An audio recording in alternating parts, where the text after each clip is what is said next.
Avenolium. Is this just a different version of Avenolium? Because it kind of resembles Avenolium, but it also doesn't, right? It also does not. I was also speculating this might be the Wandering Paradise, the Journeying Paradise. Is this it? Is this the building? It does have like some underwater rifts, you know, corals here and there.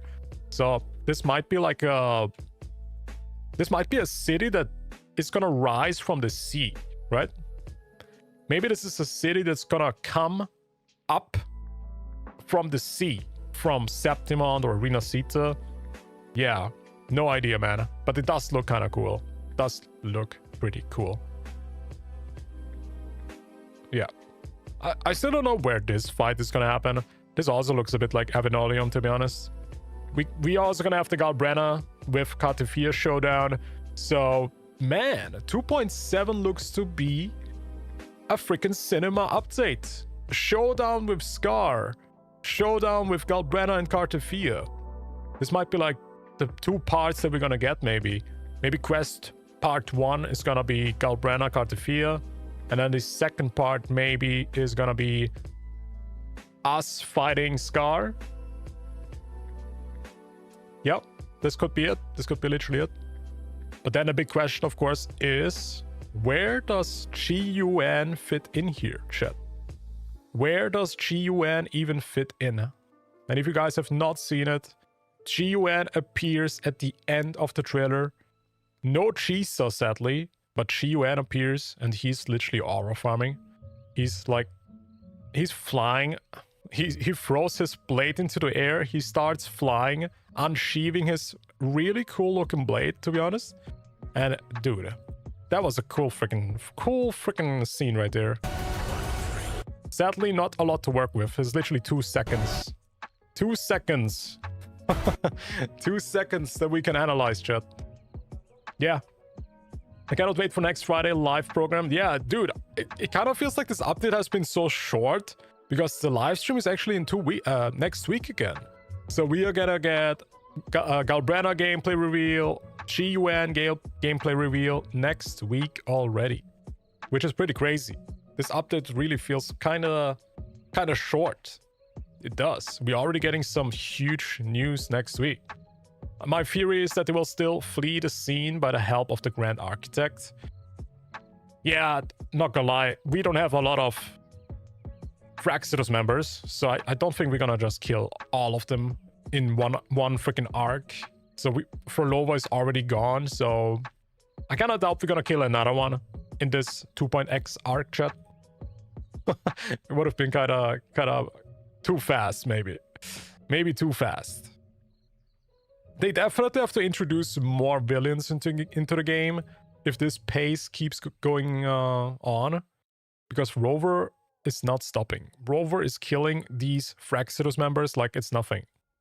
Scar in jail. Of course, he escaped.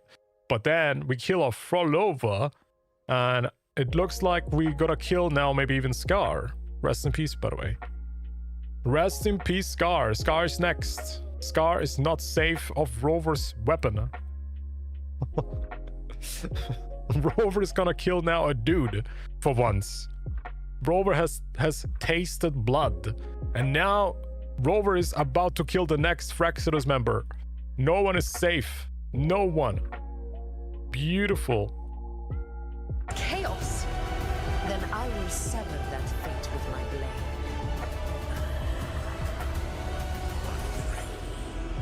Really cool. That sound. Yeah. And Rover, this gotta be male Rover's voice at the end. Sound. That sound. That sound. I've no idea what this is like teasing at. This gotta be one of the most confusing voice lines that we got in like teasers. Like, what does this even mean? Huh? Which sound is he talking about? Is it maybe Chacona? Is Chacona playing music? Yasu's flute? Yeah, I'm pretty sure it's Rover's voice.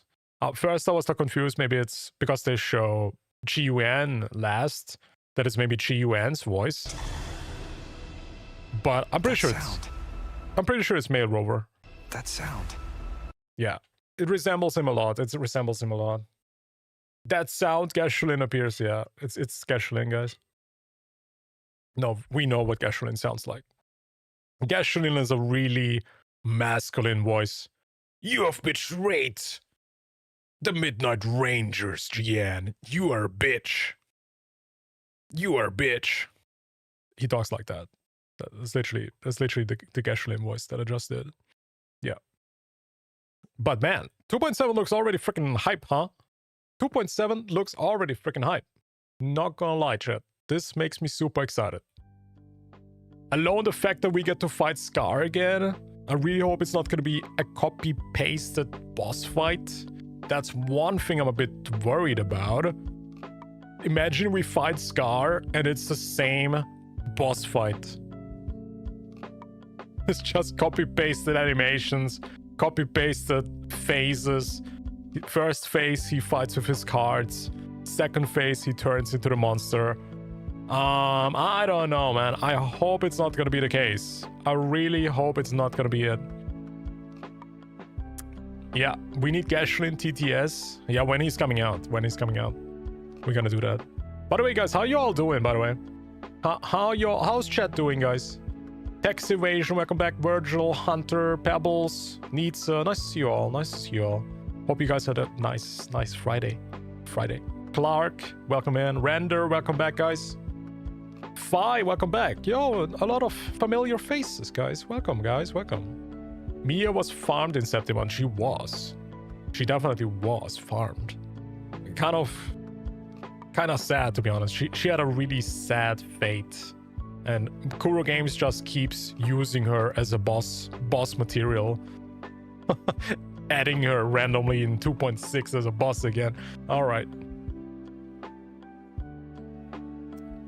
Maybe the sound of Avinolium coming down? I don't know. Oh wait, I didn't even look at the live stream picture yet. Okay, that's one thing I have to do. Damn. Wait, this is literally what I said, no?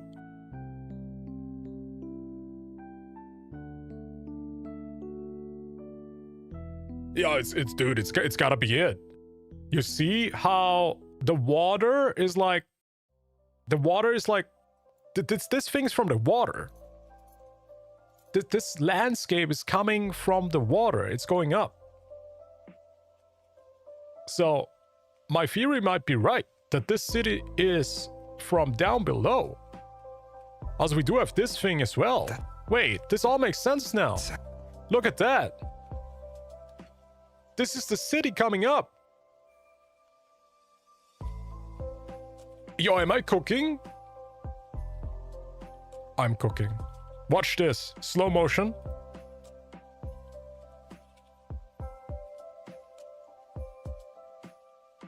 That's the city coming up. The city is coming from the ocean. That's the city coming up. Yeah. City coming up. And that's it. That's all I can speculate here. And here is the city when it's all the way up. I'm all the way up. I'm all the way up. That's literally it. So, the Wandering Paradise, the Journeying Paradise, I think that's the name, is a city from the water. However this makes sense, I have no idea, man. But we definitely gonna get a new region, new landscapes to explore with 2.7 again. So this looks all new. And if I'm not wrong, chat, this building down here might be actually from the Sanguis Plateau. I think this is the building where Augusta was living. I'm Kedro, the lore master. Dude, I'm the lore master. Holy shit. Let me cook more. Yep, watch this. This building is the city where Augusta was living. Everything is gonna drown. Dark Tide? Maybe it's tsunami? Everything's gonna drown. Sangois Plateau is gonna drown. This city is the only city that's above the water. This could be it. So, better get all your chests, guys. Maybe all your chests are gonna be underwater. Underwater chests. No, I don't know. But this definitely looks like it's coming from the city, from the sea, and it's going upwards. I mean, it's pretty much indicated by this, right? They show this cutscene right there. City coming upwards. And then they literally show this screen. So, chat, we are getting a new city. We're gonna have a showdown with Scar, maybe Cristoforo. We're gonna have a showdown with Cartifia and Galbrena. I don't know how QIUYUAN fits into this update. He doesn't make sense at all to me. He doesn't. And also one thing that other people were pointing out is that he is not in Septimont. He's not in Renacita. Looking at the colors and the floor, we pretty much can see that there is grass. So this is very much likely to be Huanglong. Welcome back to Huanglong. Maybe Jinzhou. So might be a side quest, might be an event, might be that he's gonna be the transition maker between going back from Septimont to Huanglong again. Because I was wondering about that. How do we go back to Huanglong after this? Maybe he's gonna be the guy who's gonna call Rover up on the phone. Be like, beep, beep, beep, Kim Possible, where are you? And then we're going back to Huanglong. Maybe. Maybe. Buling calls him for backup. And then he ends up being blind. Useless. All he can do is fly with his sword. That would be funny. Nah, I'm so down to see what he's able to do. My speculation is that he can control the wind, because you can very much see it, how he doesn't even touch the blade. All he does is snip with his fingers. Look.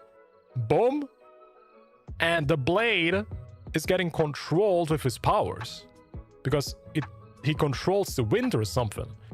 You can literally see some visual effects there with elements. Here again, using maybe arrow power, right? Confirmed arrow user. So he's controlling the wind, he's controlling the sword, and then it even changes directions. And boom, he flies with it upwards. He flies with it upwards. Really freaking cool, by the way. Really cool. And for the people that didn't see it, there is his tested mark as well. His tested mark is on his hand, which might be one of the more boring tested placements that we got so far in the game, right? People have been wishing for it to be somewhere else. I'm pretty much aware of that. People wanted it to be somewhere more below. Yeah. So we get a pretty normal tested mark placement right there. For once in a while. As a free-to-play, should I go for Chacona or IUNO? If I have Cartifia, I just don't know. If you are F2P, should you go for Chacona? No. I would not recommend Chacona for F2Ps. No. Chacona feels like a character that's only like for premium accounts. Premium character. She's a premium character. Yeah. If you think about character value, Chacona is not that necessary. I would 100% recommend to you getting IUNO. IUNO is right now one of the most valuable units in the game. She can literally solo clear the tower. She's a healer. She's a DPS. She's a sub DPS. She's a buffer. She has so much value as a character. So if you want my personal recommendation, definitely go with IUNO.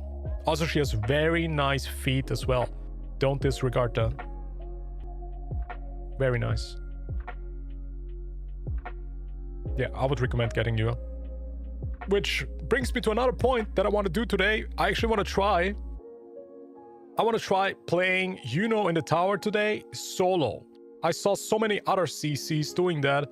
I might want to do it myself. I want to try play IUNO solo TOA middle tower. We're gonna see if she actually can do it, because she probably can. She probably can.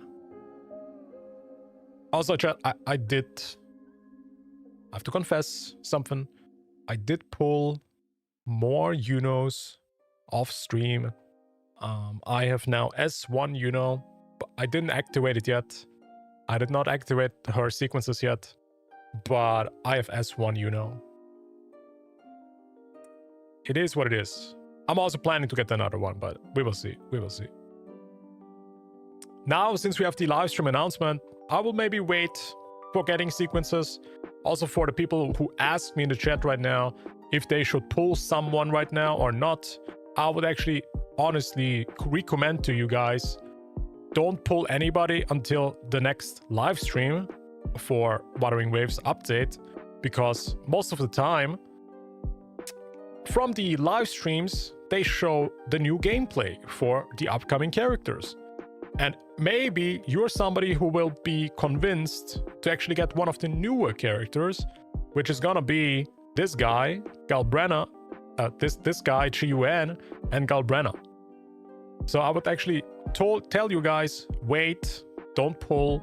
Next week on Friday, I will be also live streaming it. We're gonna watch the new upcoming update, patch, live stream, and we're gonna choose maybe from there which character you're gonna pick, you know?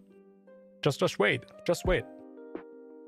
I'm gonna say this much, man. I think we're all gonna be surprised how these two characters will look like in the game. QIUYUAN might be one of the coolest characters gameplay-wise that we have ever seen.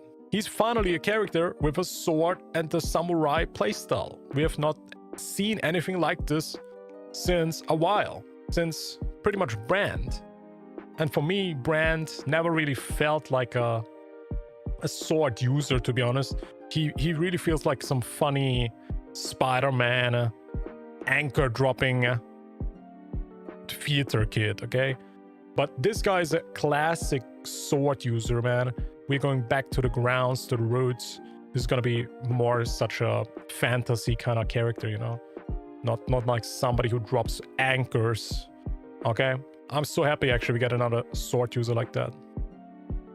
I mean, we also had Cartifia being a sword user, but she also feels like not like a classic sword user from fantasy RPGs, you know?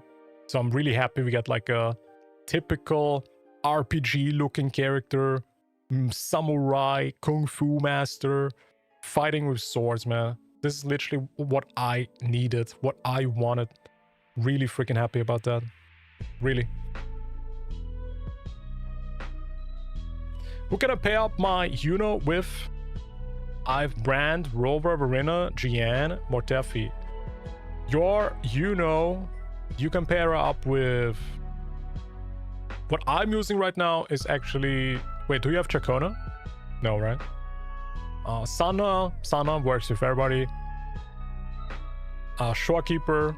Oh, you have Verena. Yeah, you can play with Verena. Brand. Technically, you could use her with Brand as well. Technically. Would probably not be the smoothest team. But you can play with Verena. Sanha. That's what I would play. IUNO, Sanha, Verena. If you want to use her as a main DPS.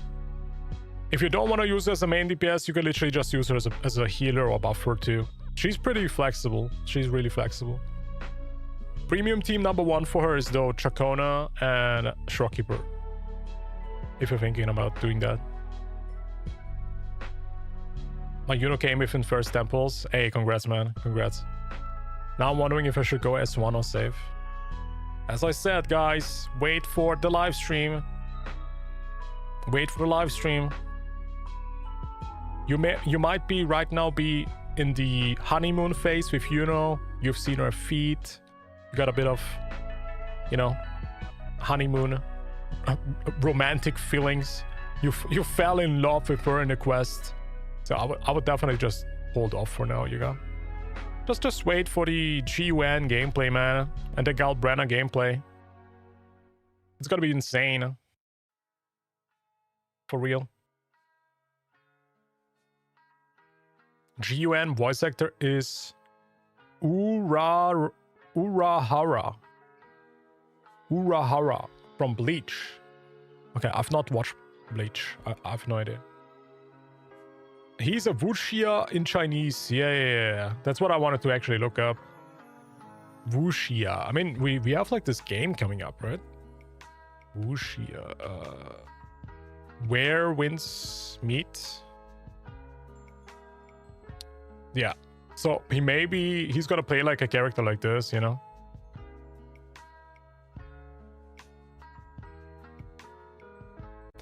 Leaked QIUYUAN gameplay right there, guys.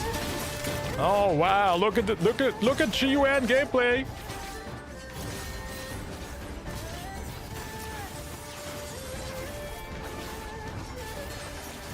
I need the thumbnail. Yo, is this QIUYUAN? Oh my god. Yo, this is QIUYUAN right there. Yo, this is QIUYUAN right there. Leaked gameplay, dude. Insane. When the world falls silent. There he is. There he is, guys. Holy. QIUYUAN leaked? Dude, he even got the ponytail. That's literally him. Make a clickbait video. I already got clickbaited by this. That's where I got the idea from. Somebody on TikTok was like, leaked QIUYUAN gameplay, and then was freaking where winds meet. And people in the comments were like, oh my god, that's not even Wuthering Waves. What is this game? Insane. Yeah. But I feel like this is somewhat gonna be true, to be honest. I feel like he somewhat is gonna play like this. So, when he's actually gonna be like a wuxia inspired character, he will probably play like something like this, chat. It's not like completely insane idea, okay? He's just gonna have like more arrow powers. I really think that his powers will be like very swift. He's gonna be quick striking. He might be able to control his sword with his wind powers. Maybe he can control it. He might even be able to fly. I don't know, man. I definitely expect him to have some aerial combos. That's what I think. Yeah. Nonetheless, I hope that he's gonna be like a main DPS. I don't need another freaking buffer, okay? Especially after IUNO. After IUNO, I feel like we got now enough buffers again. So, main DPS sword user, please. And even if they just put it in sequences, okay? If you need me to pull S2, I will do it. So I can use him as a main DPS. I would actually do it. I would just get his S2, man. If it's necessary to make him main DPS, I'ma do it, man. I'ma do it.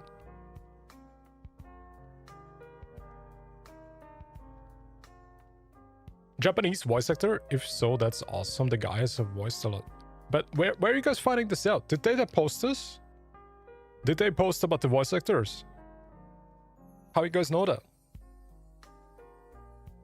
Clickbait video about Gal Brenna, but you are showing Dante gameplay. That's pretty much what I said from the beginning, man. She literally looks like a Devil May Cry character. She literally looks like one. So now we have a Whirlwinds Meet character. We have a DMC character. So you guys can choose which game do you want to play. Do you want to play Devil May Cry? Go for Gal Brenna. If you want to play this, go for freaking QIUYUAN. There he is again. Look at him. He's literally right there. Yo, Afghan Gamer, how you doing, man? Welcome in. Welcome in. Also, chat, I'm so happy YouTube is pushing out my video. I don't know why. But finally, they actually fixed their algorithm or something. My YouTube video is actually getting pushed out. It's literally #1 or some shit. I actually was watching Saint my video is on his top right corner. Maybe you guys have seen it too in your algorithm. But I'm happy. I'm really happy. YouTube is pushing out my video. It's been a long time since they did this. We just had an Elden Ring character for Augusta. Yeah, very true. I mean, I feel like she was like she was more like a PGR character. I'm gonna be honest. She's a literal PGR character. Very much a PGR character. Yep.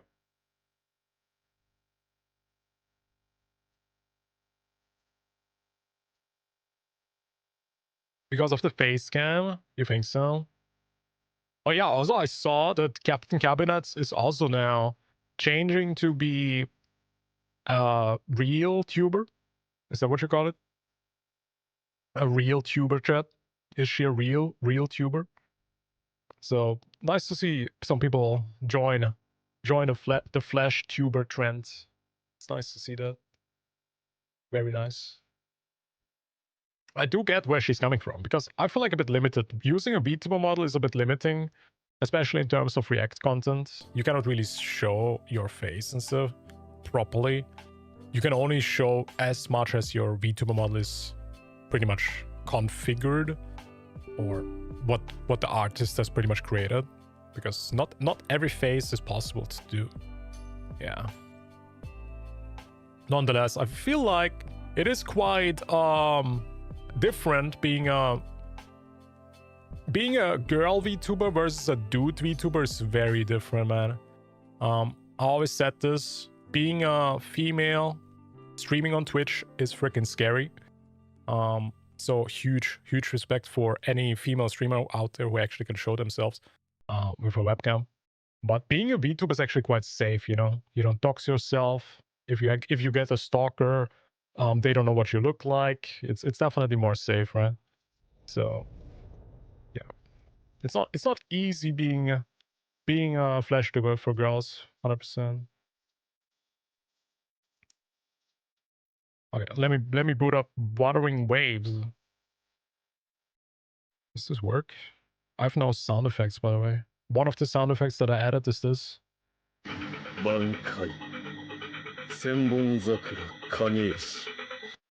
Yep, Bankai. I never watched Bleach, but I like this voice line.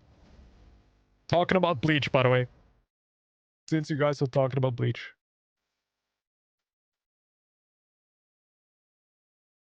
All right.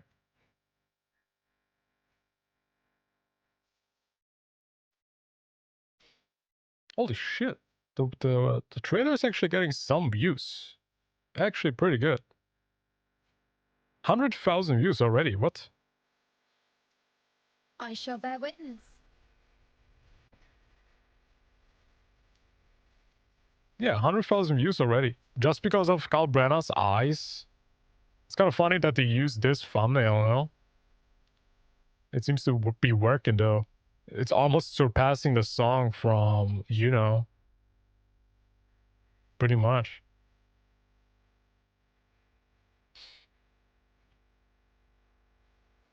Sup gang, he is male though? What do you mean he is male though? How is that a bad thing? I'm hot. I'm too hot. I'm sweating. They're clicking for Galbrana? Yeah, maybe. Maybe.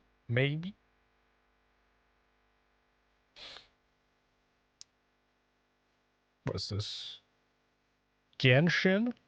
New cinematic cutscene? Oh, chat, I want to talk about this too. Maybe before we play. We got a lot of reacts to do, man. We got a lot of reacts.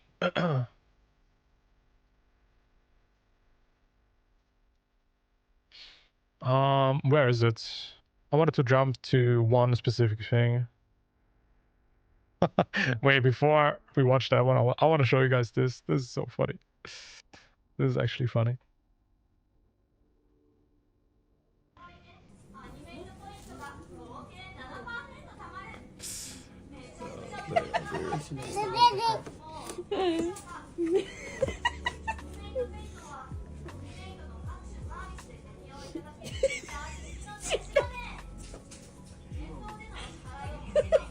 Yo, get them all, boy. Get them all. This freaking Nika figurines, bro. I don't even know who the character is, but this boy has a bright future ahead. Holy shit! What is that one, dude? Damn. Oh, he's putting it back. That one is a bit too much. Incoming gacha addict. Yeah, that's when he realized he spent too much money on gacha already. Perfectly alive. Holy shit. Who's the character? I don't even know what this is. I did not play the game for a while. Damn, yeah, this kid has a bright future ahead. I thought that was so funny. Oh, dude. They start pretty young. These gacha players, they start pretty young, chat. Damn. That's how they get addicted with like 5 years old or 3-year-old. Oh, how old these kids are, I don't even know. Where is it, chat? Give me a second.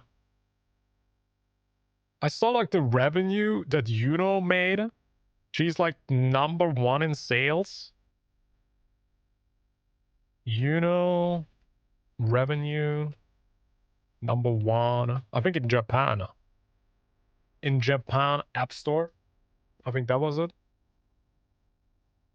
Let me see if we can find it. Which was quite surprising because I did not see Genshin Impact on the list. So I don't know what's going on. It seems like that Genshin is not doing too well. If Genshin gets outperformed by wuwa with IUNO, when they have like literally the 6.0 update, it's kind of crazy to me. It is kind of crazy to me.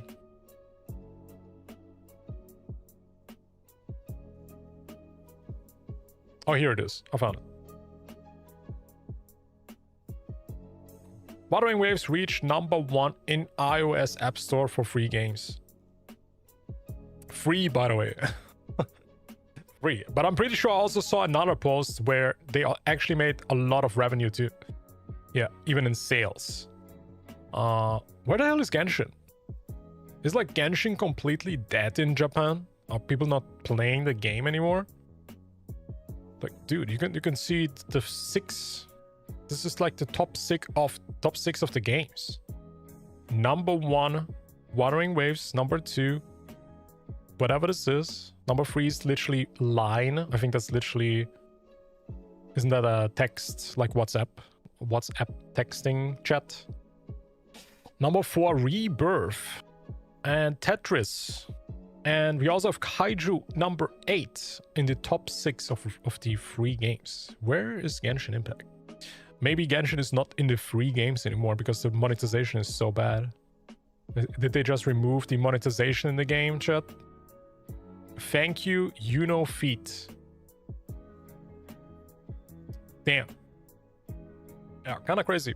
Even if 6.0 launched now, which in my opinion was actually pretty good in Genshin. I played the new update a bit. They got some good new ideas. They got some good new rewards, in my opinion. But it seems like not to be doing too well, chat. Not too well. That's Hydro 29 years ago. Dude, I was not a gooner, man. I was a normal kid. I played Yu-Gi-Oh! I played Beyblade. I played all the classic games. I played Pokemon. I was collecting Pokemon cards. I was a normal kid, man. I was not collecting Catgirl figurines, man. That was not me. Not until I was like 19 at least. At least. Unforgettable night with IUNO. What is this?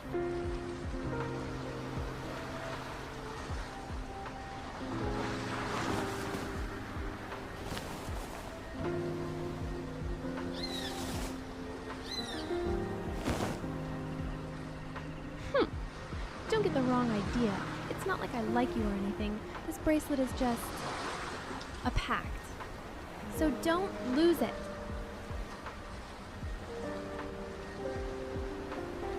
something we could do that will never be forgotten. Stupid. Wait, what does it say? We take a shower together? Stupid. That's not what I meant. I meant something like this. Please remember me. Is this real?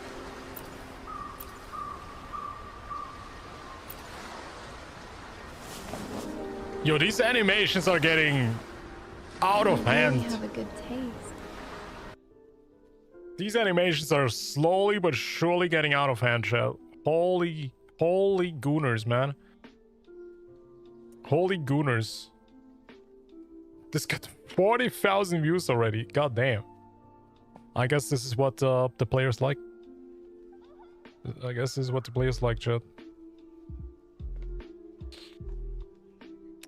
Is this what the players like? I guess. Also, I saw this. Wuwa is actually attending Unreal Fest. Unreal Fest Tokyo. So this is not TGS, this is Unreal Engine. And they will be there.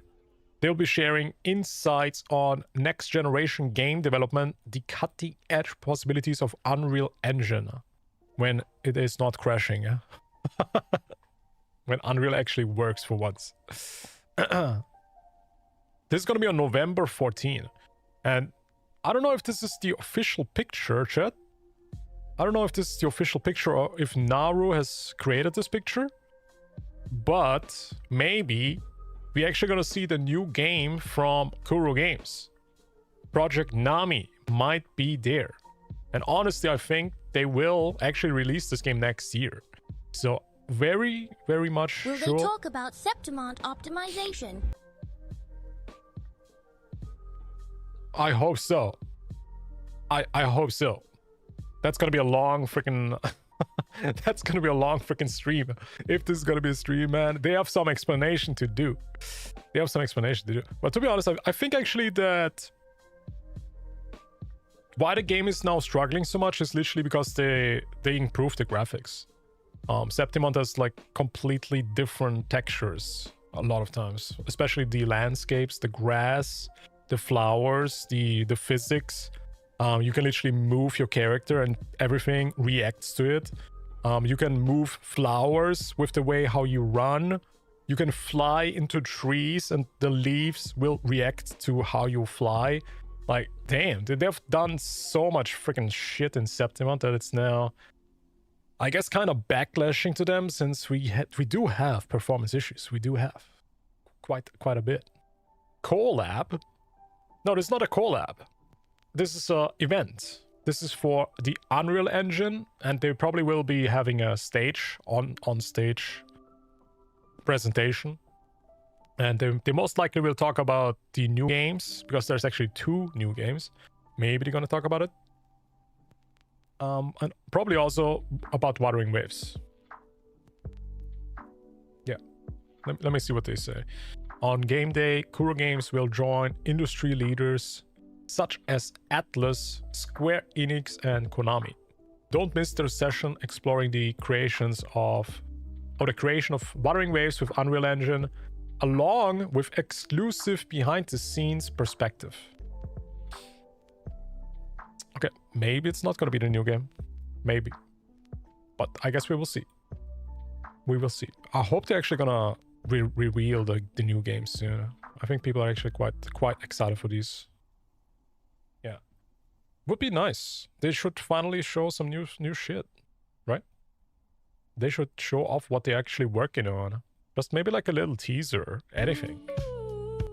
Just anything would be nice.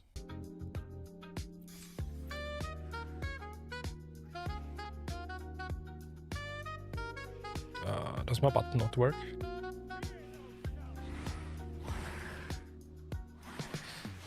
Yeah, let's play the game. Why is it not working? Is that all? The fuck, I'm dying, eh?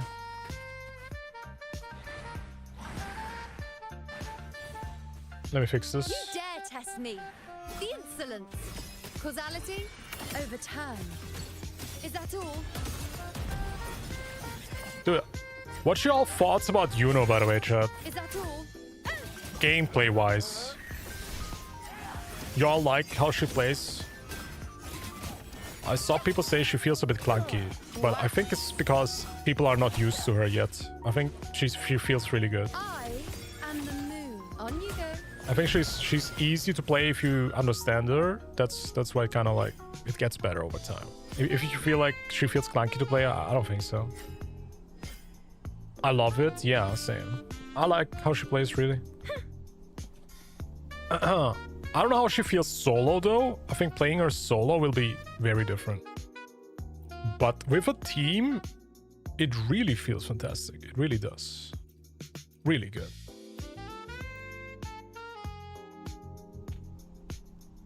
Also, what's up, Drune? Welcome, welcome. No, I like her gameplay so far. It's really fun. Okay. Oh wait, is there another react we have to do? What? What is this?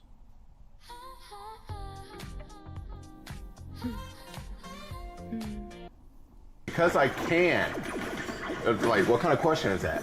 Hey, Papa, why are you playing that game on the fridge? Because I can. Like, what kind of question is that? Anyways, so a new character came out on this game. What's her name? IUNO? So I'm going to see if I can get lucky with the pools. If the fridge meta works on Wuthering Waves, I only have 110 pool. 110 pool, that's it. Let me get out here. How do I get rid of this symbol? Let me get out here. I have 110 He's really playing TOA on a Samsung fridge. pool, no other funds. So, and the last character I got was Augusta, so I would have to win the 50-50 and hope they come home early. Again, I only have 110 pool, so we're hoping for the fridge meta here. We're hoping for the fridge meta. So let's pool. Hey, good luck. Good luck, man. Get the feet, Convene. queen. Okay, yeah, see, 110 pool, right here, 110 pool. You can get a little bit closer. It's a little hard to see. It's all right. Let's see. Let's do it. Oh, these are the free Come pulls. on, fridge He got meta. the free pulls. Come on, Come on, fridge meta. Come on. Is that Oh, no. Had to be gold. Damn. Damn. Skip. That's rough, buddy. That's rough. Damn. Now what? No fridge meta Is he gonna today. spend? Okay, we got spend one money? more pool. What? We got one more pool. One? That's it. He's not gonna get it. Here, let's see. Whoops, that's info. Perfect. Let's see. And let's see where we're at.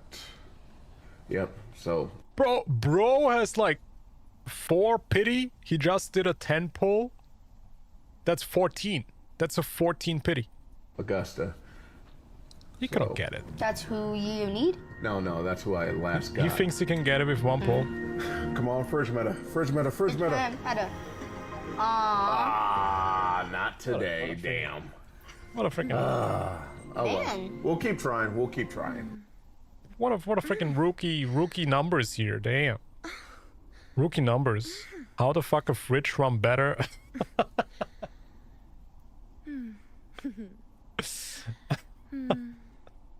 Perfect. That is actually pretty true. How the fuck does a fridge run wuwa better than my device? I mean, he got a point right there, man. Damn, this fridge is kind of crazy, to be honest. What the fuck? How is that even What's her name? possible, dude? He's literally playing the tower. I can. Like, what kind of question is that? Anyways, so Also, a new why is he playing Lumi? That is so in random. this game. What's her name? IUNO. So I'm gonna see if I can get lucky with the pools. If the fridge meta works on Wuthering Waves, How much FPS does he have on this? I only have 110 pool. 110 pool. That's it. Stuff Let me get out matter here. next, yeah. Let me get out here. I would love to see. Get out Wait a here. second. I want to see if he's just faking it or if he's actually playing the game. We're gonna take a screenshot of this. I wanna zoom in. I wanna zoom in of his tower. Let's see how many stars did he get in the TOA. Wuwa runs good there because the cooling is good. Oh man, that was actually a good one. Damn. That was actually a good one. Yeah. You have no worries about melting your processor on the fridge. Yeah, I guess. That was a good one though. Oh my god, I cannot see a shit on this thing. What the fuck? Pleasing to the ears, hmm? Can you all see what the numbers are here? Damn. Damn. Doesn't work. Okay. Well, if you guys have been wondering if WUWA is playable on phone, most likely it is, because a freaking Samsung fridge can run it. Okay? If this guy can play TOA on a freaking fridge, I think most phones should be able to do it as well. Unless this fridge is like a GTX RTX 1590 in it or something. Maybe he pimped his fridge. Maybe he did. Perfect. Damn. Put it in max settings. Surely it will not lag because it has a very good cooling system. Oh my god, bro! I cannot even play it on max settings smoothly on stream. That's why I also lower my graphics on stream. Otherwise, it will not be smooth. That's funny though. That's a good one. Also, I saw this. That's also a good one. This is literally what it looks like if you play Chacona in co-op. This is literally it.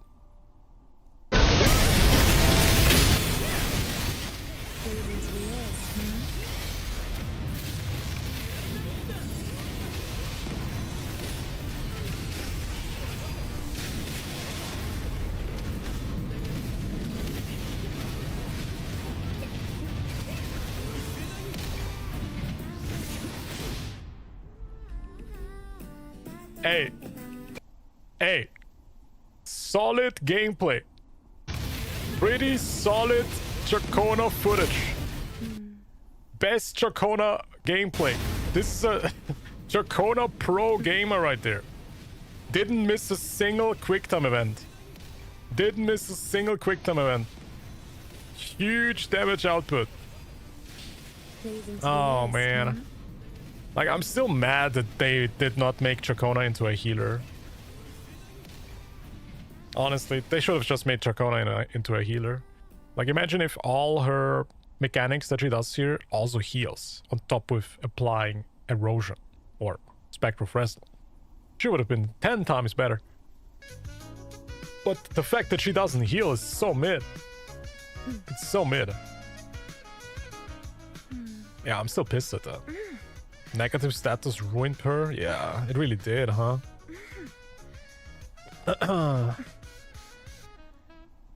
Another one? Perfect. Damn, people are making a lot of animations lately. This is 1 day ago. What is this? Rover on the girls' party. いやー、たまには女子会も楽しいね。ほんとね。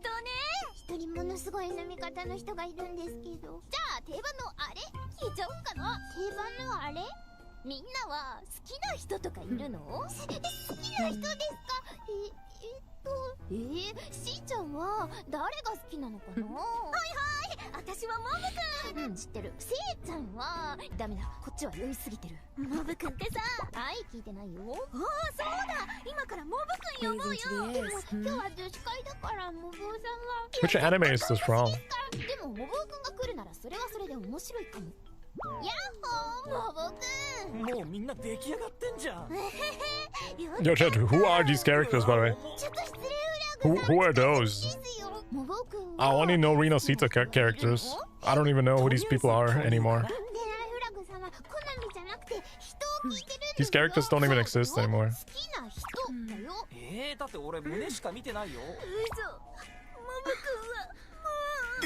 私だってしーちゃん私だって巨乳になりたいですよえ、フラグちゃん酔っ払うと説教するタイプなの？ Yuno is the best date in Wuthering Waves so far.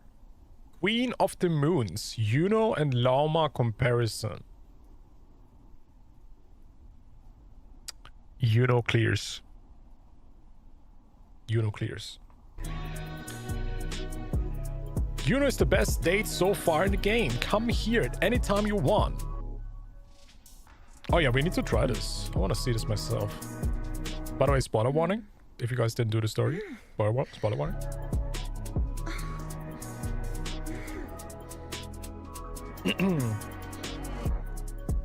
That is crazy. That you can literally just do that, man. Perfect. You can just go in there and hold her hands and walk together.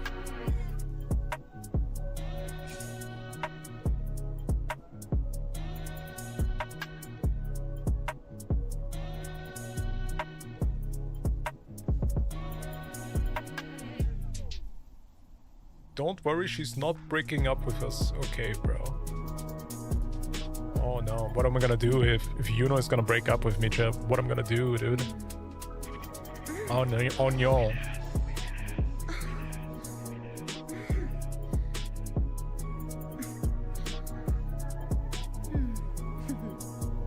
That is actually kind of sick, though. But Perfect. if you do this for Yuno, why are you not doing this for anybody else? I feel a bit of a bias here. I'm gonna call Kuro Games out here. Why is Yuno getting all this fan service treatment and the others don't? Why is Yuno like this special occasion? Like, I don't think they've ever went this far with fan service than with Yuno. First of all, we have like so many feet zoom ins, which pretty good.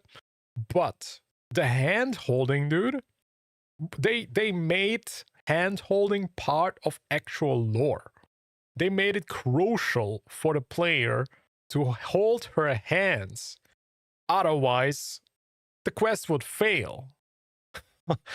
I don't know if this is genius or some type of manipulation to get the players to pull the character even more. Is this maybe manipulation? Did Kuro Games find out a new strategy to make players pull for a character? It might be it. It might be it. Yeah. Sounds amazing. Yeah, but why is Yuno the special occasion, you know? Should they do this now for other future units as well? You know, maybe they should make this feature, a permanent feature. Hand holding should be in the overworld. Like they did with the... What are they called again? The little ships, the galleons, the fuck me, my English. The freaking the ships in Rena Sita, where you can choose which person you want to put in. You can ship together around, sail around. Yeah, maybe they should make hand holding a permanent feature so Yuno does not feel like she's the special occasion, right? Let players choose who they.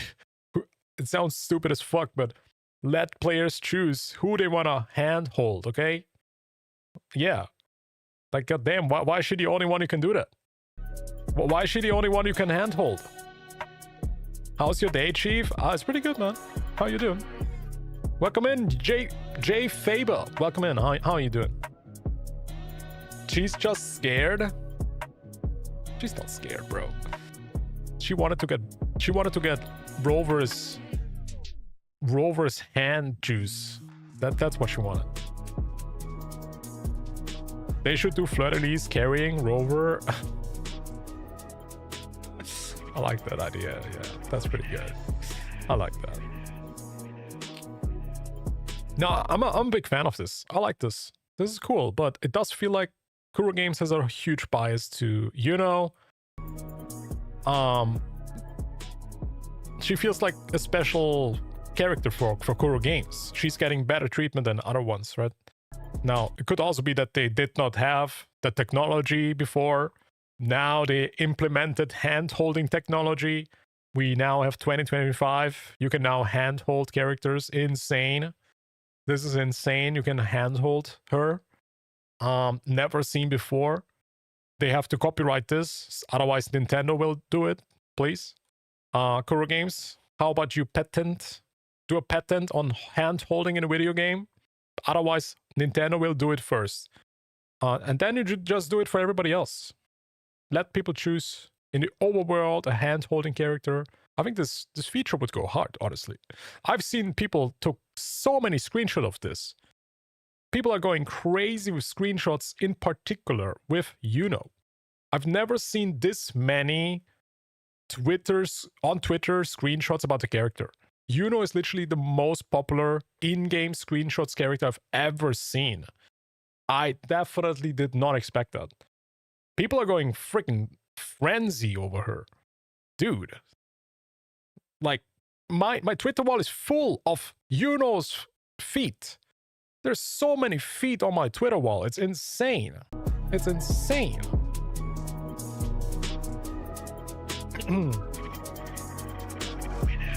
It's a cool feature though. I like it. Please give me more though. Give me more. Let's put in a survey, guys. Everybody should do it. Put in a survey. Please implement hand holding as a overworld feature. You can just literally choose who you wanna handhold. I think that would be a really good feature. People would probably like it. People would like that. I think so. I think so, Tread.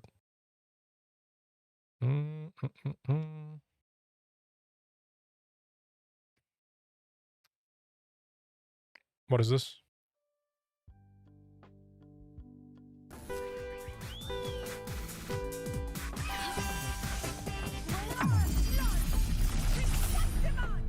Oh, is this a race? Oh. Good one. Very, very, very good.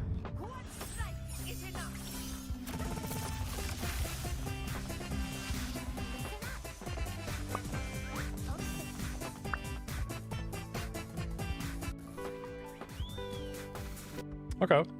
Interesting. All right. Did I watch this one?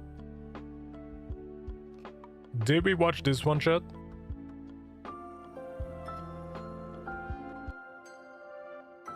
There's a lot of freaking animations for IUNO.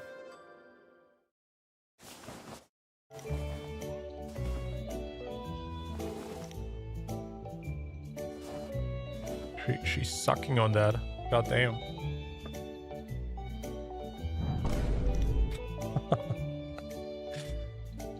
Damn, dude.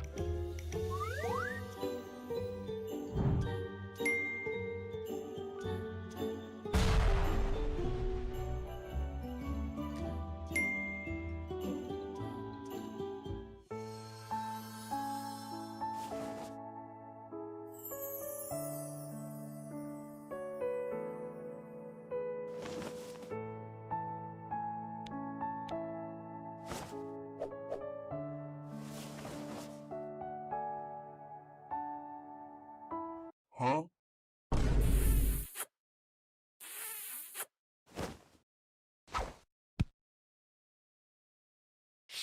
Alright, interesting. Why are people so obsessed with IUNO, chat?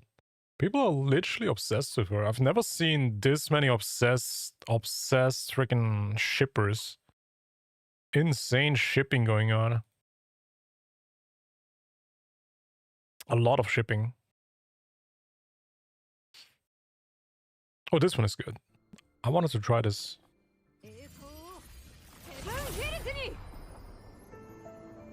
This looks so sick. Check this out.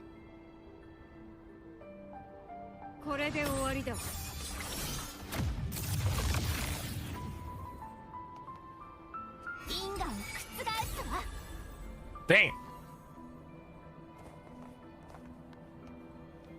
This looks good though. God damn.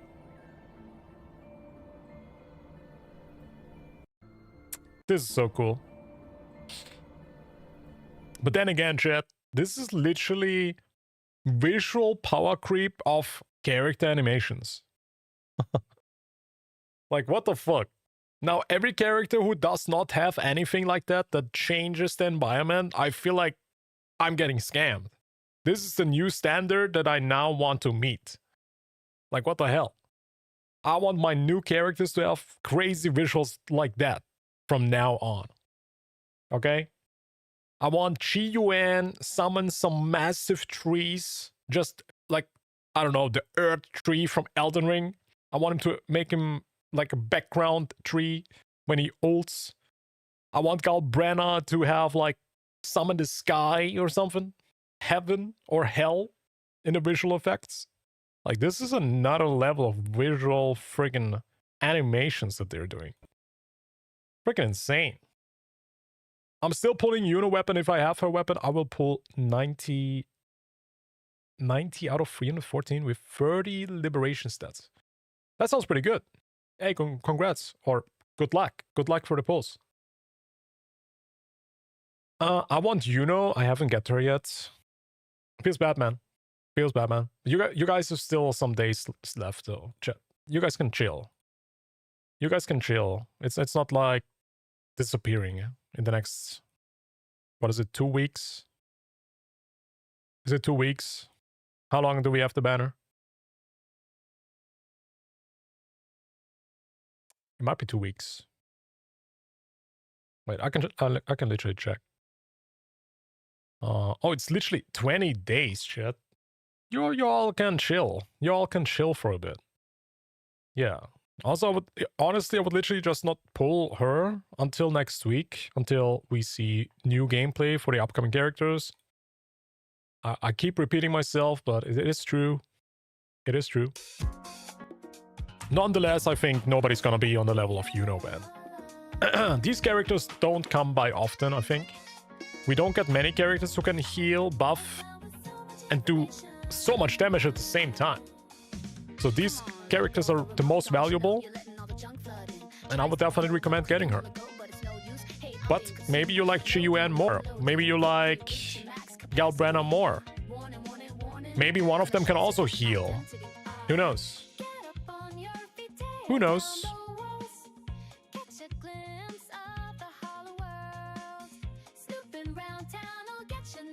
Yeah, you guys have still 19 days left.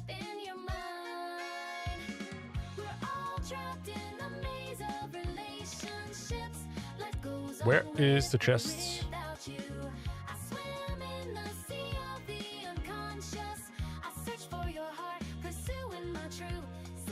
Is this the last one?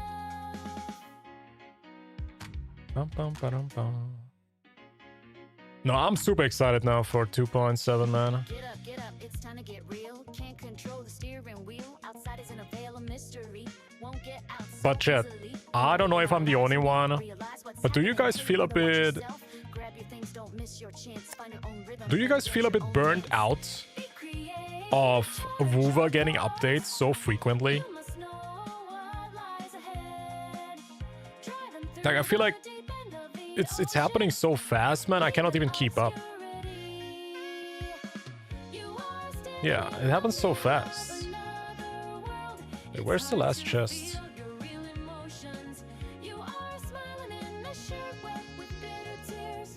What the fuck? Oh, I'm done. I got nothing left to farm, just some event. Chat, for the first time ever, I actually farmed a little bit on of my exploration. This is literally the first time that I did it. And I kind of forgot how rewarding this game is. I literally explored for like 10 minutes and I got like 600 asteroids or something. Like, this game is crazy generous, man. And I never really explore in this game. Like, I'm probably missing thousands of asteroids. Look at my exploration progress. I got 50% here, 50 here, 20, 43, 50, 69. Nice. I'm probably missing like at least 4,000 asteroids. Maybe even more. Maybe even more. One day, I just want to explore on stream. We're just gonna do like a Q&A session or something. I will just answer questions while we explore or something like that. We could do that. I just don't like the event. It takes so much time. Oh, you're talking about the tower defense? I didn't even finish that. I'm still missing it. But I'm with you there. I'm with you. I'm not the biggest fan of events that take too long, really. For me, events should not be the main content of the game. The main content of the game should always be the core game. The combat, the exploring. What you actually do in the overworld. That's, in my opinion, should be the main content. And making events the main content is, for me, really freaking boring. I don't like it. I don't like it. Events for me should be like this. This was really fast. It was a puzzle event. It took me like 15 minutes. And I didn't even have to clear everything. All I had to do is literally clear the first 2 difficulties. And the last one I didn't even do. Because it doesn't even give asteroids. So I feel like this is one of the better showcases of how I want my events to look like. I want it to be fast, I want it to be over with, and they should not interrupt my game flow that much. But this tower defense thing, while it is maybe popular for some players, I feel like you just can spend too much time in this thing. It just takes too much time. Yeah. Especially if it's difficult like this, and they lock behind asteroids, behind the difficult things. I could not finish the stages, for example. It took for me too long. It didn't feel rewarding enough. Like, I'm not gonna fail and repeat failing for like 30 asteroids. I'm not gonna do that to myself. Especially this one level that I'm struggling with. I think it's this one. I think it is this one. This stage literally took me... how long was it, man? How many waves do you have to endure? I don't even remember. But this stage really took me a long time, and I failed like 2 or 3 times. And it literally stole like almost 1 hour of my life. 1 hour gone without any rewards. And this was so bad for me. And then I was like, hell no, I'm not gonna do that. I'm not gonna repeat this. It might have been this one that I was struggling with. The Sunken Ruins. It was one of the stages, guys. And it was just so frustrating to me that it takes so long and then you fail and you don't get anything for it. That's what I don't like of events. It should not be like that. Yeah, it should not be like that. Tower Defense Stage 3 is really hell. I don't like it. Yeah, it just took too long. Just make it faster at least. Because failing just feels bad. Really did. As a free-to-play, I pull at least 1 character every patch. Really? 1 character every patch? Really? That's crazy. Since 2.0, even pull 2 character in the same patch. I have 4 signatures. I think I'm a little bit lucky. Damn. You pull 2 characters? Since 2.0 you pull 2 characters per patch? The fuck? I mean, not gonna lie, chat, I'm a spender, but the amount that I spent in this game compared to Genshin, I get like 3 times or 4 times the characters or the sequences. It's such a big difference to me. In Genshin, I spent like $500 for 1 character with signature weapon, which is ridiculous if you think about it. Yeah, I spent like $400 or $500 for 1 Genshin character with their signature. This is such a friggin' scam. I did this for 4 years, chat. I did that for 4 years, man. Yeah, feels bad, man. And in this game, I spent like $100, 150 maybe. You get the weapon and the character most of the time, because you also get like a lot of asteroids just by playing the game. Yeah, it is what it is, man. But you just get a lot out of it. You get a lot out of it. Let me spend more wave blades.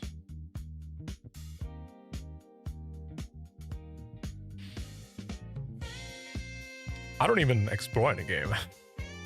I still get like so many pulls.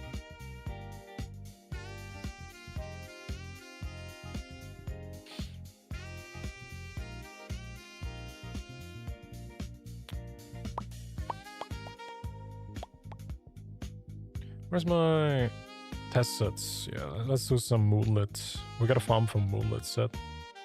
I need some echo tubes. That is really good luck, yeah.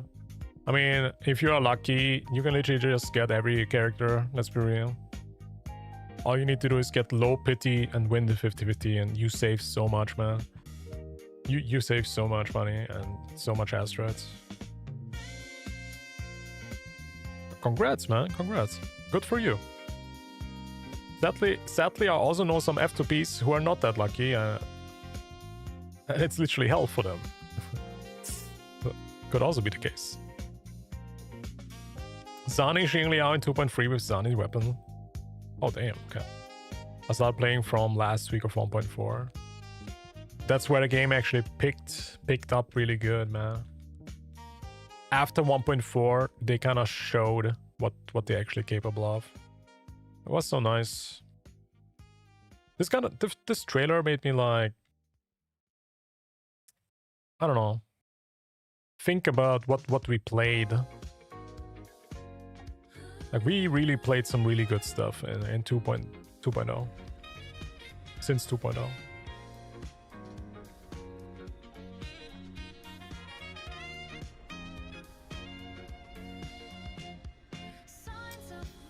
In this game I have 11 limited characters right now and I still have 44 asteroids. I'm playing since release. I'm very unlucky with the pulls. I lost 8 50-50s in a row. Yo, feels bad, man. Yo, it's almost as bad as my account. Damn. That is pretty rough. That is pretty rough, man. Good luck on the next pulls, man. Present your offerings. I don't know, Chad. I feel like this game has like some hidden system where some players are just luckier than others sometimes. This gotta be it, man. I know so many people who have so much luck every time. I don't know if you also know somebody who just has the craziest stats. Like they get the characters in 8 pulls every time or some shit. There's gotta be a hidden system there, man. I don't know what it is, but some people are so freaking lucky. And then you have like people who are so unlucky.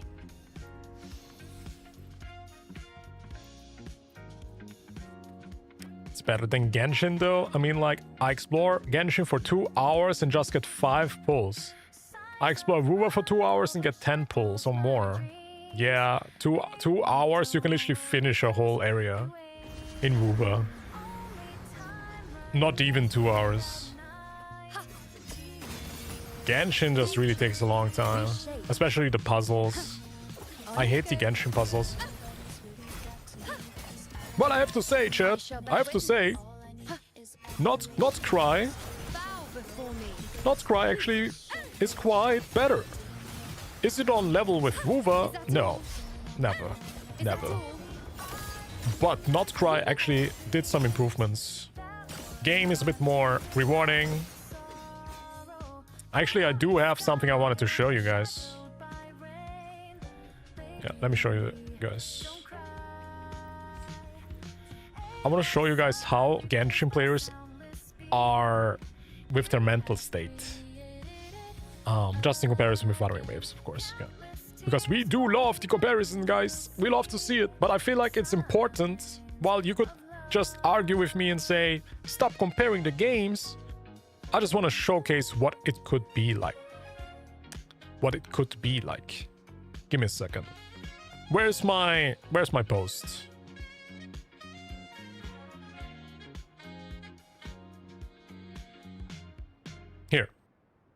I literally found it. All right. We do have a certain Genshin player pointing out that Notcry is a little bit more generous actually than past Genshin with the regions. Let me read this tweet out for you guys. Exploration in Genshin be like Mondstadt and Liyue, go for a walk and get a random ass chest. Inazuma, kill a family of 4 for a common chest. Sumeru, do 100 hours worth of quests for 2 chests. Netland and Notcry, NPCs alone give you a few chests and the puzzles are actually fun to do. I don't know why this guy's putting Netland there, but I guess Netland did some improvements in terms of exploration. Then we also have this guy. In Netland and Notcry, you talk to an NPC and get this. In Inazuma, you rewrite history and kill a god. But why is the post deleted? Oh, there it is. This quest gave me 8 chests in total. So here we got example. Correct me if I'm wrong, but one of these treasure or luxury chests gives, I think, 30 or 20 asteroids. It's one of those. So we are looking at around 60 asteroids right there. And people are losing their shit about this, right? People are losing a bit about it. Here, in Sumeru, you fight Satan for free foul. In Mondstadt, you pick up an apple for an exquisite chest. By the way, I've seen people criticize Netland for having less chests in Inazuma. Okay, all of that stuff. But what I wanted to actually point out with this post is actually how reward deprived Genshin players are. It's honestly really interesting. It's really interesting. This thread right there, this thread right there is actually really giving insight of the minds of Genshin players. Yeah. How they like celebrate generous chests. That's just one thing that standed out to me. They're so happy that for once they get like chests that are actually rewarding. It needed to be pointed out, you know?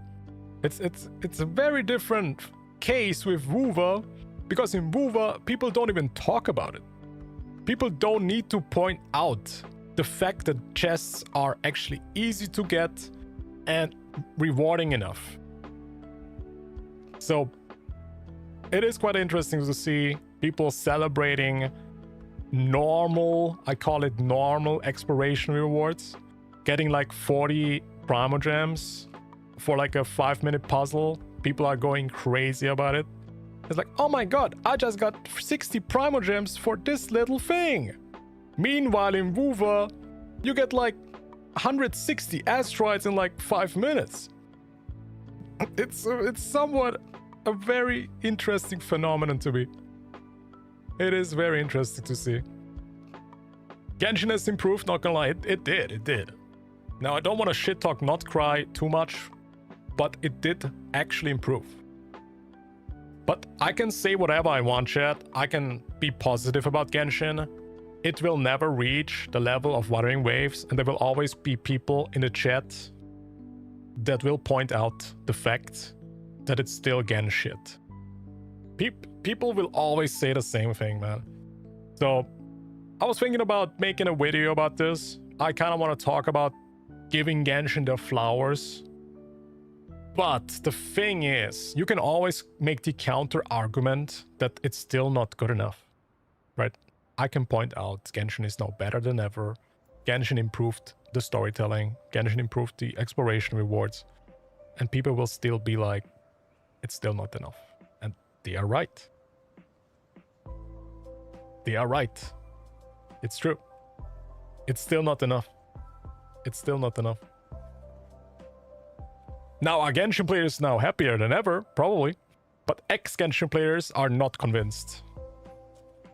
Ex-Genshin players will very hardly be convinced about this game. Only players that have still a hope left for this game, that are attached to the characters and to the lore, they might actually come back for Notcry. So that's the only reason why I'm still thinking about making a video for this. I actually genuinely enjoyed Notcry. The region is beautiful. The lore feels like it's meaningful. This region is probably the most interesting region we ever got. Really. It's the most interesting region we ever had in Genshin. But it's still not enough to convince ex-Genshin players. That's the issue. I don't think that Genshin can redeem itself, pretty much. I don't think so. It's still the most hated gacha game. I don't know, man. We can be positive if there's positive. I love that you say that, June. I'm with you on that. But tell that to somebody who has played Genshin for 4 years and has developed such big hatred, such big negativity about this game, that it's really hard to convince these players to see anything positive about it. This is one of these topics that I wanted to talk about in video. Because I can never defend Genshin anymore. I can't, because people will freaking jump on my ass.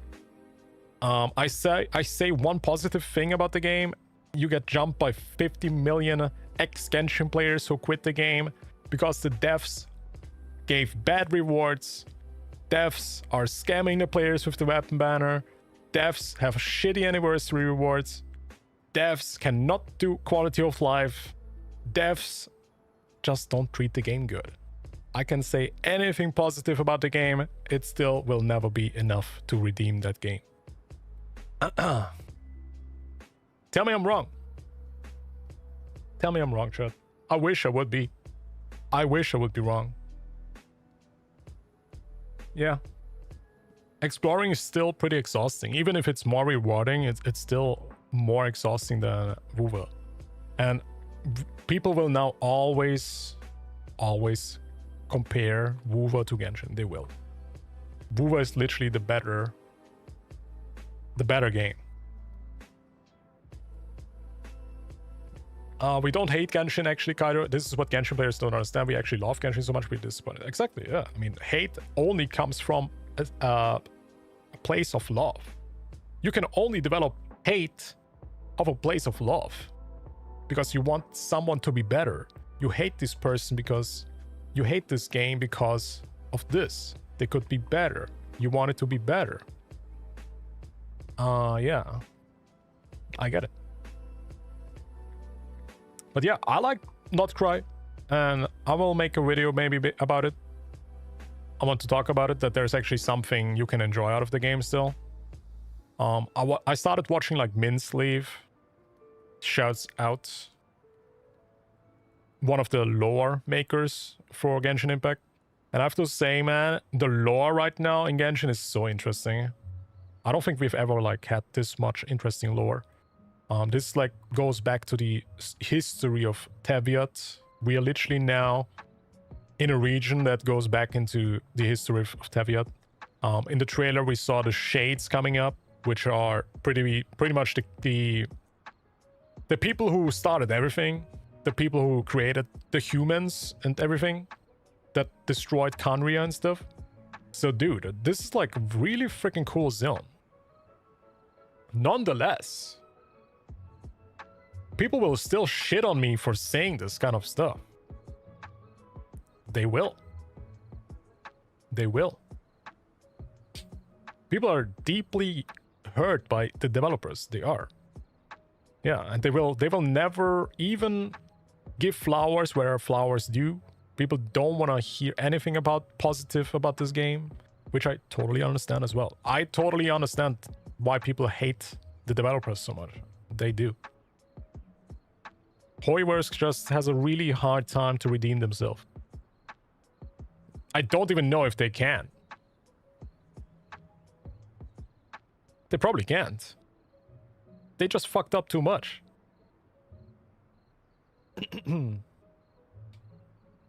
I would say it's not rewarding for the time that it is taken, exactly.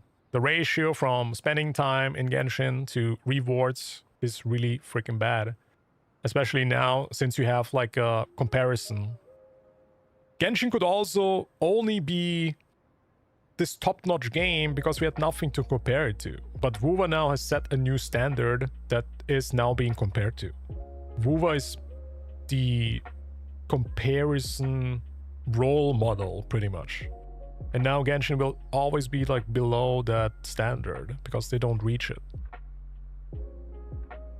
In terms of storytelling, in terms of rewards, in terms of expressions, even character designs and NPC designs. So many flaws in this game. So it's hard for people that love that game once to come back when you have played Wuthering Waves. It is hard. Like I have to lower my standards. Every time I go into Genshin, I lower my standards. I just enjoy what is in there. I like the characters now. The characters are really... They're actually really nice written. Like Jahoda, Nefer, Colombina, Sandrone. Like this interaction right here is one of the best interaction I've seen in Genshin Impact. This was such a good interaction between these two. People have been making fan animations about it. But the actual interaction was really funny. But people will not see it, man. People will not play the game. It seems this young lady aided in our escape. You have my sincere gratitude, dear madam. The face I studied his ability.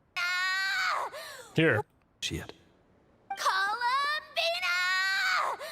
What did you do that for?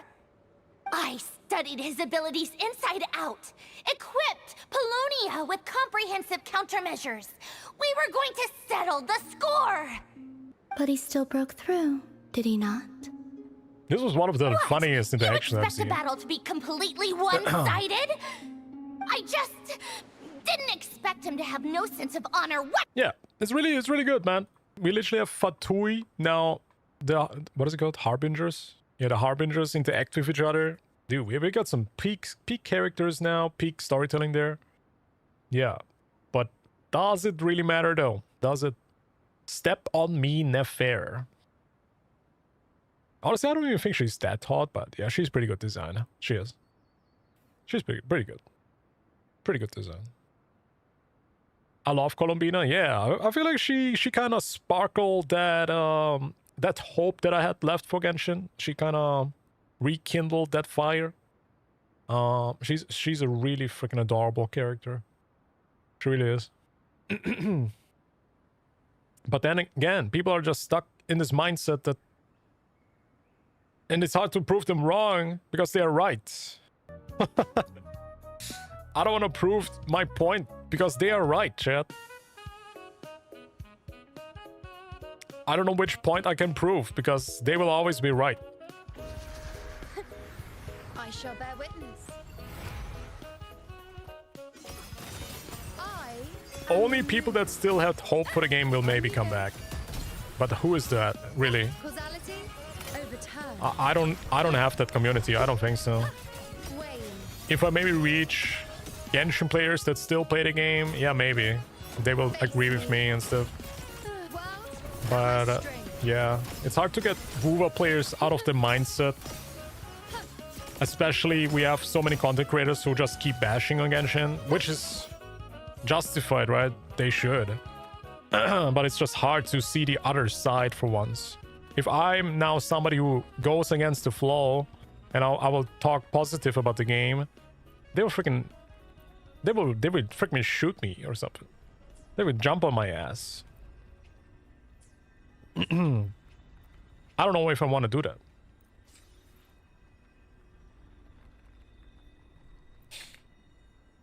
Netlem was just such a letdown. I agree with you. After looking forward to it so long, the Land of War and Dragons. Notcry is an improvement over that big letdown, yeah. Especially the difference between those two, man. Just having played Netlem myself and then jumping into Notcry. What a freaking up step. What a freaking big jump. Huge.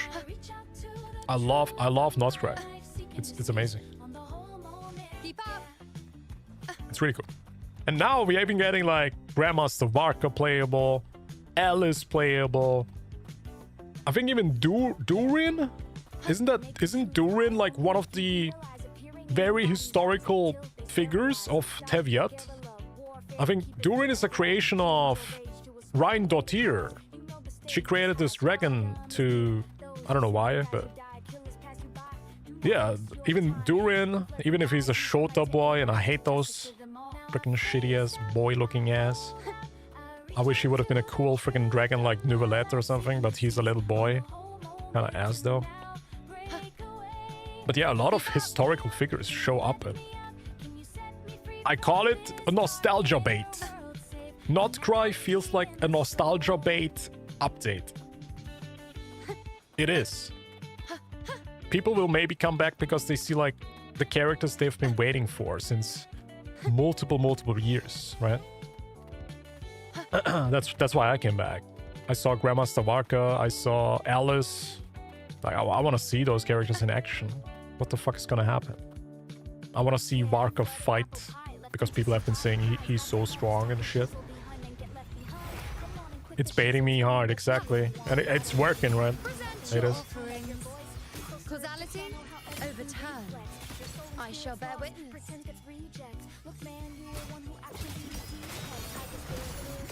Thanks for watching.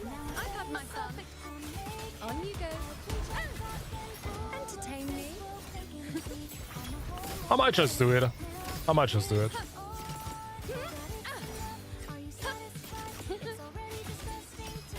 I think I saw other content creators also talk about Not Cry in a positive light. Actually, I think Captain made a video about it. I actually I want to see something.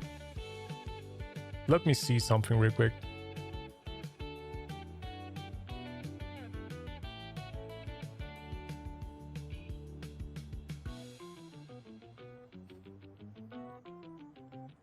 Varka and Alice better be broken. Sadly, I saw rumors that Grandmaster Varka is gonna be standard character. I hope I'm wrong. I hope I'm wrong. I really do. If he's gonna be a standard character, I'm pissed.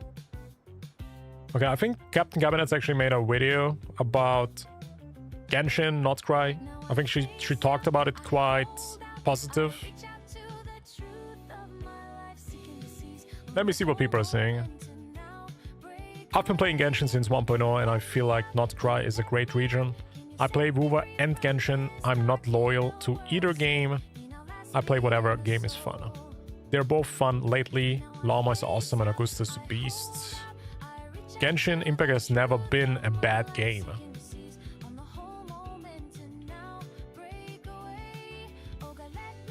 Debatable.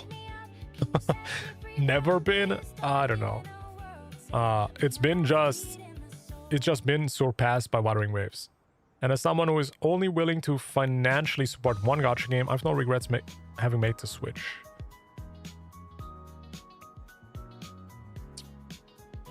Hey, people seem to be quite neutral, huh?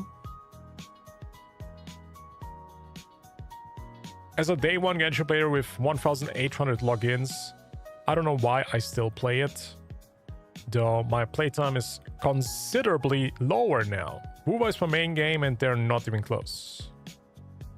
Yeah, because WoW is a better gameplay game. It is. Genshin for me, and the only reason why I play it now is literally the lore. I think the lore is cool, the characters are cool, but that's it. I don't even enjoy playing the game. The bosses feel frustrating to play. The puzzles feel frustrating to play. I don't enjoy playing the game. I don't.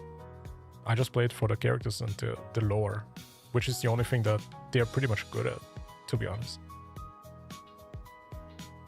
It's never a fully gacha game experience without having one of the most predatory games.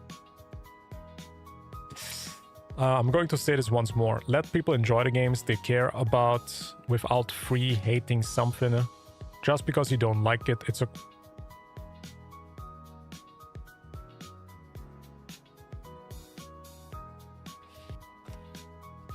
God damn.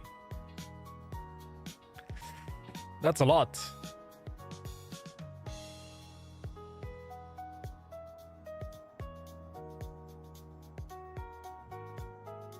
God damn.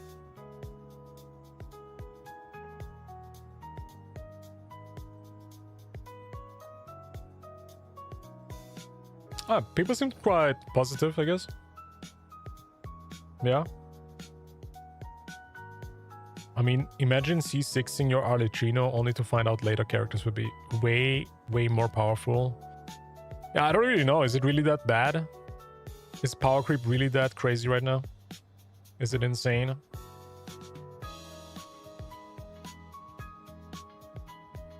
I'm a bit out of touch. Rover braiding Yuno's hair. Wow. Toshiki Masuda. Rover JP don't want to progress the main story. I can't. I don't want to progress the main story. I don't want to let go of this hand. Yo, this VA is kind of based, huh? Was it the Japanese Rover voice actor? Yeah, this guy kind of based. Oh, I've been seeing some based stuff about this guy. People have investment to log in, so they don't want to say the game is shit and no quality of life. Yeah, that is also the case. People are struggling to admit negative criticism about the game when they are really attached to it. They become very defensive about it rather than protecting it. Good point.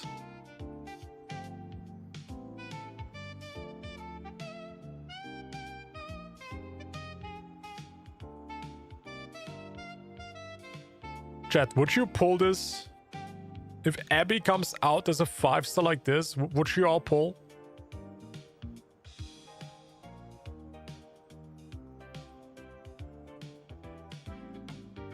I don't know if I would, man. I probably would, but I would rather be that Abby would be a freaking adult, man. I don't want Abby to be a little kid. Yeah, I'm with you, Virgil. For me personally, DPS does matter to me, as I've never really played the end game content. It's always been a story game for me. As long as I have a team that can beat the weekly boss I need the materials for, I can still play all the characters I like. Bro, I am literally struggling right now in Genshin. I cannot defeat anything because I don't have Inefa. Apparently, Inefa is so important that she breaks the game or the meta. I'm playing my Wuika team and it seems like I'm not good enough. I don't know. I'm dying. I'm literally dying in Genshin now. Because I don't have the newest characters. Which kind of sucks, to be honest. It really does.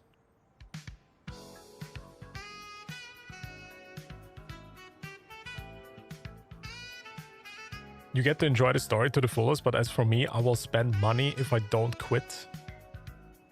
You spend money if you don't quit? What the fuck is this? I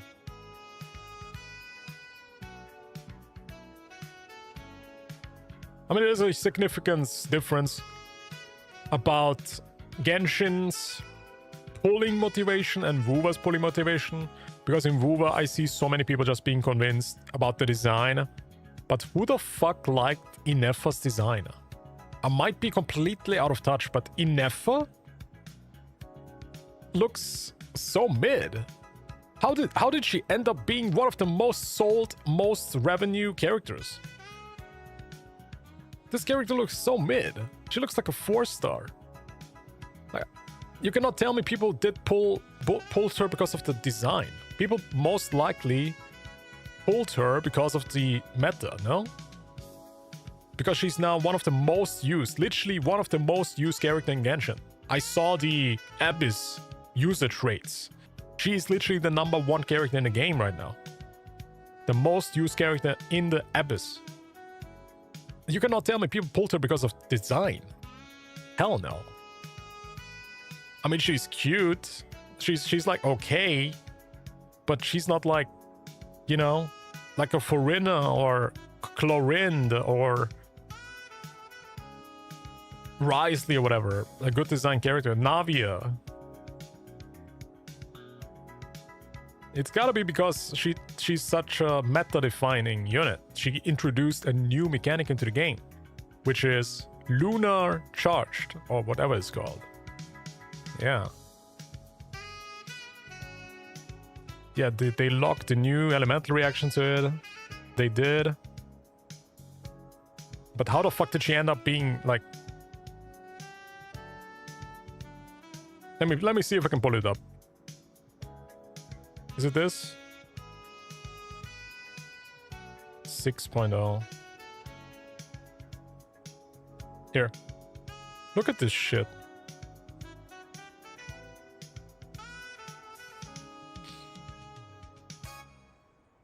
Dude. What is that? Yeah, it's also so funny to me because you have Forina, a really popular character. She's an Archon. She's one of the best designed characters in my opinion. You have Gilonen, which was also a meta character, let's be real. People didn't necessarily like her design too much, but she was really meta defining. And then you also have a Hydro Dragon, a freaking 1,000-year-old dragon, a legendary Hydro Dragon. Makes sense that he is here. But damn, having Inefa in the S+ most used ratings is insane to me. That's insane to me. Yeah, like, people don't pull because of design, apparently. People pull because of meta in Genshin.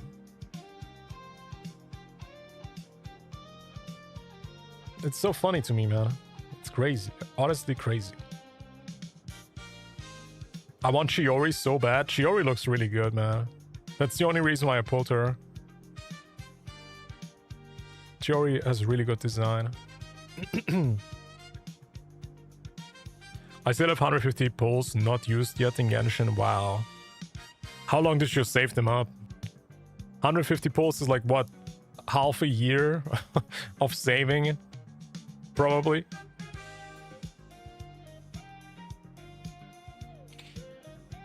Yeah, it's just is insane. It's insane. I don't know, man.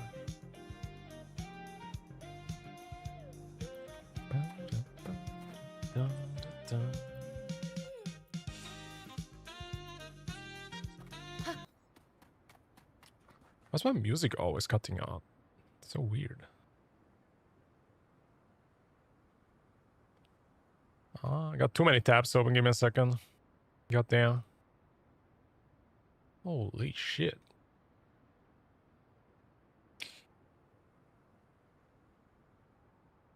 I'm still waifu over meta, not gonna pull back on robot. I don't know, man. I kind of feel like I need Inefa, otherwise I cannot clear the end game. That's how I feel right now. That's literally how I feel.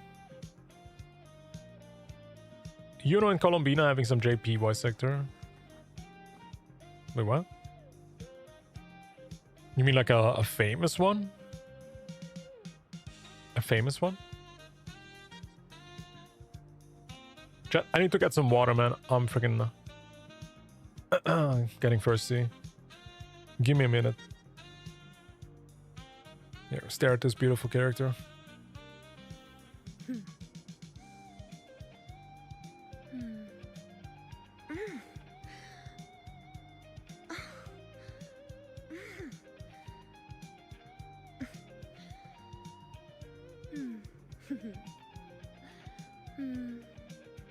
Perfect.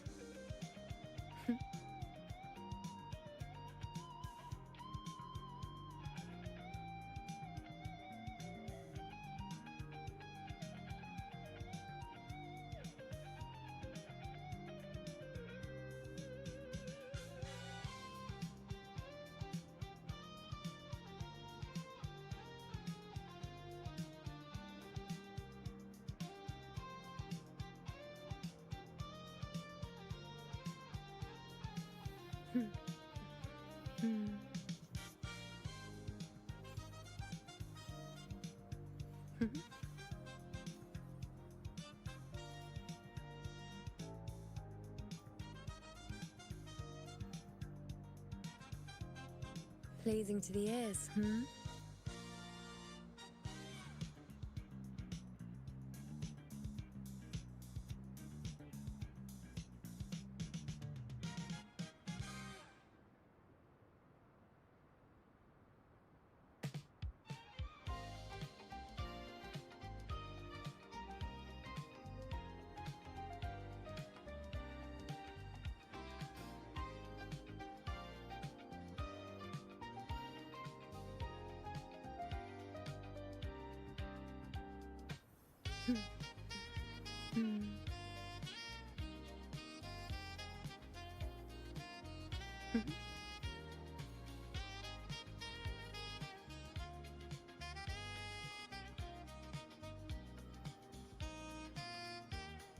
Pleasing to the ears,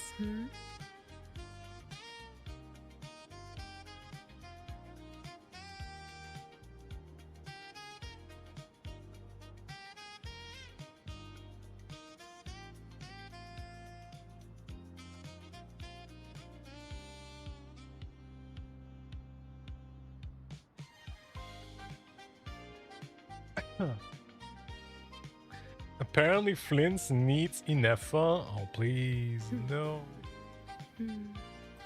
Don't tell me that's true, man. Please. Why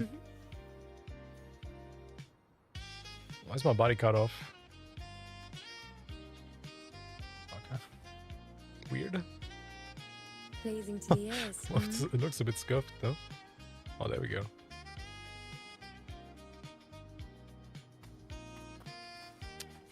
Prince has a new reaction? Yeah, what is it?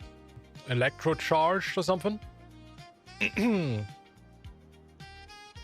Honestly, I would love to see some more Not Cry experience reactions.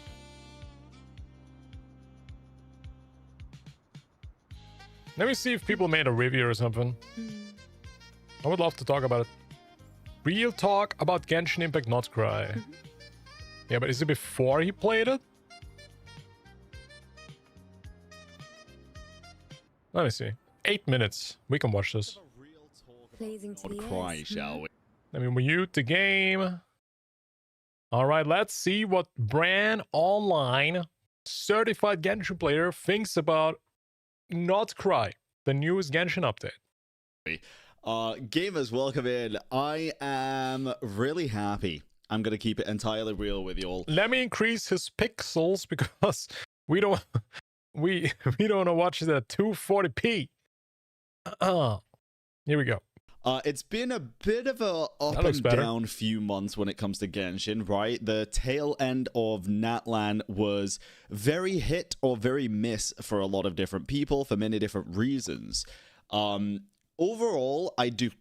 Let me preface this entire video by just saying a lot of people seem to think that I hated everything about Natlan when that is just not true. I actually was one of the few at the time that was praising the Archon quest, right? When it was in the beginning. The Lord... I don't care. You know, I don't care if the Archon quest is good in Natlan because everything around it sucked ass. The dinosaurs sucked. It was too childish. The character and the cast sucked. I hated Kachina. I hated Kinich. I hated Danny Phantom. I hated Flying Cannon Girl Chaska. Dude, I hated the cast, man. I could not take it. I could not play the Archon quest. After 5.2, I was done. After 5.2, I was done. I reached my limit. And Mavuika was the most boring personality Archon I've seen. Really. Really. Her personality was just boring.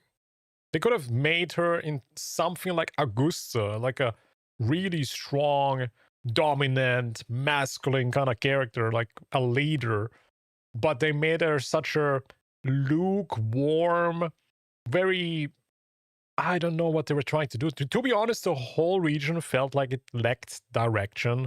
They did not know what they were doing, something like that. Like in comparison to Fontaine, where you had Furina literally carrying the whole Fontaine update, the region, on her back, because her personality was so interesting to watch.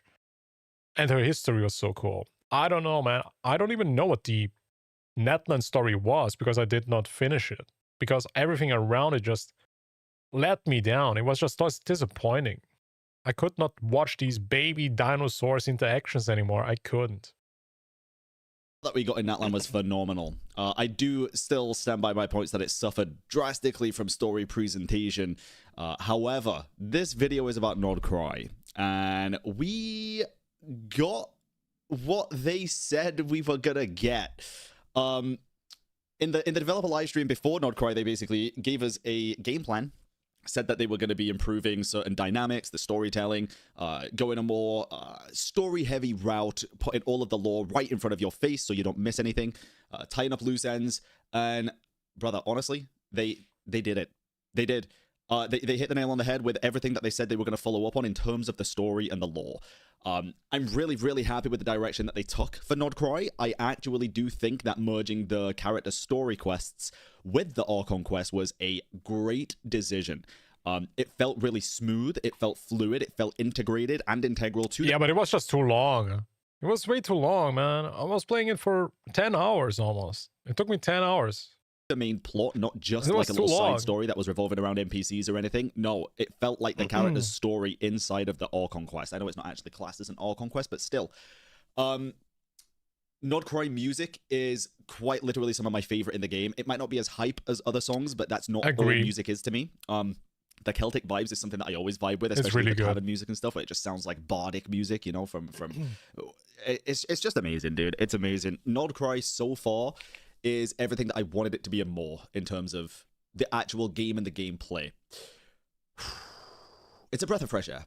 It really is. And I think a lot of people can... So the atmosphere of Nodcry really hits the nail on the head with matching it to this fantasy magical theme of the whole region. It's so... The atmosphere in the region is really good.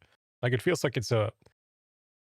You literally watch Freerun. When you guys watch Freerun, it really feels like it catches this fantasy RPG kind of vibe really well. Like, I like the music, the colors, everything around it. Really good. See that. Now, don't get me wrong. There's still some things in the story that felt like small misses. I don't think it's perfect. I really don't. There's still some storytelling elements that could be a lot better. Act 1 could have had a lot more cutscenes. I think we had 1, maybe 2 the entire act. And it was like 5, 6. I think I saw it. All cutscenes, Nodcry. I think it's like 10 minutes in total. Yeah.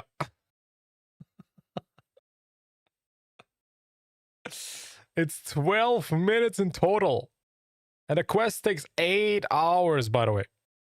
This is an 8-hour-long quest. It has 10 minutes of cutscenes. I think it's actually an improvement to other regions. I think they actually improved the cutscene amount, but it's still like, wow. 8 hours, but you only get 10 minutes of cutscenes. That's pretty crazy. Especially if you look at the normal, what the dialogue looks like. It's still not really entertaining. It's hours. But the positives far outweigh the negatives this time around. And I think anybody would be lying if they said otherwise, but everybody's entitled to their own opinion as well. But yeah, they followed through, bro. The story felt smooth. The characters are lovable, bro. The characters are so good. Oh my goodness. And the fact that they're presenting the lore. You have 1,100 wishes, Toki? How long did you save? What are you doing with 1,000 wishes on your account? Are you planning to... Huh? What is the plan? What's the plan here, buddy? 1,000 wishes. Okay. All right. It was in such a cool way. I mean, Anefa, literally Ineffable Anefa guides us straight into What I'm curious is he only going to talk about the region and the story? Because I agree. It's good. It's better. But does he still enjoy playing the game? That's what I care about. Because I think there's nothing really about the gameplay that interests me anymore. The end game is boring. The Abyss is boring. The Imaginary Theater is not really fun. I think they even introduced a new end game now. The Inslaughter, Stygian Inslaughter or something. I don't know if this is fun or not. But do people even enjoy playing the game? That's what I wonder. I agree the story is good. And the lore is good. The characters are good. But do you actually enjoy playing the game? Because I think that's the weakest part of the game. Which is kind of sad that I have to say this. I think the weakest part about Genshin is it being a game. It's a good visual novel.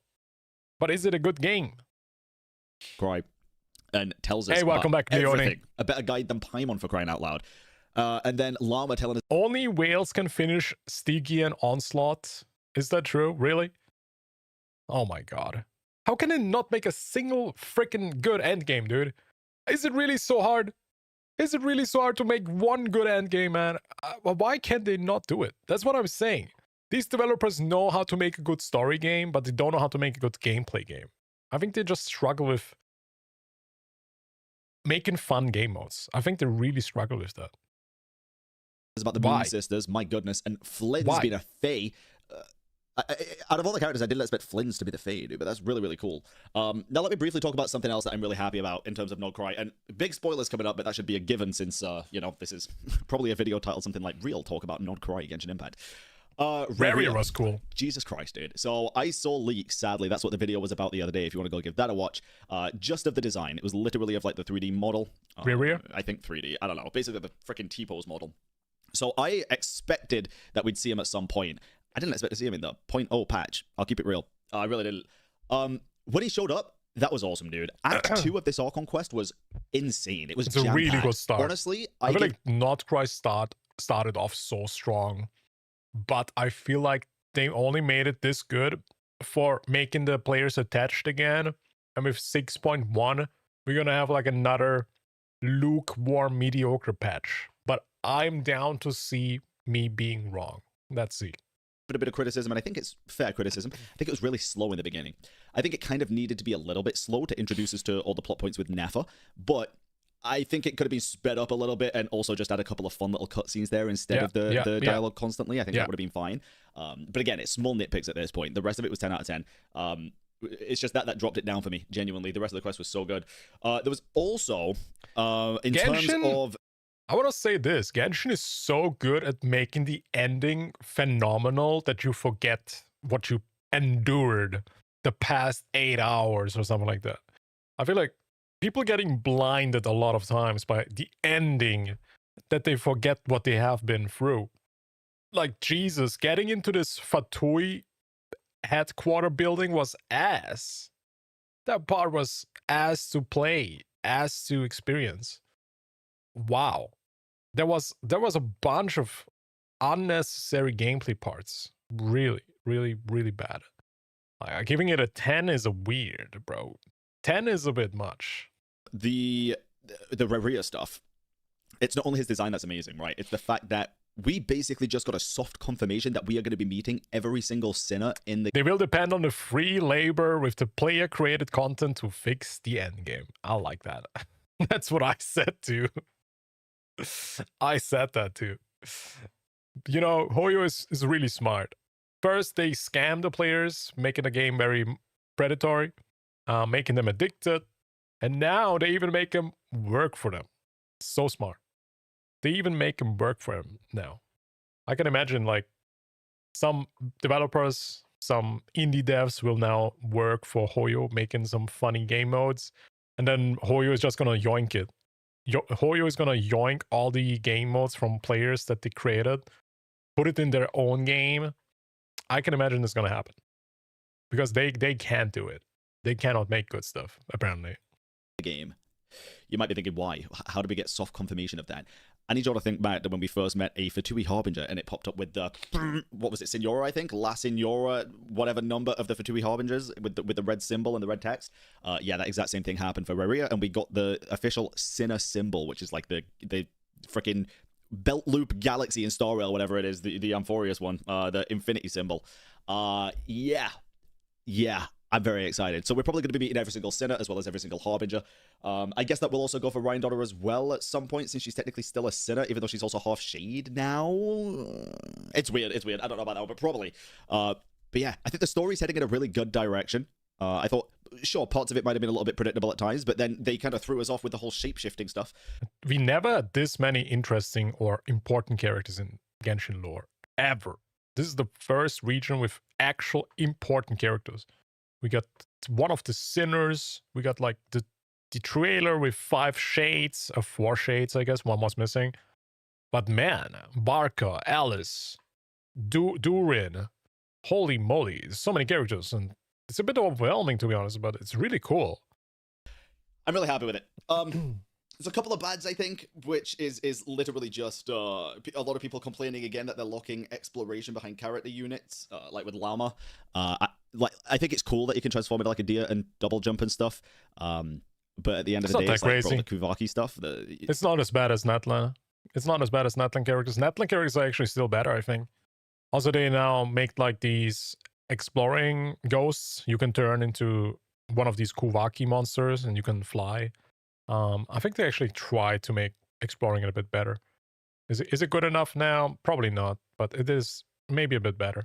Especially the landscape is not as annoying anymore to explore around. Because in Natlan was horrible to explore. Sometimes you had like mountains that are as high as a freaking twin tower, bro. You have to get super high sometimes, and it takes so long to get up there. But this landscape is very chill. It's not that high. It's very easy to walk around. Pretty easy exploring. It's better movement than any of the playable characters, I feel like. I feel like it's just good. Unlike the Saurians, the Kuvaki stuff actually feels really fluid. They should just really remove stamina. To use. I'm with you, man. I'm with you, Toki. Yeah, I mean, locking exploration 100% characters is just something we kind of have to deal with at this point, I feel like, sadly, because I still don't really like it. I feel like every character should have some kind of like permanent gimmick for exploration, which I guess gliding is one, but it's not really great nowadays. But yeah. They should give every player a gadget that is for exploring. Let us be transforming into these Kuvaki with a gadget. Why do we have to find these? Why did we not in Natlan get a whistle? Let us whistle a dinosaur around that's gonna come to us and we can transform or something. Why did they not do this? I can tell you why. I can tell you why. They wanted to make money. They wanted to not give you the quality of life because money. Give me money. I'm so curious, dude. I'm so curious what your thoughts are on Nodcry. Genuinely, I think it is probably the best introduction to a region we've ever had. Hey, good luck, Jay. I really do think so. And that's saying a lot because I didn't even think Fontaine's surpassed Sumeru, because Sumeru was my first ever, like, official introduction to a brand new region with everybody else. I started playing in Azuma. So Sumeru had that kind of nostalgia grip on me all the way through Sumeru and through Fontaine and through Natlan. But Nodcry, this first patch has really sold me, dude. It really has. The aesthetics are everything to me. I love it. I love the Enconomia vibes that you get everywhere. I love the fact that we're meeting so many different characters from so many different factions. Never number one. It's just crazy. It's mind-blowing. I'm really happy with the direction Genshin's taken at the minute. I think it's a big step in the right direction. I'm very positive for the future. I'm looking forward to it. Good. Sure, there's still a lot of things that I wish they'd fix and work on in terms of quality of life. God damn, the quality of life is something that, listen, my quality of life is in the story at this point. And I've said this before and I'll say it again. I will praise them when they do something praiseworthy, and I will dumpster when they do something bad. And yeah, the story at the minute, dude, this is mainly a video just glazing the story, to be honest, because I'm just so happy with the route that they've taken for it. I know this is just me yapping at you guys, but hopefully you'll enjoy this kind of thing where I just talk to the camera and let you all know my inner... Good, okay, I guess he does not talk about the gameplay part at all. That's what I was thinking about. As you can see, he's prioritizing the story. He's prioritizing the lore, which I think that's how you should probably play Genshin. You should not care about endgame. You should not care about the gameplay, because it does not have that much priority in terms for the developers either. Genshin developers only care about the lore, man. It has been like that for a long time, really. It was like that for a long time, chat. They don't care. They don't care about the gameplay of the game. They don't. They only care about the lore. They prioritize the lore a lot. The gameplay is really lacking. Not happen, they will give you a 5-star to wish. Yeah, maybe they want to try to get you hooked again. Maybe that could be it. I did win my 50-50 for Lauma, chat. It was impressive. At that point, you can just watch a YouTube video of the story. Yeah, exactly. I think that's what a lot of people actually do. A lot of people actually do that. Yeah.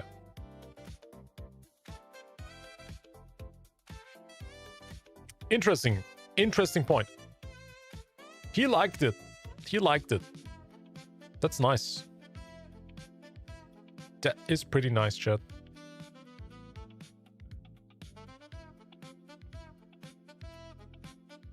Ooh, what do we have here? Cosmos ZR with another video called When you go back to Genshin Impact after playing Wuthering Waves. Ooh. Ooh. Ah. Damn. What is it gonna say? Ooh. Yo, Genshin Impact. Yo, I finally got Mona, bro. You got Mona, bro. I just got Kaching, bro. I've been going for this bitch forever. After 5 years getting a standard character is crazy, dude. Congrats, man. That is actually so good. Dude, these two characters are so meta defining. It's crazy. Finally! Yo, I was trying to hit that Insane. standard better like 10 times, bro. She finally came home, bro. Yeah, but I don't know, man. This content kind of hard. Like, I need to get better characters or something. Bro, I'm not gonna lie, Storyteller bad hard, bro. Yo, this game is fun as hell, man. Oh, yeah, there is co-op, bro. We should do it, yeah. Alright, bet. Yo, invite me to a party, bro. Invite me to a party. Bro, I'm gonna send you the invite. This honestly was the magic of Genshin Impact. And with that magic in the game, also comes the magic of pooling for characters. And if you want to magically save for pooling for characters, you might as well use LD Shop. A website where you can get your game came out. It really did feel like a magical experience and a magical game to dive into. The world was vast, even though it definitely was just a copy of Breath of the Wild with anime aesthetics and a gacha system. It worked out. Pretty much. Honestly, people didn't even care about that. The combat was interesting with the elemental system. The colors were popping. The characters were cute. Some of them were cool. It honestly was a game that you wanted to sink your time into because it was interesting and fun to play. Especially back in the day, and I know I said this in pretty much all my videos, but it was when COVID was happening. No one had nothing to do. Everybody was locked inside. So this gave people something to do. And what's still like a huge player base is still playing the game only because they got hooked during COVID. A huge amount of players, millions, if not the majorities that still plays the game. They are only playing because they got addicted to it during COVID because there was nothing better to do. That if you were someone like me, there was a lot of games that were announced back then that you were interested in. One of them being Blue Protocol. I feel like I've heard a lot of people talk about the fact that Blue Protocol and Genshin Impact were essentially announced around the same time, and most people that I talked to at the time were just mainly excited for Blue Protocol. But Blue Protocol got announced like 2017, 2018, a really long time ago, almost 10 years ago, man. Which is kind of insane if I think about it now. Goddamn. Impact came out first, so they're like, you know what? I'm gonna play this game until Blue Protocol comes out. And then after playing the game, they're like, wow, this game honestly has like a good amount of polish. It's pretty solid. It's fun to play. And it's like a live service game, so it's not like you're necessarily going to always run out of content, or rather there will always be new content to do. So it's something that'll always at some point scratch that itch that you want to play an anime style game. And honestly, while you were playing Genshin Impact, there was still a lot of games that were being announced. Like Wuthering Waves was announced, even the Hoyoverse was announcing more games, but there wasn't really any game on the market that could have contested Genshin Impact that was for a long time, actually. All of them were just had announcements that honestly felt like they were fake because they were taking literally forever to come out. Like I feel like even Ananta, even though it's somewhat more recently, it was still pretty far back in the day. It was announced back then, and people saw the game. They're like, this is definitely a game that I would want to try. But it felt like a fair though because they will only put like an update, game, like a trailer for the game. Dude, next week we're gonna get actual new gameplay. There's a trailer leak already, a thumbnail leak. We're actually gonna see Ananta gameplay next week, chat. Get ready. Out once a year or something like that, and like some dev talk online, and then no release date ever, an assumed release date that would always get changed. So it felt like that game was literally never coming out. And that's pretty much what I'm saying. You would lose interest in the other game and you would keep playing Genshin Impact because at the time it's the only thing that there was. And even though it was the only thing that there was at the time, it was still a good game. It was fun to play. The story was nice. It has co-op. It has co-op. And it scratched that itch for people who wanted to farm daily, build their accounts, build their characters, feel like they're trying to work to attain something higher and always... You know what Genshin has always been good at? Optimization. I think they do a really good job with optimizing the game, man. Like, I think barely bugs happened in the past 5 years. Like, optimization-wise, these devs are actually really good. For something higher in their account or characters. Shit, so it's a really fun game to play, especially with gacha games that always come out.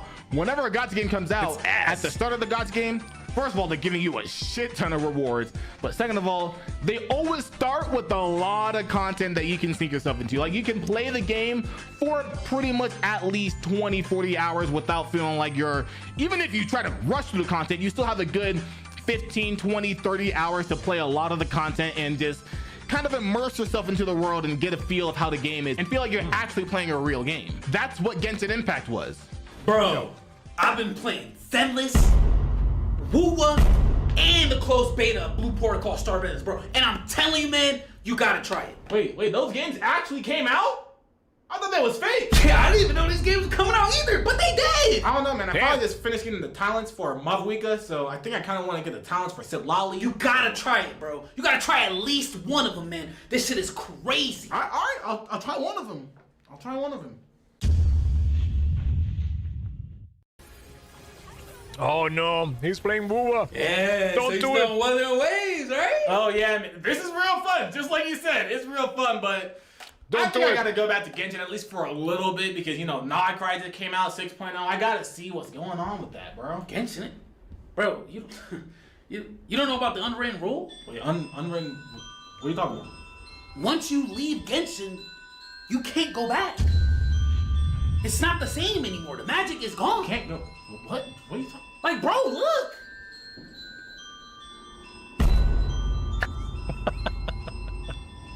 This shit ancient now. He's so right. This is BC, bro. Yo, that shit look dusty as hell, bro. You really gonna play that? You really thought you could go back to Genshin Impact? Yo, this motherfucker, bro. Yo, you gonna have to get with the times. Damn. You know what they say. Once you're black, there's no going back. Nah, but for real though, whenever you play another game like Wuthering Waves or Zone Zero, just games that feel like they were made with rather, I guess, modern day technology, it's really hard to go back to a game like Genshin Impact, especially whenever you sink a lot of time into that game. And it's not even just the rewards that the game gives you or the exploration mechanics that the game offers you for free. It's honestly just the core of the game. The core of Genshin Impact feels ancient. Whenever you're playing the game and you move around after you come back from another game, you literally feel like you have Rock Lee weights on. And then you go back to the other game, you feel like you drop them and you can move freely. The combat doesn't really feel like there's much evolution in it. Like, it feels like it's been the same. Which could have easily been prevented if they just added some type of traveling mechanics for gadgets. Some type of gadget, like a little turn into a Sealy or something. There's easily so many things they could have done to make this just feel better. Since the beginning, and the way that they're trying to elevate the combat is by adding higher reactions like Lunar Bloom and Lunar Charge, which really does not help the core of the game, because the core of the gameplay it's starting to feel like it's falling behind the other games. Other games like Wuthering Waves and Zenless Zone Zero are still keeping the core of the foundation that they've built for their combat and are elevating on top of it by making characters crazier, more fun, while still having the earlier characters still feel generally fun. And if I'm being honest, it's not like I'm even saying Genshin Impact is a horrible game and a game that you should just not play, because they still come out with content that seems very interesting. They're coming out with patches that seem very fun. They're coming out with content that no other game is doing, like the Roblox shit that they're putting in their game. That's cool. I want to play for that. But the biggest issue is whenever you see a patch like that, you're like, wow, this story looked like it's gonna be crazy. This event looked really nice. I gotta try it out. And then you boot up the game. I mean, I think actually a lot of people are excited for this user-created content feature. Honestly, I even think that some Wuwa players will actually download Genshin again for this. If it's gonna be good, right? And all it comes down to is literally what are the tools they give to the players, because players create the content. And I can imagine some creators actually make some good stuff with this. This actually could be a really fantastic new boost for Genshin, but also for us players to have more to play. This could actually be freaking huge. I hope it's gonna be good. I will play it when it comes out. It should be coming out actually next patch with Genshin. So yeah, we're gonna check it out, man. Let's maybe even create some game modes. How about that?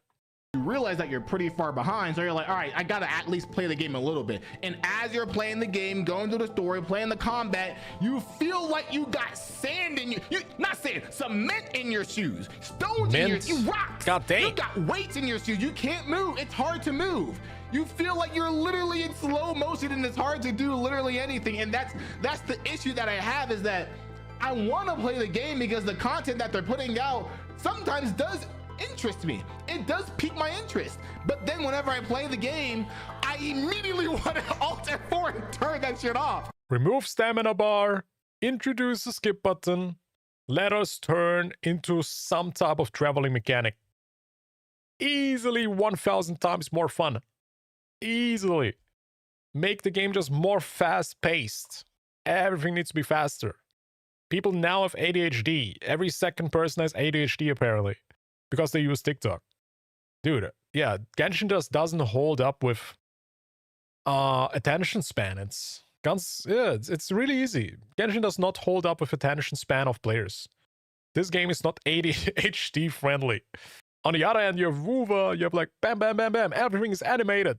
Combat is looking like PGR. You literally get like epileptic syndrome when you play the game. Very ADHD friendly, to be honest. Because I can't move for shit. And especially if you're not playing consistently and getting all the characters that are coming out, your exploration mechanics are highly limited. So it feels horrible, especially coming from a game like Wuthering where they're allowing you to literally now fly absolutely everywhere. So yeah, this was just going to be a super short thing because players doubted it. Players were thinking they're only going to make flying in Renacita. Dang, players have been wronged. I guess Kuro Games actually is quite good. Making flying available in the older zones, man. What a W move from the devs, by the way. Huge. 6.0 with Nod Cry seemed like it was shaping up to be something that was really cool and something that I really wanted to actually come back consistently to Genshin Impact to play. But then after booting it up again and moving for like 20 seconds, playing a little bit of the story, doing a little bit of the combat, I can't. I literally just can't. I need them to figure that shit out because I want to play the game and I'm struggling to play the game because of that. And I know I'm not the only person that feels this way. I feel like I'm trying to be very realistic because the game has a lot of fun things. That Roblox shit look crazy, bro. I want to play that League of Legends shit that they showed in that shit. But I don't want to just boot up Genshin Impact. Yo, imagine somebody can actually make League of Legends, but with the Genshin characters. Just you can like play Hu Tao, Skirk, whatever the fuck. Just play League with them. I think that's gonna be fun, maybe. I think potentially this could be huge. That shit. But I don't want to just boot up Genshin Impact just to play specifically that. Because if that's the case, bro, I'm gonna just boot up League of Legends. Yeah, but League of Legends doesn't have Hu Tao. Good video though. Good freaking too. Yeah, I agree with him. I think he has a lot of points right. He definitely has a lot of points right. It does feel really slow in comparison.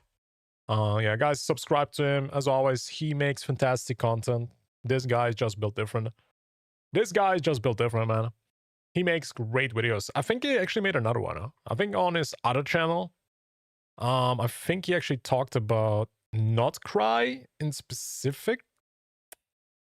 Let me see if I can find that one real quick.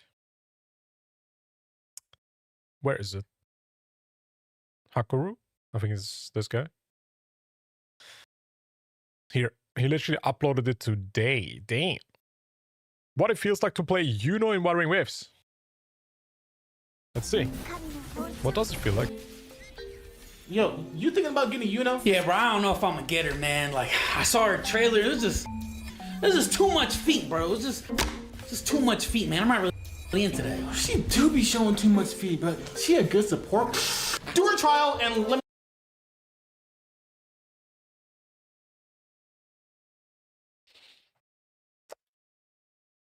What was that? What was that? I saw something.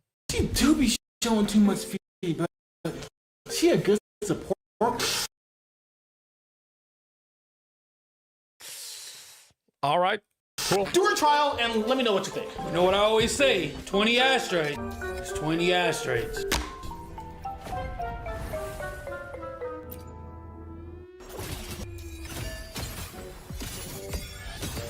Her gameplay is so good. Man, I do like blue hair. She look kind of sick. I'm not gonna lie, man, but that feet stuff just holding me back, man. Her movement is just so fluid. I just don't understand. Yo, did she just go under the ground? Yo, she fighting in the air? Nah, they're not gonna make me like her feet though, bro. They crazy.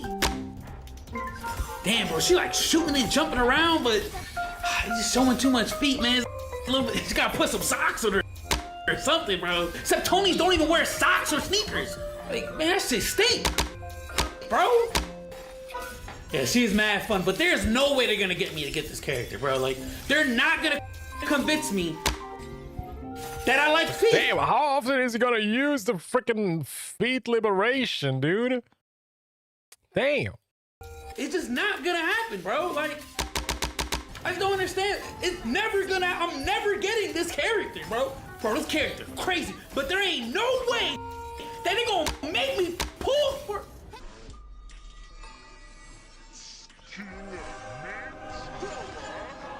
Yeah, I'm not gonna lie, chat. I never liked feet, but UNO definitely has changed my perspective on feet. I think so. Maybe I like it a bit now. Maybe I like it a bit now. It's like unconscious manipulation. If you keep something repeatedly, if you see it, you keep seeing it, I think it can actually change your freaking tastes. We are getting manipulated by Kuro games, man. And it's working. She has boobs. I think a lot of people see something else. 20 asteroids. It's 20 asteroids, you know what I mean? Like, people look at the feet a lot. I just gotta finish this shit real quick. I mean, let me see that all real quick. I mean, she's just a beautiful character, to be honest. I don't even think it's the feet. I don't even think it's the feet that people like. It's just her overall design is good. Hey yo, what's up, Kelt? Welcome back. She's just a good character. Good design, chat. She's just... Yeah, buddy! I like that he has the Naru Shio. The Naru Shio watermark down there. Goddamn, he's using Naru Shio content.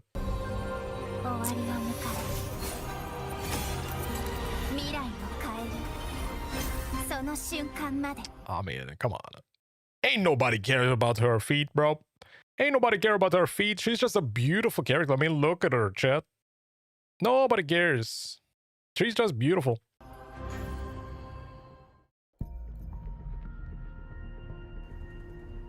He's gonna zoom in on the feet. Am I right? What the fuck? You saw her feet? Yeah, I saw her feet. Yeah, she got 10 toes, so I'm gonna get her 10 more times. Yeah, I'm gonna get her 10 more times. Me too. Me too.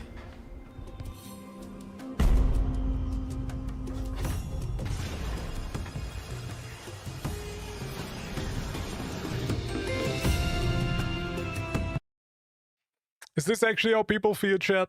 Is that actually why people pulled that character? I don't know, man. I think, I don't know. Oh, fuck, sorry. Oh! Why is it so loud? My bad, my bad. Sorry, chat. My bad. I pulled her into a weapon because she looks fun. She is fun, dude. She's incredibly fun. Really. Really fun.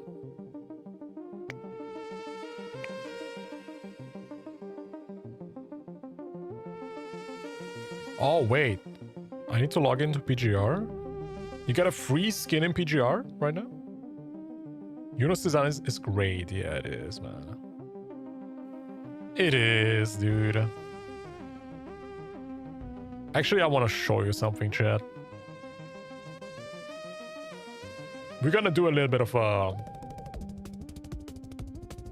I don't know how Kuru Games is doing it, chat, but if you guys remember when IUNO got drip marketed, she was not even that popular. You guys remember when all these 5 units got drip marketed in 2.3 or 2.4? It was one of the updates. Let me see if I can find it. When they drip marketed like 5 characters at once. Also, holy shit! Why is this music sped up? You relax. Where is it? I think it was in 2.2.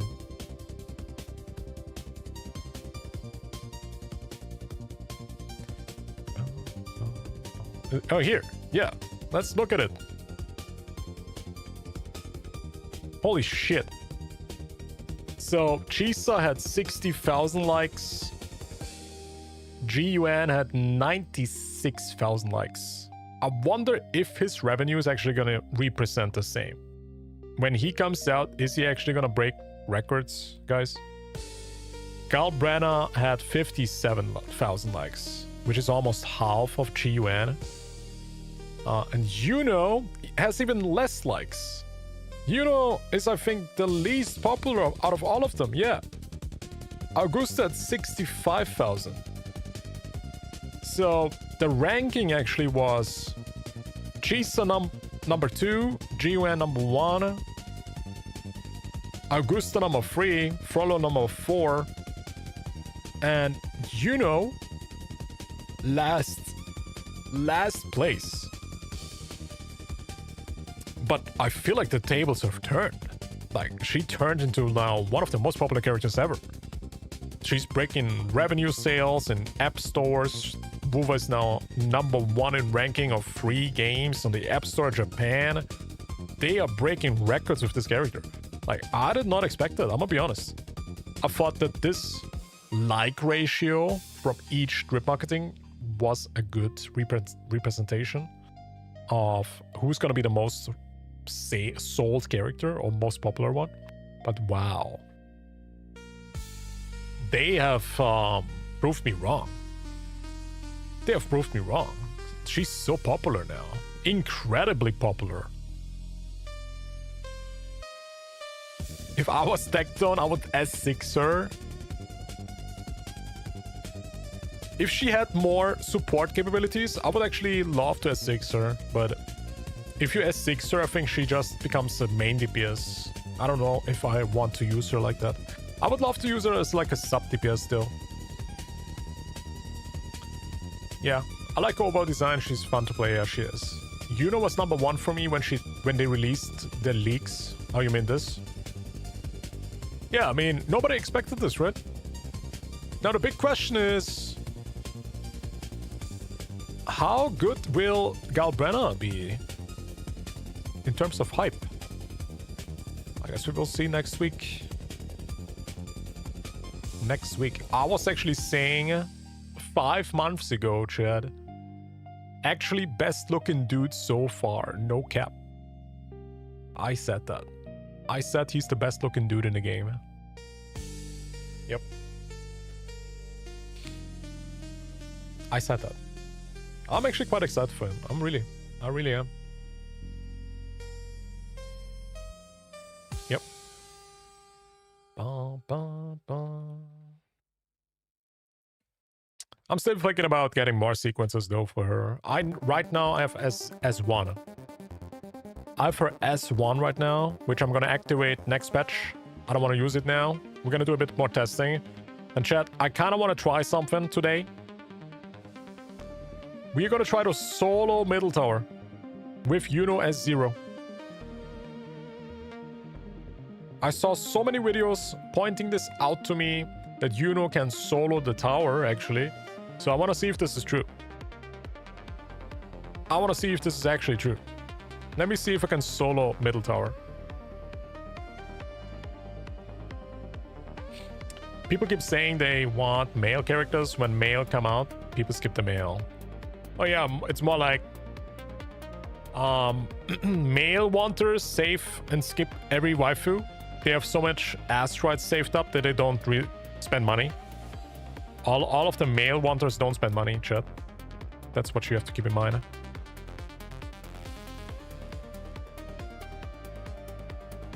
So, and also we did not really have a good comparison yet of popular males. If you think about it, who did we have, chat? We got GN, and in my opinion, GN is not the best looking dude in the game. He did pretty poorly at launch. Then we had Jing Liao. He was free, so that was a bad comparison to see how popular males are. And then we had Brand. I think that was the next one. Maybe I'm missing someone, but I think that was Brand was the next one. And I think Brand is not the most appealing character for everybody. He has some very niche design that you kind of have to like. He's not very casual design-wise. I think you have to like his specific colors, his specific design. He's not very appealing to the mass audience. That's what I wanted to say. I think we did not have a character yet that's a good indicator of how good man can sell. So maybe with Gashlin it's gonna change, maybe with Scar, maybe with QIUYUAN. QIUYUAN actually could be the first example, proper example, that could show how good actually man can sell. We will see. If they make him a good character, if they make him with cool animations, I can imagine that even dudes want to pull and not only girls. Because let's be real, a lot of dudes skip males. A lot of male players don't wanna pull dudes. Yeah, we will see. I'm losing my voice. Like, if his gameplay is gonna be cool, if he's gonna be aura farming, I think so many male players will actually pull him. A lot of male players will pull him. Okay, let's see. How good is IUNO S0 in the tower solo? Like, she should be like on the same level, maybe similar like Brand. Dude, I already hit for 100k. Actually, let me unmute the game. I want to have sound effects. Is that all? I think the next two characters will break records. I don't know. I feel like Kalbrenna does not... I cannot talk anymore. Why am I so tired? I'm so tired, dude. I need maybe coffee, chat. I think Kalbrenna does also not look like a mass appealing character. You know who's the most mass appealing character? Chisa. Chisa has somewhat of a very casual outfit design. She looks like she's from 5 different games, to be honest. She looks like she's from Blue Archive. She looks like she's from Akame ga Kill. She looks like from... Oh, there's so many characters that look like her. But you know what I mean. She's a very mass appealing character. With Kalbrenna, we have a more niche design, in my opinion. I think IUNO is also quite mass appealing. If you look at the design from IUNO, I think it's also quite mass appealing. Is that all? Face me. Answer my call. I skipped QIUYUAN because he will be surely free. Oh man. There it is. Is that all? Guys, you have to stop saying that because people will actually believe it, man. Revealed. And then we're gonna have the same thing happen that we had happen with Chacona. Present your offering. On you go.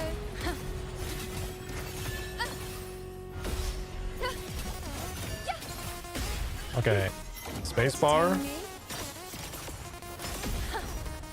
Oh my god. Yo, relax. Bow before me. Causality overturned. On you go. Dude, she's like invincible. What the fuck? The moon is full. You see how she like keeps herself alive? It's insane. Praise me. I'm definitely not doing the best job with my rotation though. Fate in my mark. Then is that all? On you go. Damage is really good though. Sadly, I'm not the best player. I'm not the best player! This is not. You dare test me. The insolence. Wait, how do I heal? I'm gonna be honest, I don't even know what heals. Oh, that was a non-crit. On you go.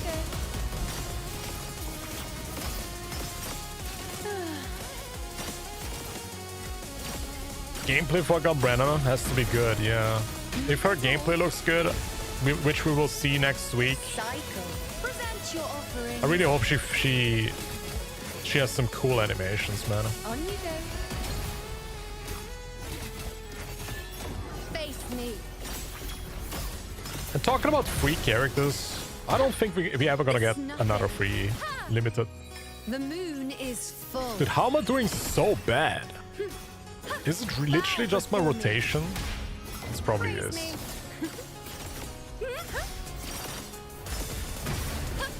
Yeah, I think I could do it if my rotation is gonna be better. Future. Reshape. Wane. But her damage is really good. Like for a healer, by the way. Yo, chat, I think this is a healer, by the way. This is a healer. Heavy when your concerto is max. Yeah, but isn't that like interrupting something? Let me try this one. I think this is the most interesting one with the double bosses.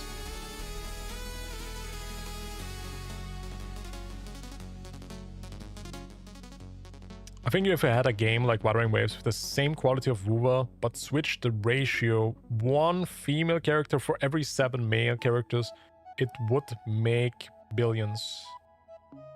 1 female for every 7 male. Women would spend money, but don't have much to spend it on when it comes to games. Yeah, but the audience that wuwa has now is pretty much what they appeal it to, right? They don't want to make a new audience. Maybe they could, but this game is pretty much built on a foundation of male players. I know that girls spend a lot of money on Husbando games. But the fact is also, this is a pretty much focused gameplay game. This game is very much focused on gameplay. And how do I say this without sounding too offensive or something? But girls really prefer chill, cozy, farm games where gameplay is not too hard, not too difficult, very casual games. You can just look at the statistics, to be honest. Girls love Sims, girls love Animal Crossing, girls love not Farmville, not Terraria, what is it called? Yeah, my brother's girlfriend actually plays that game too. What is it called, chat? There's this one farming game where you can marry people. What is the game called? And yeah, girls also play Otome games, right? Which is Love and Deep Space. Love and Deep Space is also not focusing on the gameplay. It's focusing on interacting with your boyfriends. Literally is. Mini games. The gameplay is not the main point of the game. Stardew Valley, thank you. Yeah. Even my brother's girlfriend is playing Stardew Valley. So... yeah. Honestly, I think it would be a mistake if they make too many males. I want this game to actually make a lot of money. So, 7 males is a bit too much, okay? But I honestly would not mind if they increase the male characters. It doesn't have to be 7, but I would not mind if they just make more, honestly. At this point, I also feel a bit overwhelmed because it's too many waifus. It's too much stimulation, kinda. It would be nice having like a bit of a mixed thing, you know? Maybe... To be honest, waifus don't feel that special if you just keep bringing more and more and more and more.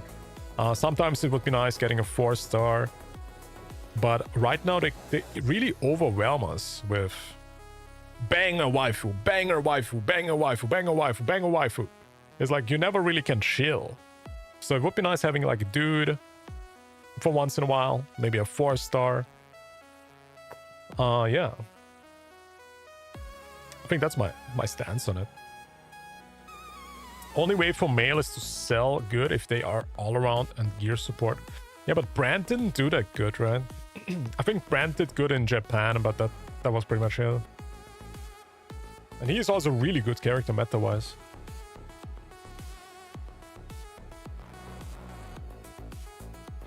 I'm gonna be real, chat. I started playing Wuthering Waves because of Calcharo. Like, I like dudes. Don't clip that.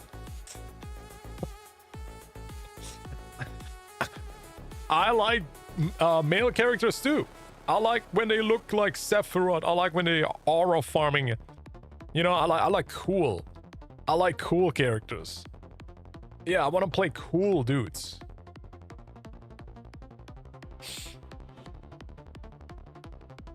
Give us more males so we can skip more. Exactly. I mean, some people have different reasons why they want males.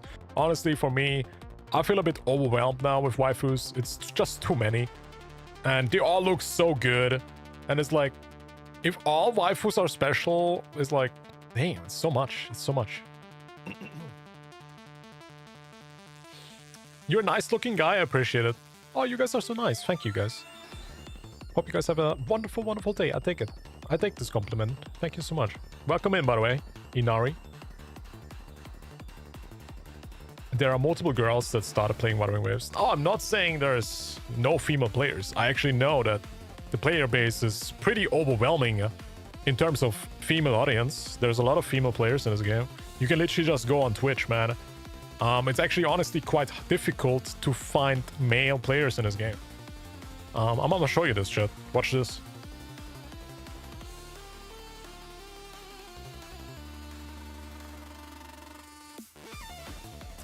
Here, female streamer, female streamer, female streamer, female streamer, female streamer, female, female, female. Like, damn, this is like 50%. There's a lot of girls that play the game. Here's so many. 90% is like literally VTubers. Look at that. Female, female, female, female. Female, female, female, female. Like, honestly, they have to make more dudes, because if this is the actual player base, which, let's be real, Kuro Games knows their player base, they have the statistics, but wow, there's a lot of girls play this game. And if they just make a few more dudes for them, I would be down, you know? Just make them, like, appealing for men as well. The problem that WUWA has right now, it's very male dominated. So people will be skipping most dudes if they appeal just to girls. Right? It's really hard to make a male character that's appealing for straight men. Can I say this? Because girls will pull hot dudes, right? But men will not pull hot dudes most of the time. Some men do, but I wouldn't. I don't care if the dude is hot. I want the dude to be cool. I want him to have good gameplay and stuff. So, yeah, that's the issue. They can make the hottest dude, but most men will just skip because he's an ikemen. He's very romantic. They try to appeal to the female audience too much. And maybe Brand was a bit like that. He felt a little bit like he was there to appeal to the female audience a bit. Also, thank you so much for the follows, guys. Glad Karma, thank you. Shout out to you, man. Hope you have a great freaking day. Give us manly man, not fruity man. Hey, I wonder how Durin is gonna do in Genshin. In 2 months, I think, in Genshin, there's another 5-star little boy coming out. Yeah, I wonder how good he will sell. That's gonna be interesting. Problem with QIUYUAN is that he doesn't target women. He's appealing mostly for men. Really? Would you say that? Because I saw so many girls go crazy about him. I don't know. It's probably maybe you are like in the 50% or something. It could be it. I saw a lot of girls being very down bad for QIUYUAN. But I can see both sides being the thing. He might be actually... I think you have a point, right? That he's not too much Ikemen. He doesn't really look like some romantic option from an otome game. Because if you look at otome games, they have a very particular style of how they look. I agree with you there, 100%. But I'm pretty sure that a lot of girls actually like QIUYUAN. Brand appeals to gay men? I don't know. I have no idea. I'm not gay, so I cannot really talk about that. He just has this very niche design, in my opinion. If he had a more casual outfit, I also think that he would have sold better. But his design is like literally... He's showing off his cleavage, so... It's like... Wasn't that man appealing, to be honest.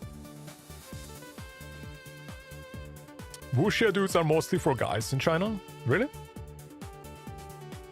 Isn't like one of the most popular MMOs in China some Wuxia game? I think there's like such a big MMO in China that everybody plays. And I think there's a lot of girl players as well. Correct me if I'm wrong, but I think that game is actually coming out in global soon. I forgot the name of it. But I know there's like this game coming out soon on global. No, it's not Variance Meat. It's a very... not old, but it's an older MMO. It's a Wuxia style MMO. And it's one of the most popular MMOs in CN.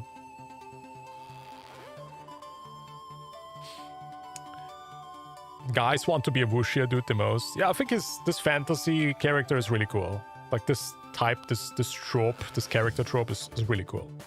I agree. Gashlin would sell well because dudes would pull him.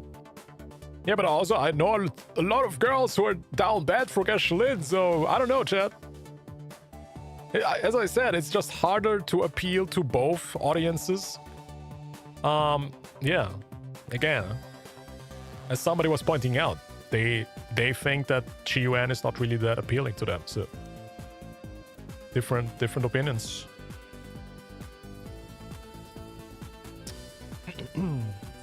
Sword of Justice. Yeah, that's it. I think that's it. And that game looks very much like for Sword of Justice. Wait, is it actually that one? Yeah, that game looks like it's also for girls, to be honest. I don't know if you guys have heard of this game, but from when I saw this game the first time, I thought like, this is pretty much appealing to girls. Like, look at that. You can be such a pretty girl in this game. I don't know. But what do I know, chat? Just for me, when I saw this the first time, I was like, this game looks very much appealing for girls. Yeah. It looks good, too. It looks pretty good. Let me see some gameplay. This should be coming out on global soon.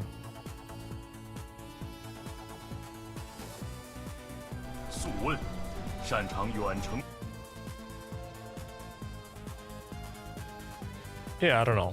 There's this particular style to the game where I think this is very much appealing for girls, you know? Looks a bit like Infinity Nikki, just from the graphics style a little bit.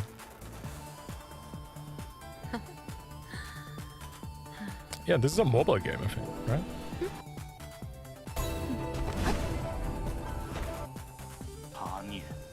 Oh my god, it's QIUYUAN, dude! Holy leaks! Oh my god, Chevy found him!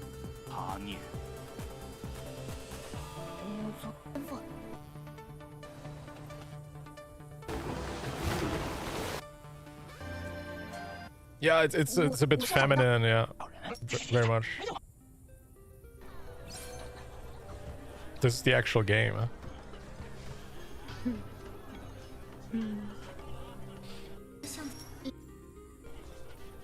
Yeah, I don't know. I mean, it's just one game as an example. So I think the wuxia art style, the wuxia thematic, I don't think that's just appealing to men. I don't think so at all. No. Pleasing to the I think ears. wuxia is very much also for girls. So. But then again, it's a wuxia dude.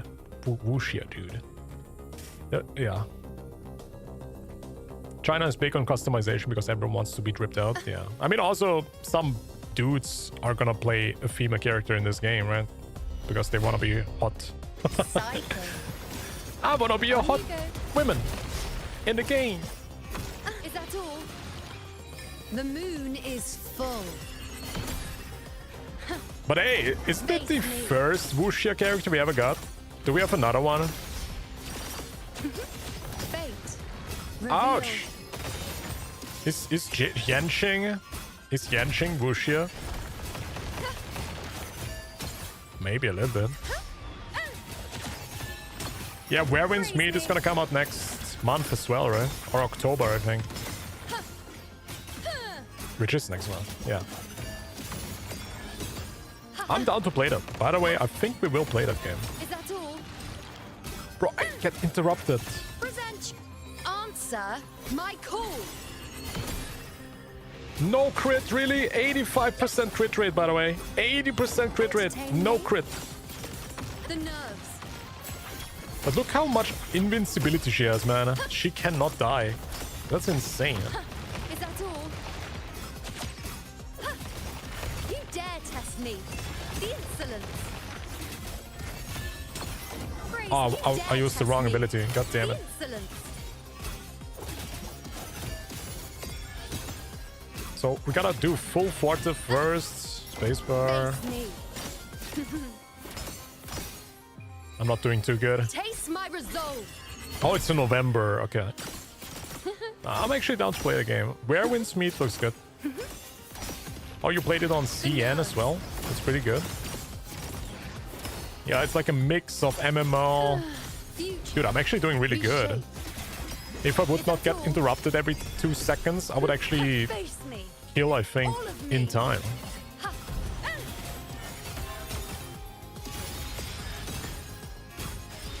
Entertain me.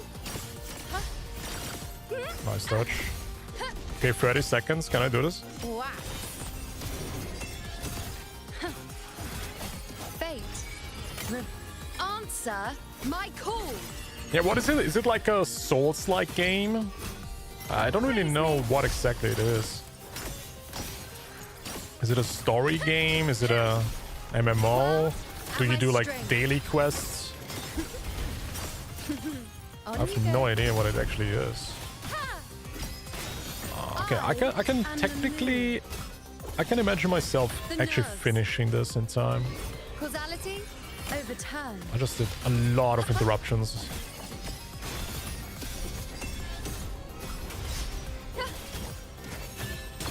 There's a story, there's PvP, Entertain me. there's raiding as well. Really? Fate in my mark. Taste my resolve. Damn, are you guys gonna play it?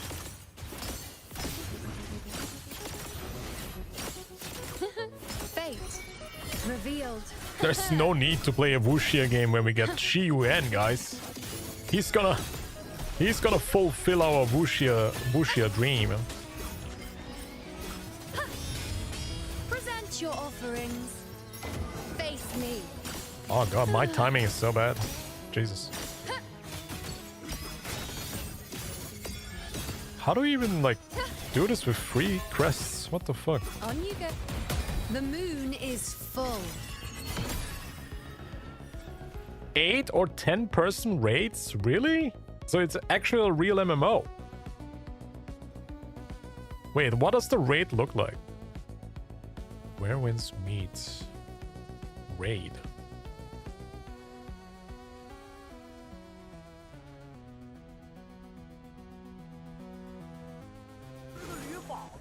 What does it look like?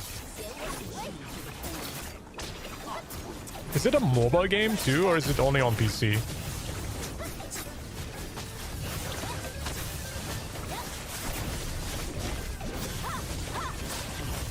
Looks kind of funny.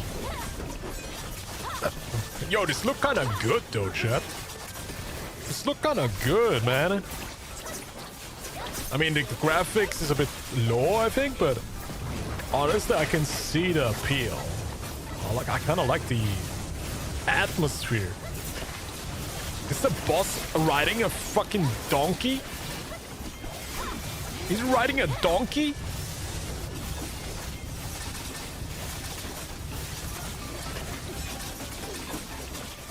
Yo, this kind of look good though.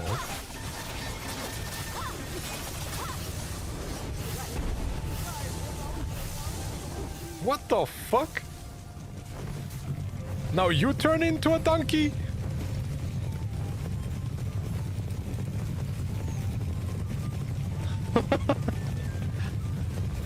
What is that game? What the fuck? Yo, this kind of looks funny though. What the hell? That's kind of goofy.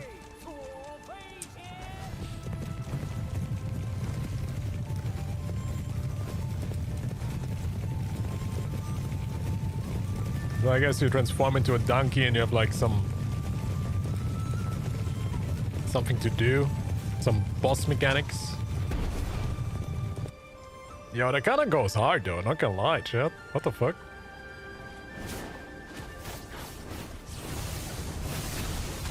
I'm gonna play that. I'm gonna play that.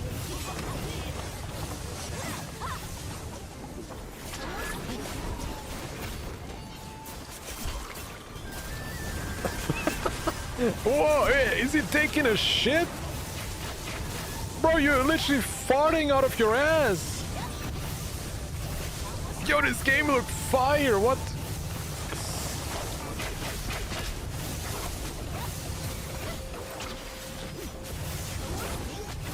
That's like one of those games where I have to think about if I should play a male or female. Like on the one hand, I could be a cool male with cool animations and stuff, but you could also be a hot female and just look at your character the whole time, you know? I don't know.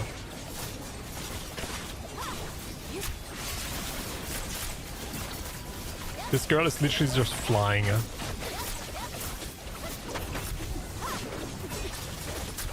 Just make a waifu.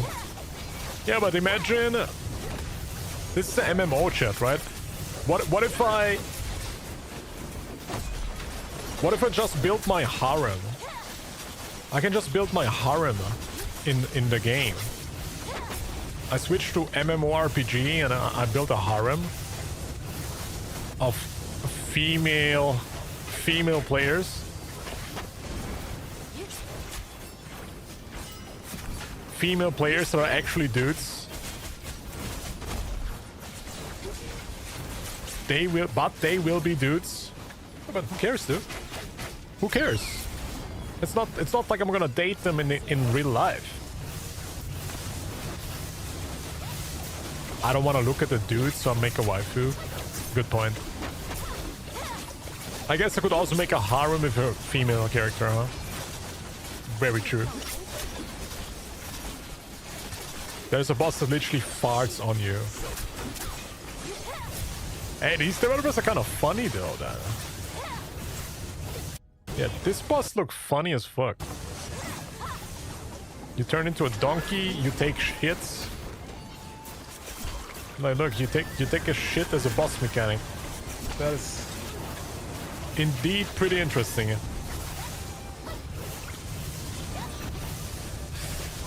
Let me see, is there another one? Is there another boss? The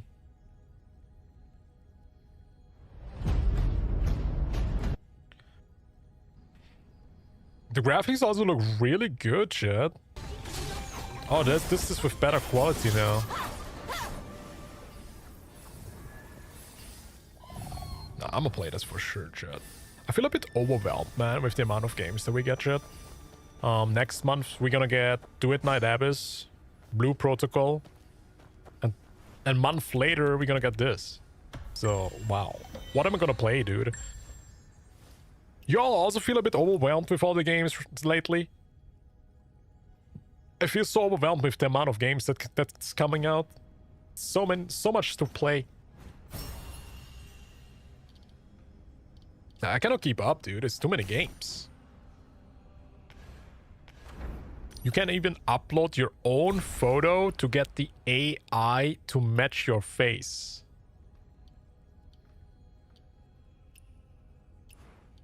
Wait, can I see this? So it's like FIFA FIFA? Is it like FIFA? Oh, here.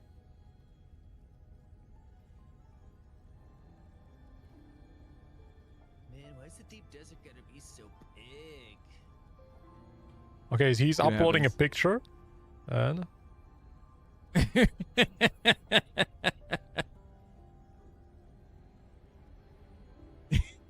I mean, he looks Asian, though. I don't know if this is accurate, chat. I'm not sure if that fits. Let's see. It reminds me very much of the FIFA AI thing. Very much reminds me of that.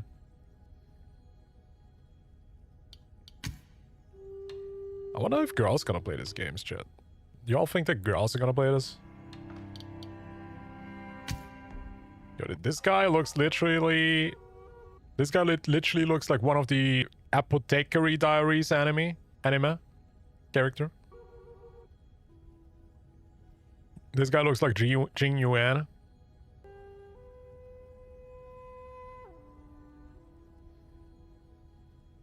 It's kind of cool.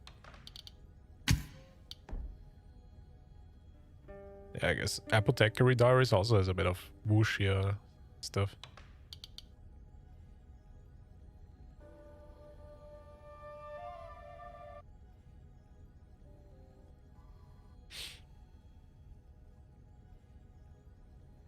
Yeah, I mean, this game, for me, it has to have good gameplay. If it doesn't feel fun to play that, I don't give a shit.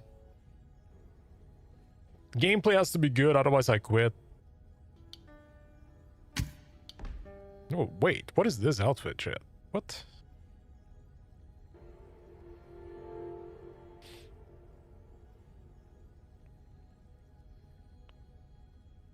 The combat gets more fun as you advance in the story level up. Because you learn more techniques and styles. I see. Apparently you can have like 3 weapons and you can like swap weapons around or something like that. I think that's how I understood it. You can choose up to 3 weapons and then you just swap around. Oh no, they have freaking fairy tails. Even ears.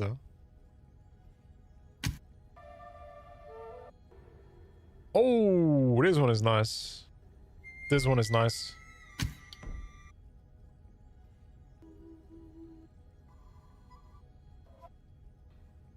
I mean, this one also has kind of a very feminine art style, no? Oh, this one is cool. This is QIUYUAN! Show female characters. Oh,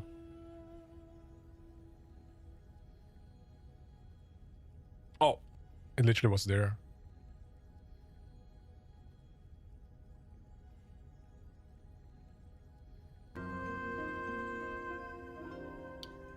Okay, let's see female characters. Okay. Interesting.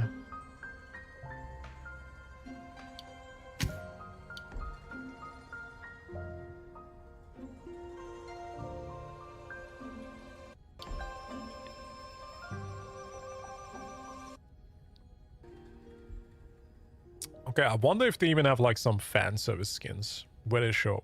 Do they show like skin or not? Seems pretty seems pretty tame.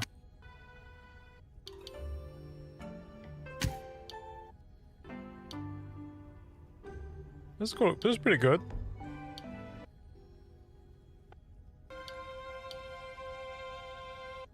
The princess vibes. Oh, this one. Oh, this one is nice.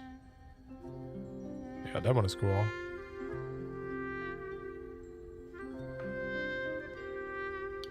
These are probably the female versions of the male skins, right? Oh, this one kind of looks like Kunoichi. There's a lot of costumes. That's the only thing you pay for. I see. Is it actually free to play? Is this game free?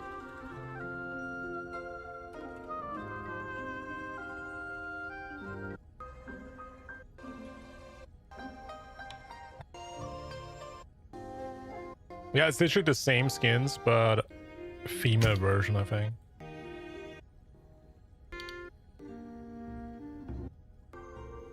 So you probably can like do gender swap and you still keep the skins, which is kind of nice, I guess.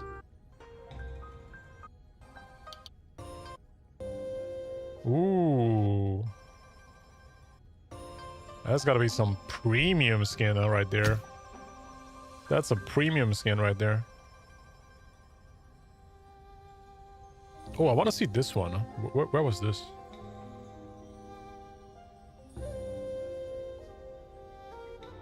Did he show it?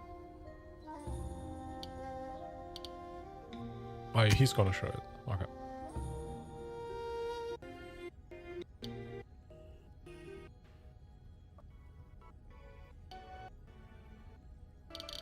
Yeah, this is what I wanted to see. Yep. Cat girl Ari skin. Oh my god, she even has cat paws too. She has cat paws too. And cat legs. I mean, cat feet. Interesting, interesting. Some of the costumes are actually default. You get them by doing quests. Well, I hope so. When it's not like an MMO where your outfit changes with each equipment piece that you wear. I'm not a fan of these. I'm not a fan of these. I actually like it when you play an MMO and each equipment piece that you have changes your outfit. But this seems to be not the case in this one, I guess. You're just gonna have like some fixated costumes, which is kind of mid. Yeah. Not a big fan.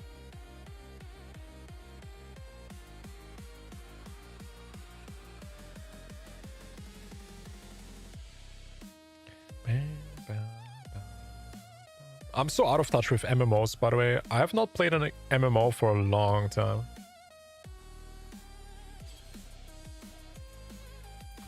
Okay, let me try this floor as well.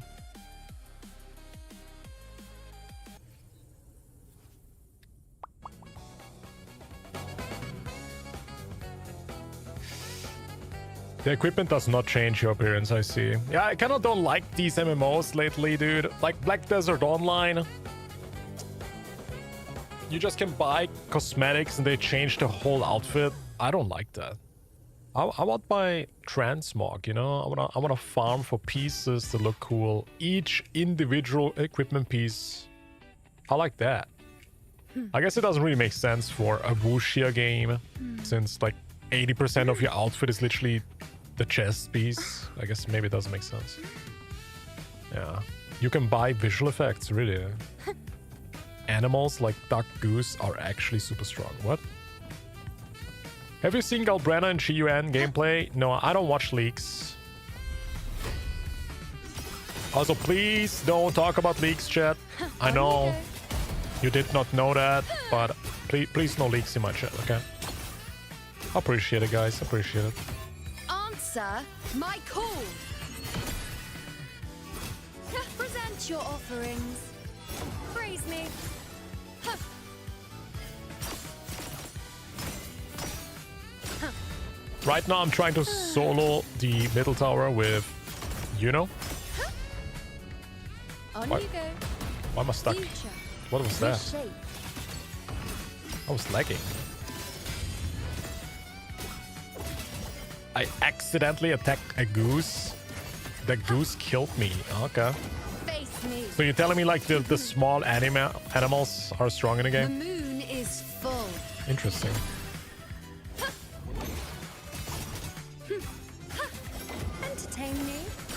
Oh, chat, did you guys see the new Hoyoverse game? How do you all like this new Hoyoverse game? The beta is already active, but it seems like nobody cares about the game, man. The hype is very low. It looks ass. Yeah, it seems like a lot of people don't like it. This might be the worst Hoyo game they ever made. I mean, it looks very low effort too, so maybe it's just a little small project that they are doing. They don't care how much money it makes. Which, not gonna lie, I think this game will still make money for them. Not on like a Genshin level, you know. It will not make us Genshin money.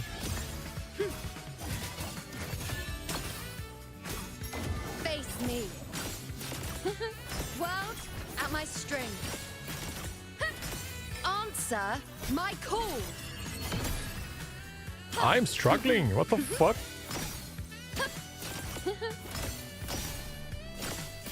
Okay, I have 30 seconds to kill this guy. Future. Reshape. On you go. Is that all? It's not possible. Wayne. Bow or before me. Did you know QIUYUAN gameplay was leaked? Guys, I don't watch leaks, and please don't talk about leaks in my chat. I would appreciate it. Be my prey. Hoyo seems to be putting effort into reviving Honkai Impact 3rd. Wait, really? What? They're beta testing open world maps? Yo, I'm actually so down to play that game, to be honest. I won't yield. I'm actually so down to play Honkai Impact 3rd if it gets open world. Because I always felt like Honkai Impact 3rd has better gameplay than Genshin. I'm so down to play, actually. The moon is full. But it just doesn't have open world. On you go.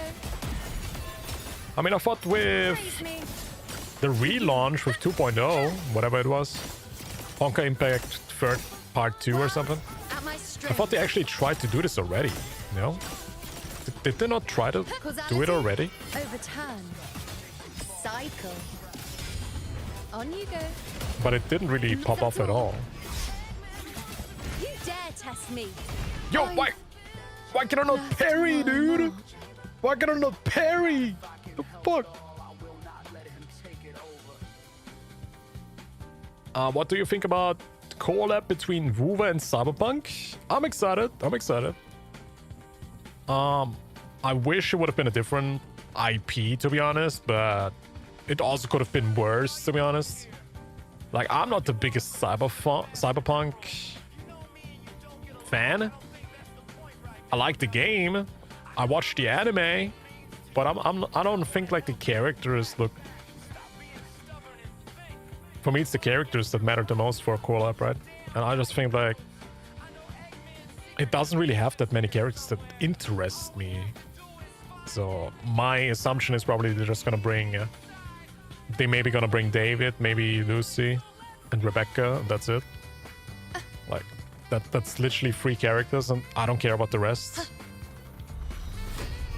Like, do you guys care about anybody else? Answer my call. I'm not super excited, Praise me. but I'm pretty sure that they will make a good job with the collab. So I'm rather more excited for the playable content than the actual collab, to be honest. Especially after seeing how Star Rail messed up the collab. I would love to see Just Kuro Games show Hoyoverse how to make a collab. Especially after seeing Devil May Cry, Nier Automata, Blue Rock, Black Rock Shooter. Like, Kuro Games knows how to make good collabs, chat. Kuro Games knows how to pull off some good collabs. So I have no doubt that they're gonna make it good. Be my prey. Causality, overturn. It's gonna be good.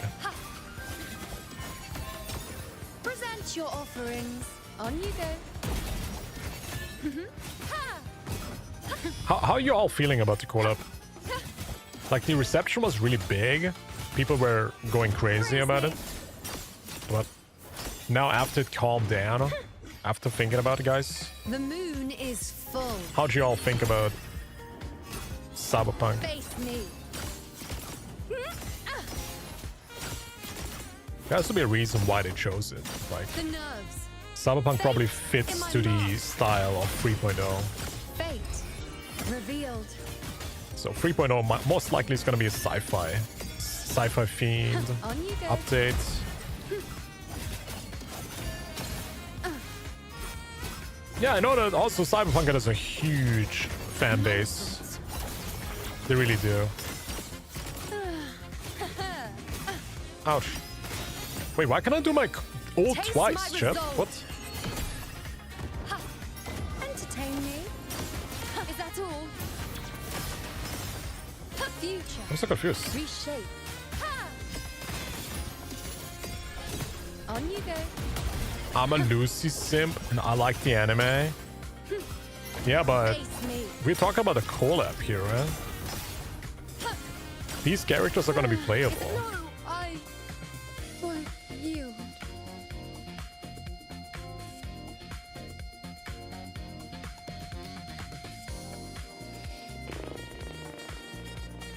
Jeez.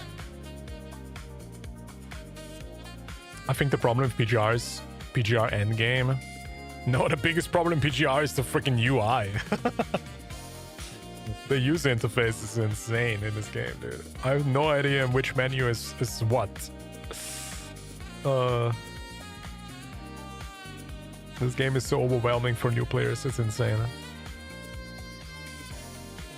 There was a recent collab between Cyberpunk and Guilty Gear. I saw that, yeah.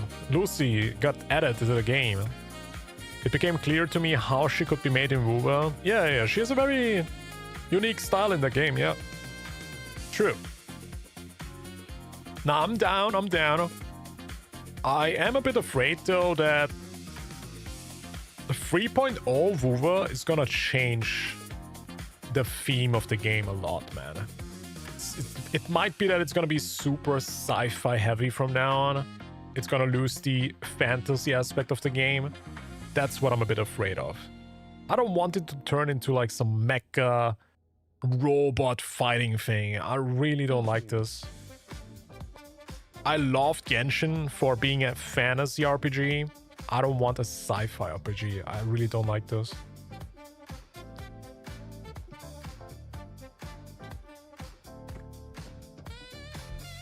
But you know, Lucy's gonna come out. Lucy most likely is gonna be like some hacker gameplay character. Let's actually take a look. Since you mentioned Guilty Gear, Lucy, let's take a look at how she could play in wuwa. How about that, chat? Leaked Lucy gameplay from Wuthering Waves. Is this actual leaked gameplay, chat? Is this Lucy from wuwa's collab? Mankind knew that not came so fast.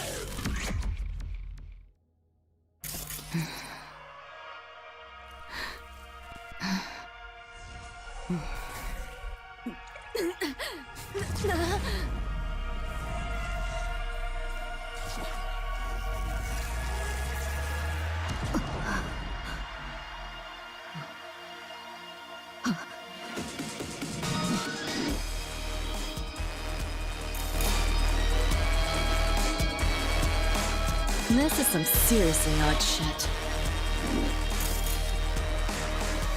I mean, Lucy's freaking hot, man. She is. But, you know, who's the second character gonna be? Or the third? Honestly, I think they're only gonna make 2 characters playable, but maybe it's also only gonna be 1. Why do I feel like it's only gonna be 1? I don't know. I would be surprised, actually, if it's gonna be 2 playable units, chat. What do you all think, chat? Is there more than 1 playable Cyberpunk character or not? Encrypted, huh? Like that's gonna stop me. Memories Like, it would mean, for the first time ever, they're gonna make, like, 2 characters at once. Right? Normally there's 2 phases. I mean, maybe it's gonna be 2 phases. I don't know. Fred. Rebecca or David? Makes no sense. Need to run manual diagnostics, file at a time if I got it. Yeah, David would be like super And hacking organic person, no sci-fi. chrome? Yeah, that happened. On my side, was deep in the net. That I know. Looking for something, I suppose. Guess I got sloppy. Or I... Chat, when Lucy's gonna be here, when we finish the when we finish the Cyberpunk collab quest and they play this song, dude. When they play this song at the end of the quest, damn, that would be cinema. If they could do it, I would be freaking super impressed. That would be freaking cinema. Got popped by a rogue AI. Either way, not my finest hour. It was so close. Oh my god, she's so flexible. What the hell? Why's my heart pounding? Oh my god. Who is he? Someone I care for and lost? Forgot? What if I let it happen all over again? I mean, she most likely would be a gauntlet user. I cannot imagine she gets like a sword or something. I think she's gonna be a gauntlet. Find him.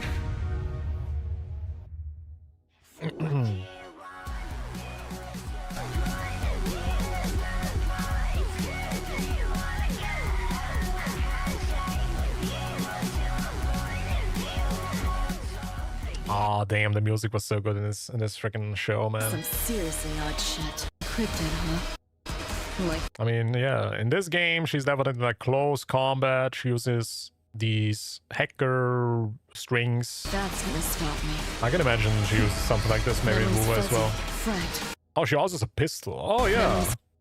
Maybe she could also be a pistol user. True. Fuzzy. Friend. Rectifier? Corrupted somehow. Makes no sense. Need to run manual diagnostics, file at a time if I got it. And hacking organic person, no chrome? Yeah, that happened. I can imagine her being a support and she hacks like off-field or something.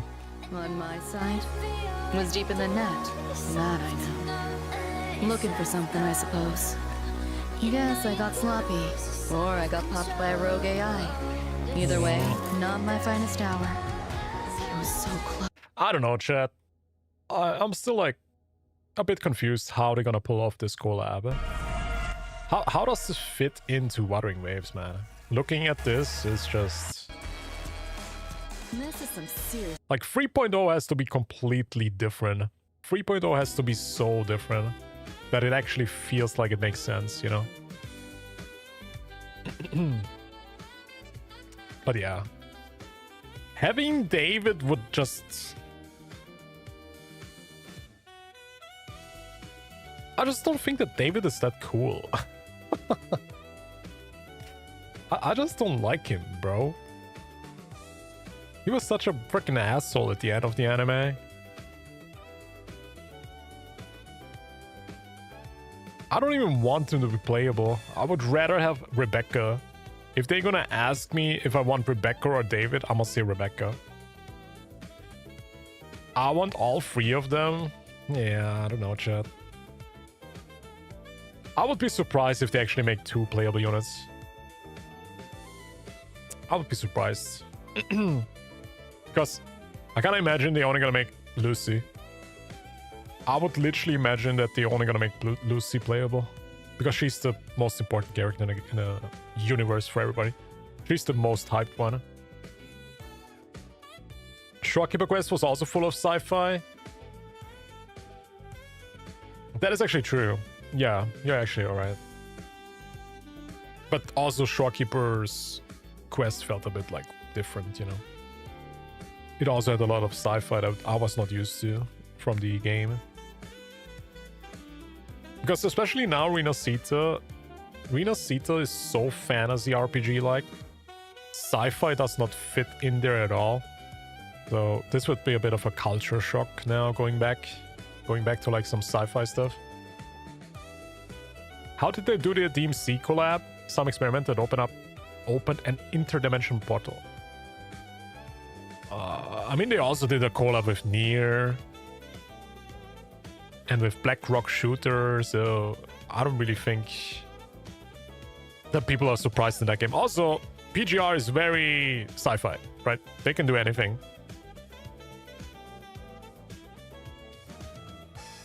Show me Rebecca leaks. Rebecca. I'm actually scared to Google that chat. Let me see.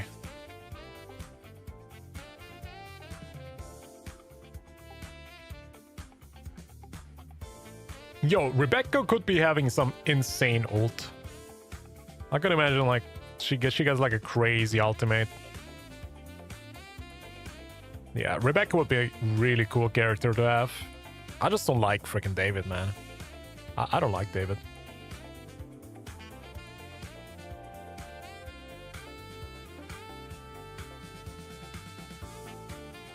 Sci-fi maybe in 3.0, yeah. Also, chat. Wasn't it kind of weird that they didn't show Chisa in the trailer?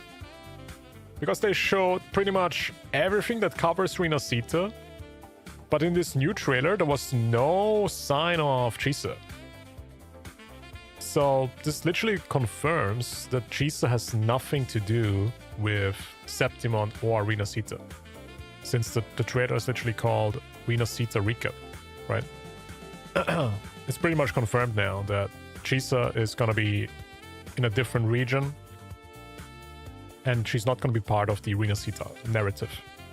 Nothing at all. I guess nobody really talked about this yet, but I do it now. How does Chisa now get implemented into the game? Chisa dead? I don't know, I feel like it's so weird that we get a character that's not in the narrative, but she will be in the circle of 2.x, you know what I mean? Chisa really feels like she's a... How do I say? Chisa feels like she's a 3.0 unit. So maybe she's the character that brings us... that brings us to the next region. She's gonna introduce us to the sci-fi region, maybe. Yeah, it was just weird.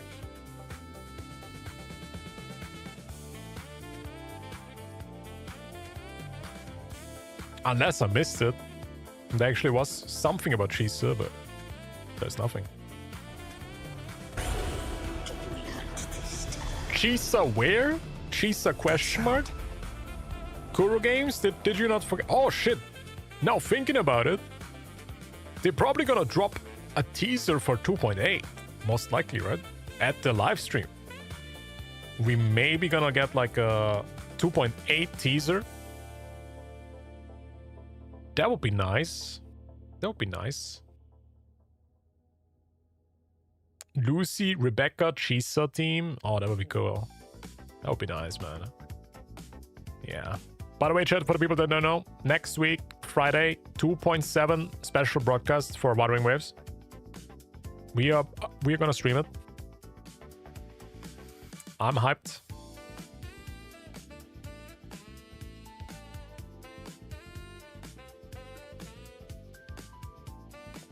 What an amazing journey this arc has been this far.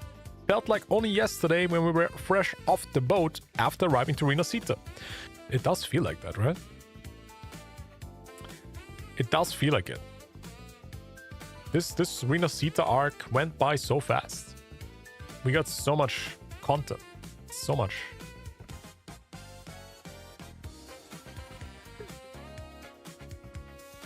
Okay, I'm gonna take a small break.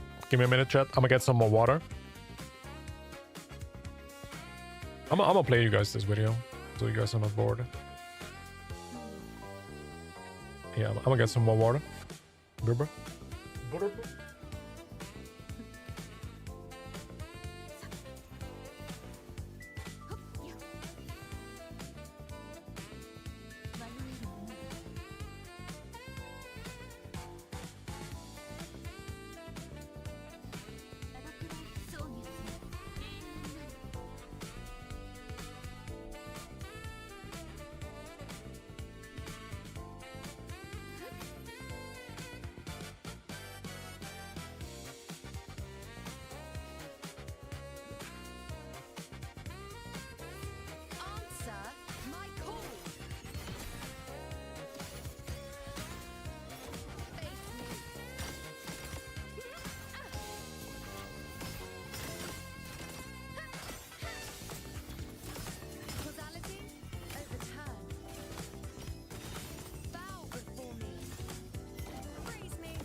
You can see the new location in the trailer with her.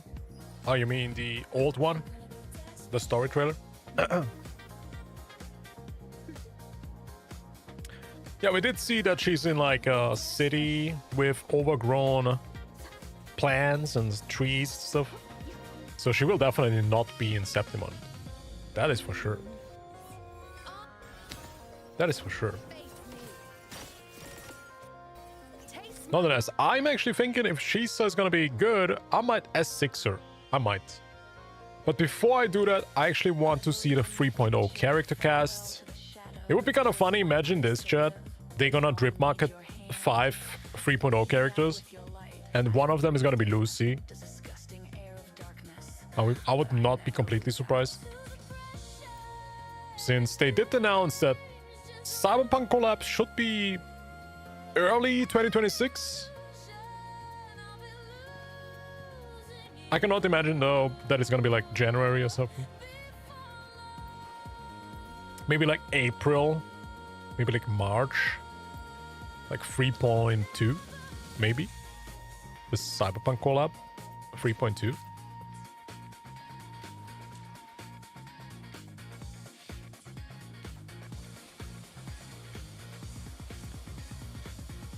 Singapore, imagine.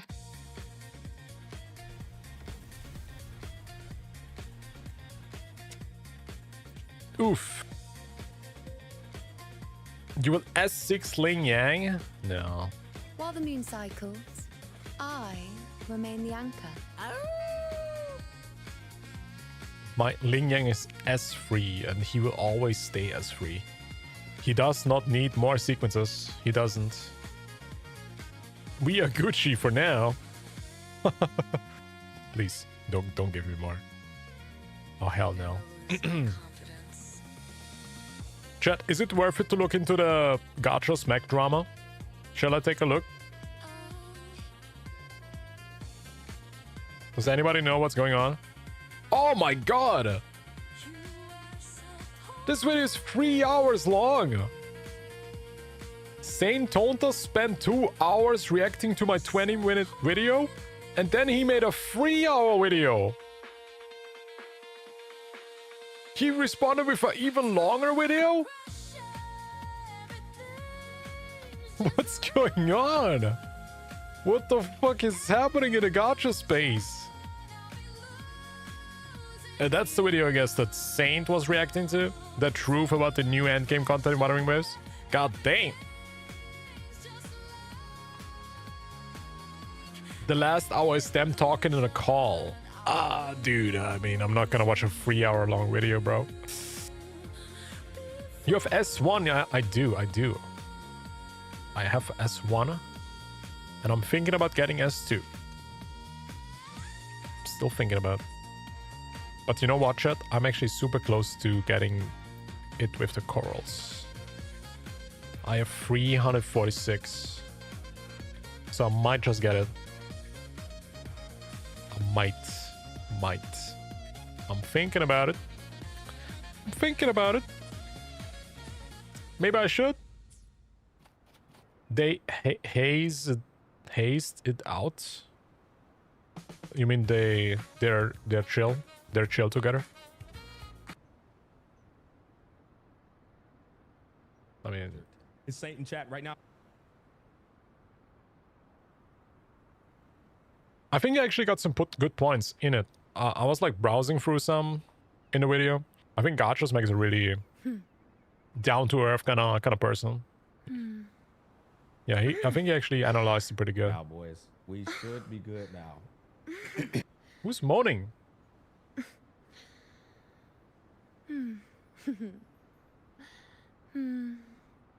Perfect. Oh my gosh, she's so hot though. She's so hot though. Goddamn, chat. Why is she so hot though? Why is she so hot though? Goddamn. Who will you choose, Galbrena or QIUYUAN?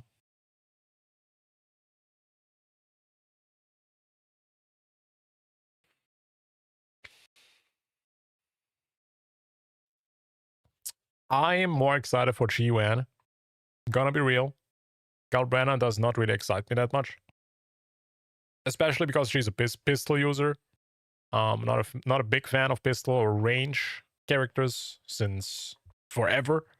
In every game that I play, I always go for swords, okay? Simply to the fact that QIUYUAN has a sword makes him more appealing to me. Nonetheless, I will probably pull both. Yeah. Her S6 is broken. Did you see? 1,600%. Yeah, how much is it actually hitting for? I think actually, I don't know if she actually pulled S6, but...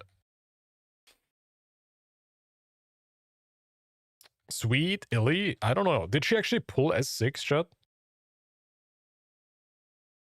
Or is it just like some test server account? I think this is her showcase. But what exactly is increased by 1,600%? Which attack?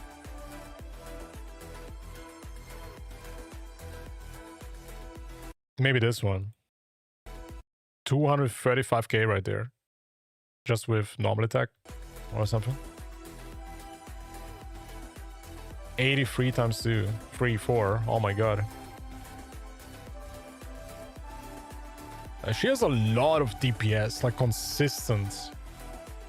Like she might actually be one of the better S6 DPS units.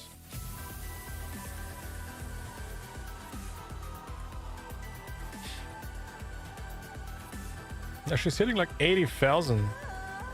337 right there. Is this her ult? What exactly is hitting for 300k, chat? Is it her Conjuro?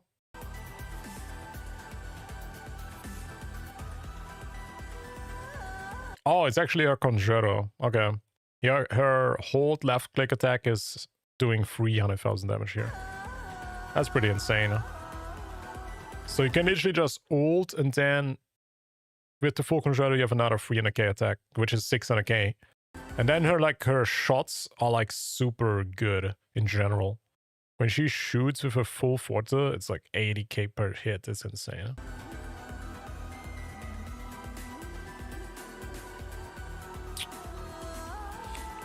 Yeah, it's like a 1 minute clear. 80% crit rate, 257 crit damage. Let me see mine. Is mine better? While the moon cycles, I remain the anchor. Dude, I have a better one.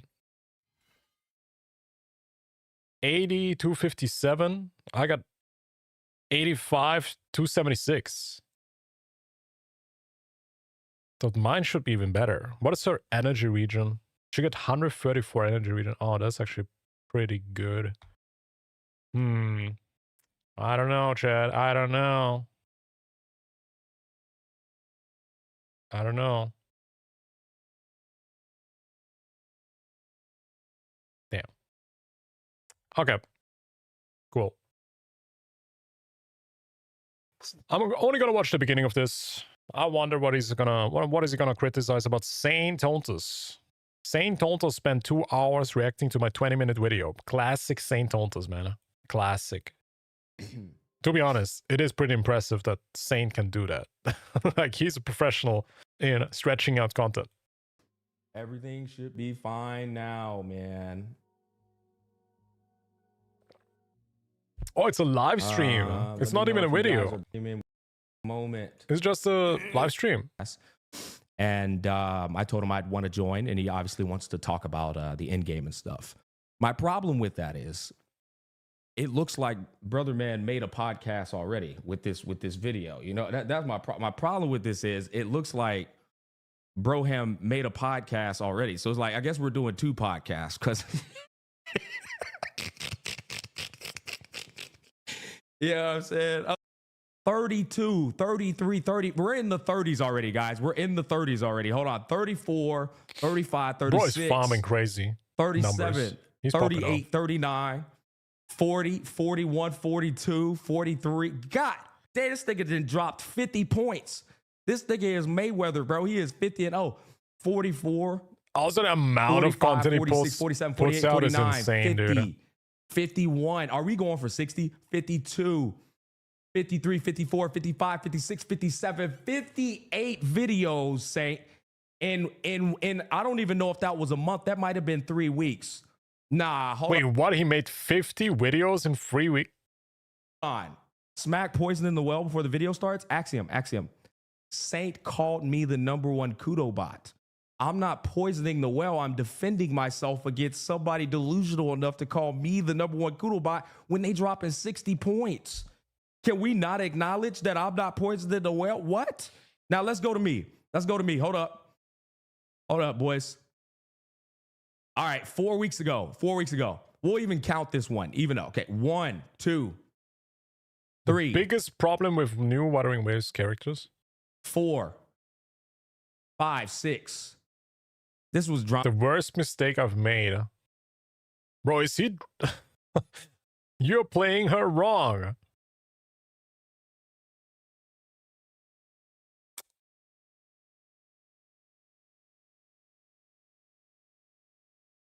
You know, I was saying that a lot of gacha CCs only make like somewhat, maybe it doesn't even make it in a negative context, but a lot of the thumbnails, a lot of the titles, they always are like pretty much indicating some negative context, right?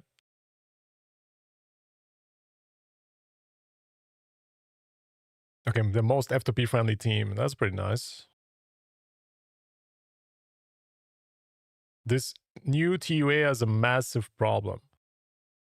Tauchi breaks the new TOA. IUNO has ruined me. Oh, this is Saint. Okay, never mind. About the new endgame content in Wuthering Waves. And this is the thing, right? I don't think just looking at the first... No, dude, Zane is going crazy with putting out content, man. He's a content machine. I had to stop. I don't know how he does it. Too much He's pretty insane. drama slop did help me with echo This is grinding. pretty good talent. Listen, man. If y'all think this is about to be a Saint smear campaign, it's not. I will say Saint show do be letting niggas throw shots at me, but that's not how I get down over here. All right, we not here to smear on my boy. That was just like lighthearted fun.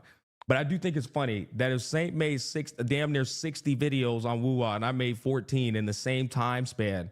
I think a lot of people have a problem with Saint that is even uncalled for just because they don't like him. I think a lot of the stuff that Saint says is not even that offensive, but the way how he says it is triggering people. And he's just such a good drama farmer that it pisses people off. A lot of the things he says I agree with. I do. I can see though that he has a lot of haters, dude. He does. He has a lot of haters that don't like him. It's literally they don't like him. It's not about what he says. It's just literally they don't like him.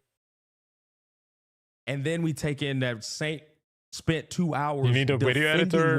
Yeah, but it's like, against guys, I cannot make content like Saint, dude. I can't. He's a freaking content machine. Like, I'm still like a newbie when it comes to making content. I need a script. I need preparation. I need to be in the right mindset. So, dude, huge respect to everybody who can just make content like this on stream. I can't. It's super hard. It looks so easy how Gachosmack is doing it. It looks easy how Tecton is doing it. It looks easy how Saint is doing it. But honestly, this shit is super hard. Especially for someone who is not that insane and speaking English. Making content is super hard, man. Me criticizing it. Especially, I was never somebody who talks in front of people, presentations, whatever the fuck. I'm not that good at talking in general. I just started making YouTube videos because I loved games. Yeah, I'm trying to get better at it. I want to make better content. I love making content. But just talking in general is still super hard for me. Specifically, presenting content in a proper, digestible way without like yapping too much, without boring the viewers is super difficult, man. It really is. You have to have somewhat of I guess a mindset on how to. It is a lot like a presentation at school.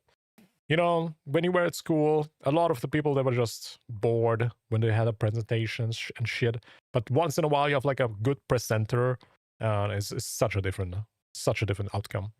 If you like a good if you can do good presentation in front of your class, huge game changer. Huge. I just never was like that.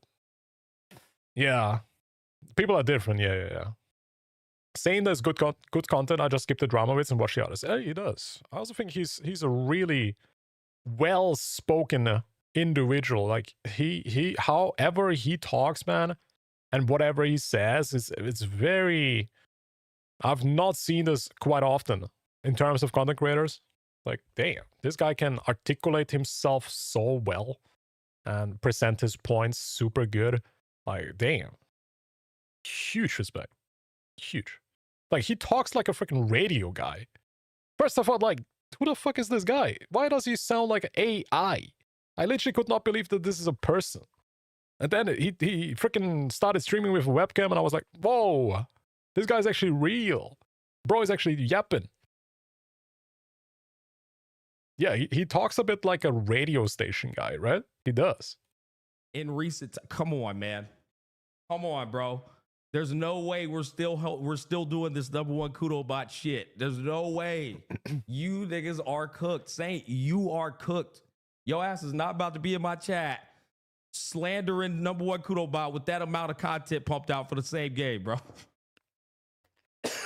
Some are really good at talking, yeah. Anyways, it's all good. Let's he continue definitely on. is. First frame of this video does it much justice. Okay. We do Let's have our also, own God opinions just makes about good the too. TOA. Not actually that. Hold on, what did he say? HP inflation, power creep, and then one of the most nasty grimaces I've seen this man ever make before. It's not actually that bad. I'm exaggerating. Good clickbait. So yeah, that's It's going to good be some of the clickbait, man. context heading on into this one. Let's go ahead. Let's give it a bit of a listen because we do have our own opinions about the TOA, but I'm not necessarily sure if power creep and HP inflation are the words that I would necessarily use. So without further ado, let's see what he has to say. All right. This is one hell of a nuanced topic. I'm going to try my best to be as fair but shoot as straight as I possibly can. Does power creep officially exist in Wuthering? How's that audio, chat? Is that audio okay? I think I actually watched this video. He made some really good points. It does. Pretty much he said, while you can still finish most content with every character, it does become quite more difficult. It does. You can still do it, but it takes a lot more effort. Like, even I, with a premium team, was struggling now quite a bit.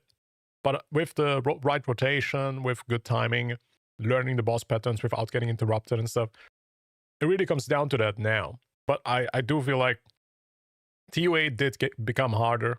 It does. It did. Even with, like, these crazy buffs that we have in the middle tower, I was literally, like, I had to repeat it, like, multiple times with premium teams, man. How's that sound before I go any further? Waves. Yeah, I think opening up with a bit of opening up with a bit of a disclaimer like that, especially with a thumbnail that's like that, you know, loaded, is I think that's a good move by Smack heading on into this one. I think at that point, what I would say right here, and Saint does this quite often. He keeps talking about like thumbnail clickbait and shit. He did this with one of my previous videos where he was like, the one says him. He complaining about clickbait? Saint complain about clickbait, really? Oh, hell no. Where I put scam in the thumbnail, and he pretty much was like, if I remember one of the correctly, he was craziest like, clickbaits in the world. I can see why you got a lot of flack for this. I can see why this. If you look at this thumbnail, that's a spicy thumbnail. But it's like he literally had every freaking title being ruined. Wuwa ruined this, Genshin ruined that. For anyone, every second title was like that. To take offense to a thumbnail saying scam for a weapon banner inside of a game, a gacha game, mind you, where the fuck was that? You're selling the weapon separate from the character is already a scam in and of itself, to be completely honest with you. You can't go wrong with calling weapon banners scams, period. The other thing that's fascinating about weapon banners, guys, is Genshin, yeah. You can never get the full value of the weapon. You want to know why? Because if they were to give you the full value of a $100 weapon, it would piss off the budget and free-to-play players. And so you're always going to get a watered-down version of a signature weapon, all in an effort to balance it out to appease people who can't afford the weapons. This is another way of looking at it as a scam.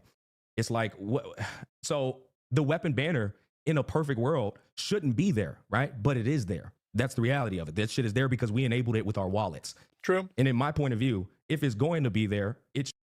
I actually don't like weapon banners at all. In my opinion, weapons should be cosmetics. Like some type of like a skin. Imagine if every weapon would just be like a $15 skin. I think I would be down for that. Should be increased in value for the fucking price point, but it's not. And so anybody getting mad at me, like going at it, calling it a scam, that is, if you're not owning the company, if you don't own the company, yeah, like, I think gacha games should be about pulling characters and not items. You know, that's how I see it. I like to pull characters, but I don't necessarily like to pull for weapons. It does feel like a bit of a waste of currency. I respect Smack, but I disagree with him. I was able to clear content easily using mobile device, not PC. But some people want to just clear everything without putting any effort.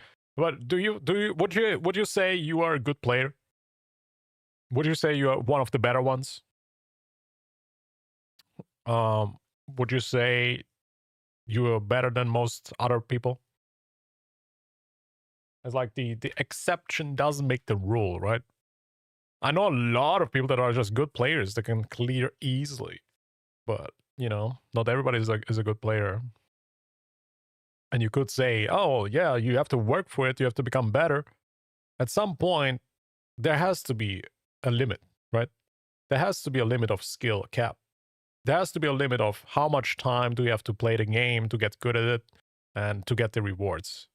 And in my opinion, I think most asteroids rewards should be behind pretty casual level rewards that everybody can achieve.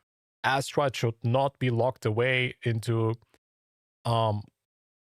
catering to players who have spent so much time in the game that they now know how to play it perfectly. Or at least cater to the players that also struggle with some type of gameplay, right? No, I try to play the normal rotation, you know, a rotation a casual player can do. Yeah, but how do you judge that? How do you know what a casual player can do? Yeah. I agree with you. If you have like the latest teams, you can clear easy. Yeah, especially the middle tower was, you know, getting crazy buffs for Augusta. With Augusta, you can easily clear. I think he also talks about this, so maybe I should just let the video play. But honestly, I was never a fan of the TOA making it difficult to get the asteroids. I think TOA should give you asteroids even if you don't have the best rotation. Even if you don't have the best characters and stuff. Yeah, so the middle tower, probably not the easiest thing to do right now. Not the easiest. But I do know good players will always finish the content, chat. I'm not like saying good players cannot finish it. But even if you say you have a good rotation, every casual player can do that, I will show you something. Because I think a lot of people are just a bit out of touch when it comes to casual players. People actually think the game is easy. And you say the game is easy just because of one thing. Because you've been playing it since months, since years. I don't know how long you've been playing a game. But guys, here. Can you clear the Tower of Adversity? 50 to 80% don't even clear it. Only 50% of the players clear the tower. There's 10% that don't care about the end game, and 10% I can only do the lower level floors. I do stages what I feel like is the majority, not the majority, but you can see this is the majority right now. So we got 30%, 10, 10, which is 50. So most people cannot even or don't clear the end game of whatever reason it is. I can imagine if the TOA would be easier, people would actually clear it more often, right? That would make sense. If it would take easier rotations, easier time, less time to clear the tower in the end game, people would actually do it more often. That's the argument I'm gonna make. But yeah, only 50% full clear the tower. I know it's only 3,000 votes, but most of the time, these numbers are enough to see somewhat of the majority of the player base, what they can do and what they cannot do. So yeah, I know it's hard to understand this maybe if you're out of touch of the actual casual players, since we are on a level that a lot of people cannot even relate to. Like, even if you guys watch me right now on stream, you are one of the people that watch like guides, that spend more time in actually getting informed which teams to play, rotations, and how to build the characters properly. Right, it's hard to balance this. It really is. It's probably the hardest thing for developer to actually balance end game content, which is having such a different or mixed player base. We have a mixed player base here. We have the casuals, we have the pros, the tryharders, then we have Sweet Illy, which is a case on its own, right? So it's a nice discussion to have, but in my opinion, Astride should not be locked behind hard content. It should be available for everybody. And then you can make like optional content that is for the pros, that is for the tryharders. Yeah, that's how I see it. It should be there. I don't want the game to be super easy. I don't want that. Give us optional content, like the bad example probably, but the tower defense mode with the 99 stages. It's not like you have to do that, right? But people actually do that because they're sweaty or they want to flex, whatever. It's like optional content should be there. That is for people that actually want a more challenging content. Yeah. I cleared the latest Camellia team with normal rotation, not double intro, and I was able to clear. The only team was not able to clear was Jing Liao. Ooh, yeah, Jing Liao kind of fell off, huh? When Gesholin? Good question, bro. I don't know. No, in my personal opinion, in chat, correct me if I'm wrong. Next year, Copio. I will not ban anybody. There's no reason anybody should get mad at that. In adult sense, in mature way, is that crazy? I would say the same thing here with HP inflation and power creep in my thumbnail. That is an argument for the betterment of the consumer, not for the company. That is an argument that is quite literally, I'm pushing for the consumer to have a better experience, and I'm going against the company. If you're getting mad at this, that's ludicrous. You see what I'm saying? And that's I think that's the problem I have with St. Tontes' framing right here, right off the bat. It's like he's framing it as if I'm out of pocket for my thumbnails. But it's like, I mean, hell, we could come over here and look at Mr. Tontes' thumbnails, and it's going to be the same thing when we look at any of them hot, spicy thumbnails he be doing for ZZZ and shit. You know what I'm saying? We all make spicy thumbnails, man. Like, that's just what it is. The tragic downfall. He doesn't have to pull up St. Tontes for proving that he does clickbait, dude. Come on. We all know it. We all know it. We don't need to pull it up, bro. All of Hoyoverse, it's over. It's like you're asking for Hoyoverse aggression at that point. But I don't knock the game because I understand perfectly well. Hoyoverse gave up. I like this. That's some good titles. The hustle.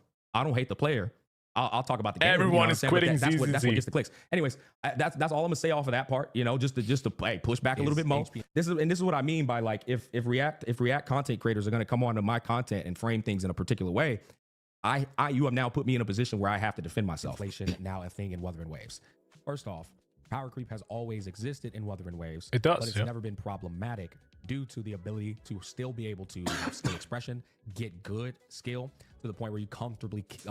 There's characters that are better than others, and that means it's power creep. But they always balance the game in a way. I don't know. My theory is there's a dungeon main in Kuro Game's office, and he is gonna be the tester to test out if the content is balanced. So what they do is they put like this dungeon player into the hardest content. And they let this dungeon player test out. Can he do the content? If he can, they're gonna release it. If he can't, they're not gonna release it. There's like solo dungeon in the office is the indicator for like making the game, the balance of the game, right? That's my theory. So they pretty much balance it so you can still solo it with dungeon. Clear all in-game content. Let me state and clarify one more time when I view power creep as a problem. It's when the baseline of the game's difficulty has been compromised by HP inflation and then power creep, meaning the newer characters are... I have a question. Do you think a casual player cannot do the right rotation for a team? I mean, that's a weird question because you're asking me about every casual player. Are you asking me if I think the majority cannot play the game properly? As I said, there's a 50% player base that does not finish the end game.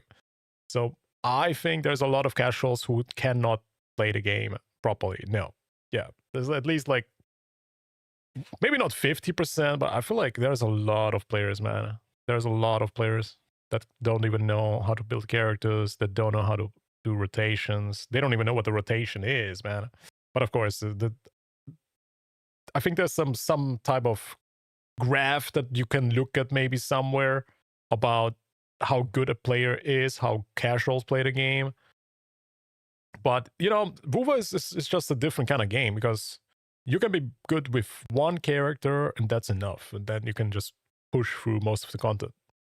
But then again, some characters are super hard to play. Like, I think a dungeon main is not the best indicator if content is manageable or not sometimes, you know? Like, I respect every dungeon player that can actually finish the content, but I feel like not everybody can be this dungeon dude. Dungeon is so hard to play, and balancing the game to like one character and saying, oh, this dungeon player is actually soloed everything, might not be the best indicator if the content is easy or not, right? It is maybe a bit of an indicator, but I feel like it's like, yeah, nobody can play dungeon. Like, who can play dungeon? Nobody. The average, they're below casuals. It's hard to say, man. It's hard to say. I think maybe like 30% cannot play the game. I think most people that I've seen can play the game properly, but also what is good rotation? What in your view means good rotation? I would say there is like a very low amount of players who can actually play the game really good. Or like, look at me, dude. I play the game since a year and my rotations are ass. So if I can play the game like this, I play the game every day. I don't even want to know how bad players are, casuals are. I would probably say I'm more than a casual, really. I'm probably better than most casuals. So if I would be the indicator for that, I can imagine that the majority of the players actually cannot play the game properly. So, but I have no idea. I don't have the stats. You have to ask Kuro Games. Kuro Games could look at, and that's probably also how they balance the game, to be honest. They have the statistics. They look at it. How many players do finish the content? How much time difference is there to free cresting the tower? And they look at it and then they probably balance it out. That's probably how to do it. Yeah.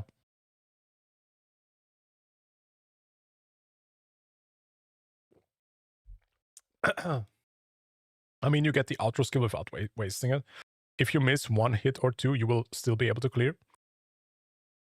Yeah, but for me, I was struggling in the middle tower, man. I had like almost only like 10 seconds left with a premium team. You can call me having a skill issue, but wow. Damn. I'm not the worst player, dude. And I almost like not finished the content. And if you're somebody who's very skilled at the game and you do your rotations properly, you're dodging, parrying, and all that jazz, and you're still struggling to clear the in-game content, you now have power creep that is problematic. I would actually be so curious to hear what Saint has to say about this. I would. Okay. I didn't see your gameplay. It took me a while to finish the mid tower. If you're using it took me a while. Meta level team, right? A meta, and keyword to me is a meta level team. From no, it was not in this stream. Right? Before this, so we're already off to a bit of a difference in that perspective. I do have the VOD still up if you want to look it up. But yeah, my rotations are. I try to use S0 teams so I can still be relatable.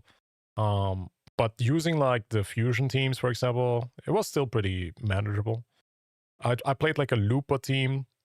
That was pretty manageable. But also it's like a premium team. Brand, Lupa, Changli. It's a premium team.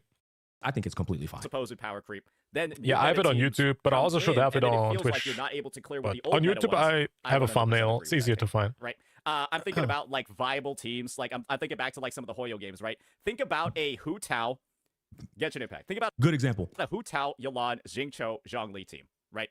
Everyone knows the Hu Tao, Xingqiu, Yuan, Zhongli team.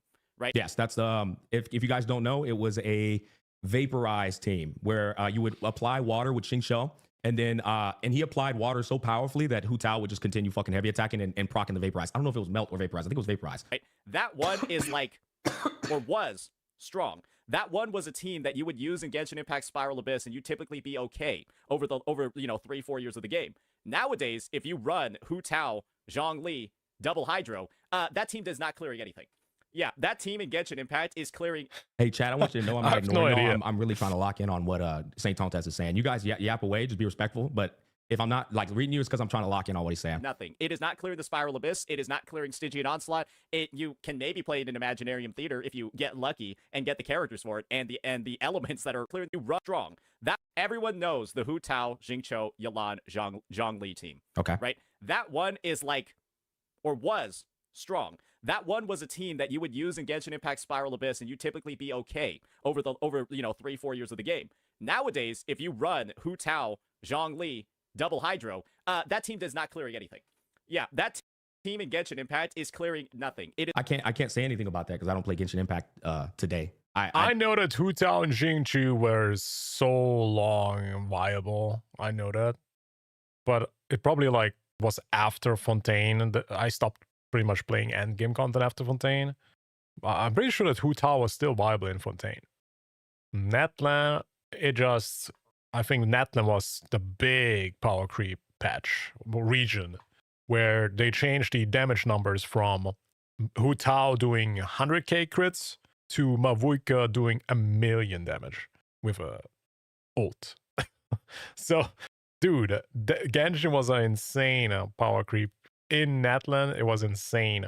And then they balanced, of course, the game to Mavuika teams and not to Hu Tao teams anymore. You guys can verify it. I'll take saying at face value. I don't think he has a reason to It's lie. not clearing the Spiral Abyss. It is not clearing Stygian Onslaught. You can maybe play it in Imaginarium Theater if you get lucky and get the characters for it and the elements that are usable for that. Sure. But chances are you won't. And the end result is that meta team from Genshin Impact, the 1.x, 2.x days, is not viable anymore because of HP inflation and power creep. Yeah, but I would also say, let me think about that.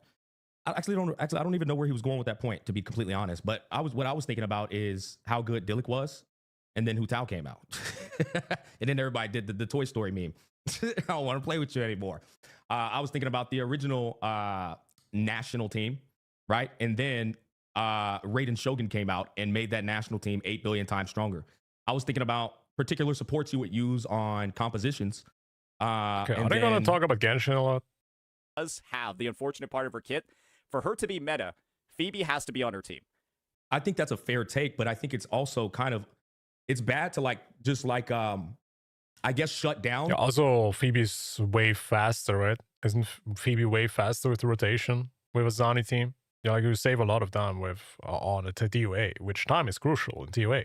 This example, because this example actually rivals, if not better, than other examples. And I'll show that in a bit. Yeah, Spectral Rover. I'm actually happy I have a fucking showcase.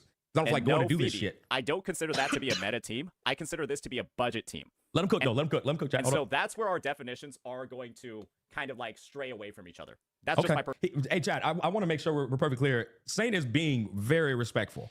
I do think his framing is a bit slick in how he's presenting things. I do think, and I have to be fair here because I'm defending myself, right? I don't pull any punches when I'm defending myself. I do think his framing is kind of dangerous. I do. It's a dangerous thing to deal with. And I don't know if Saint is aware of it, but like he does these things in a way where it makes you look stupid and it makes him look smarter. And that's why I'm right here, right now, reacting. He nailed that one. Yeah, Saint is really good at that, man. Yeah, but it's also because he talks really good, right? He's a good talker. So he can make everybody look stupid. Really, he's really good at that. Into this. So we'll pick it up. We'll pick it up from here with some of that context in. Now, we're not going to just talk out the ass here. I'm going to show you a composition Pro farmer in which I mastered. Is Saint in chat right now? I believe he is. And I spent a number of hours going up against these newer modes in comparison. Bro, it's already midnight, chat. This mode is God damn it. Okay, I'm not going to watch the whole thing. We already watched 30 minutes of this shit, really? God damn. Okay, honestly, it's not even worth to watch this, no? Is this even worth? Probably not. But yeah, I was indeed struggling in the middle tower. I indeed was, chat. Oh, what the fuck? I joined into the game and I see this. Bro, I come back to the game and I see this. Damn. Not bad. Bro, you can go inside her toes. That's insane. Oh, man.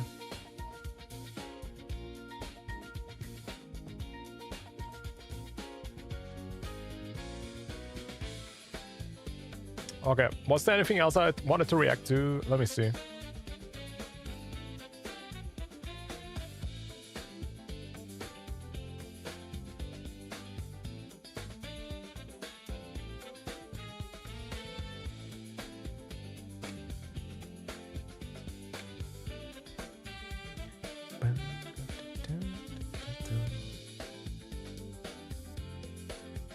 What is this?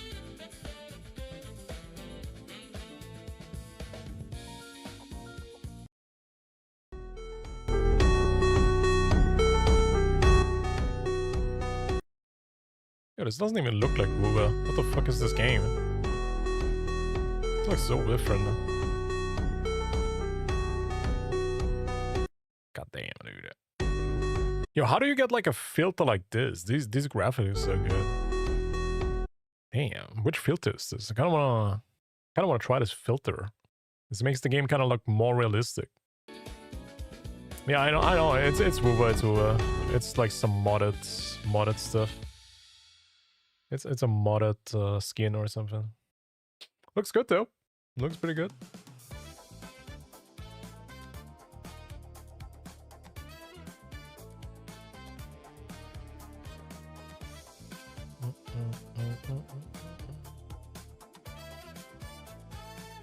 Let me actually see one thing.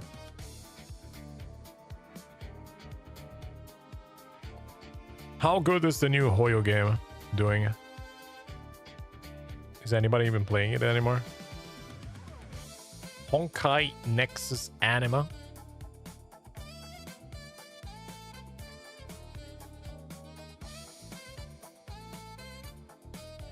How's there only one streamer? Holy shit. Nobody's playing the game.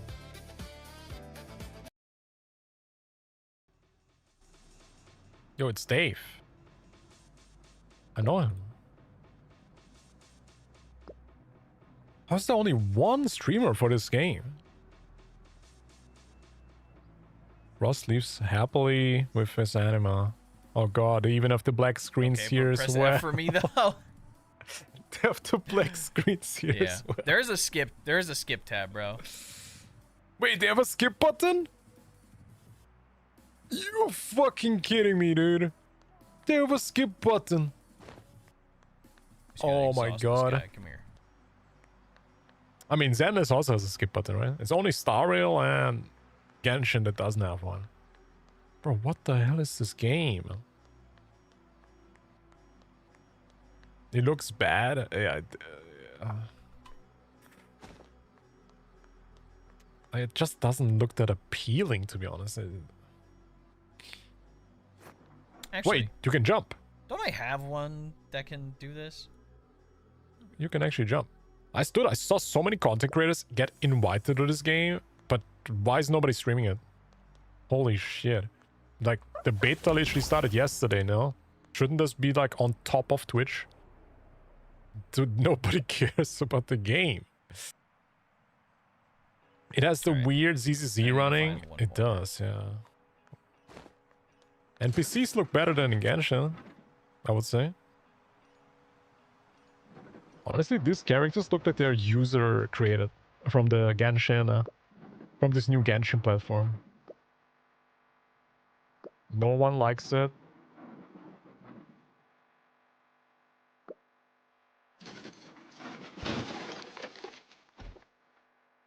Peak gameplay right here, chat. Look at that. But he really thought he could hide in the pile of leaves.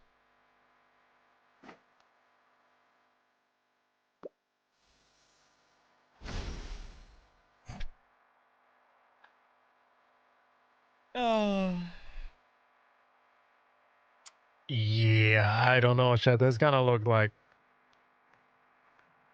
This really doesn't look like it's from $1 billion company. I'll be honest, this does not look like a billion-dollar company game. This looks like a indie game. Let's go talk to the... Will you stream this?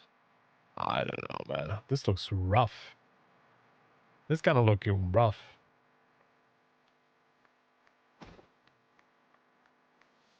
I was actually quite excited for this, but damn, this looks... It's not voice acted. I mean, it's probably the first beta, right? Maybe you can still save it, guys. Maybe they still can save it. Copy up. Wow, this looks rough. I mean, it's an auto battler. I think there will be an audience for this still. People that like auto battler will still play the game, I can imagine.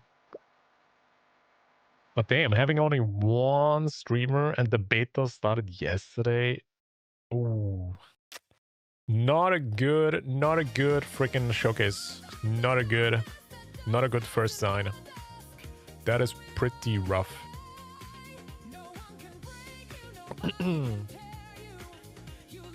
That is pretty rough. Alright, I will call it here, chat. We're gonna call it here.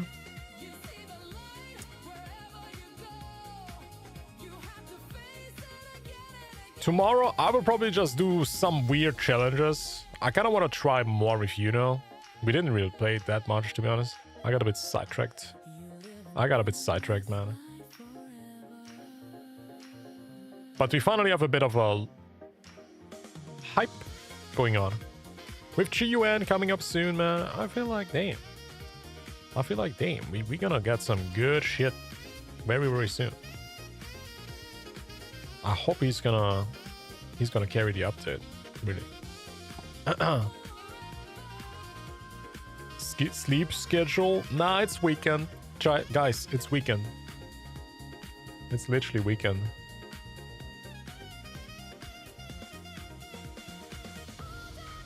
I woke up at 3 PM today, so I'm Gucci. I'm literally Gucci. I actually watched the Japanese version before I end.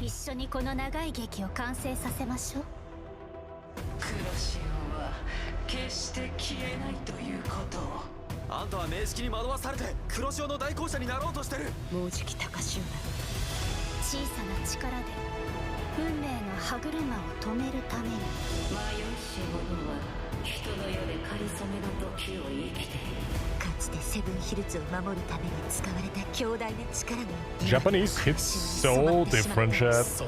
I might actually play in JP the next quest. I just want to try it once.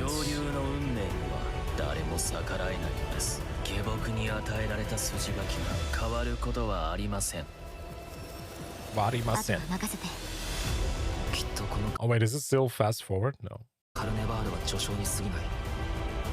You play in Chinese, really? Do you like the VAs in China? I mean in Chinese?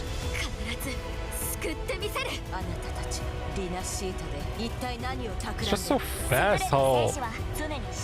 I'm not a fan of this, where they put like so much into single frames that you have to like pause it to actually see it, you know? I'm not a fan. Here, for example, this is a new frame, but you would not even see this if you just don't pause, right? I don't know if I'm a fan of this.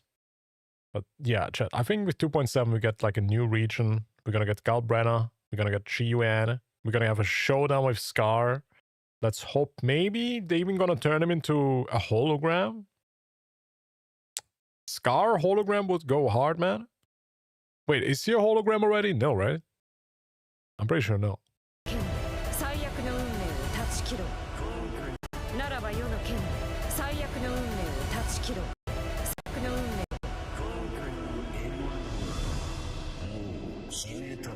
False King is not a hologram yet. Okay. You mean the Sovereign? The Sovereign? Yeah, there it is. The new zone. The new region. Yeah. And then after this, we're gonna get maybe a 2.8 teaser. in the live stream. Would be sick. All right, y'all. This is it, guys. I'ma go and play Elden Ring Night Rain off stream until I fall asleep and die. Okay? Oh my god.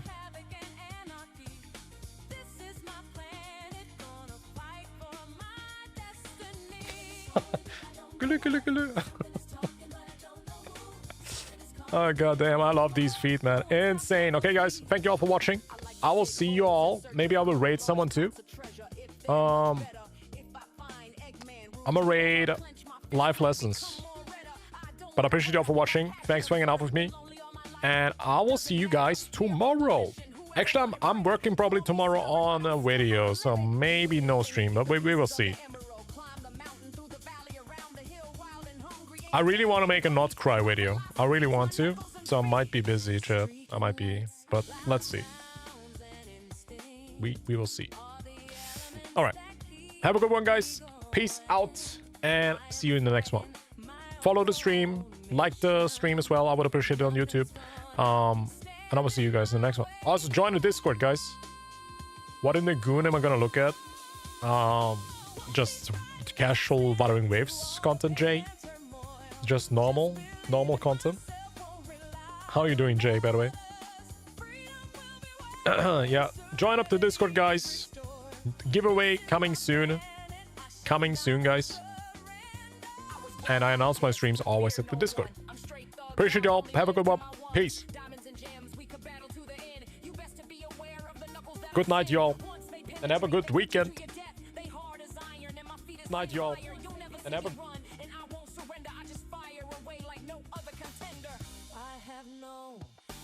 Things as weak spots.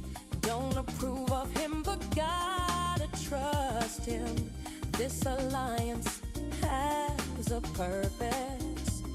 This partnership is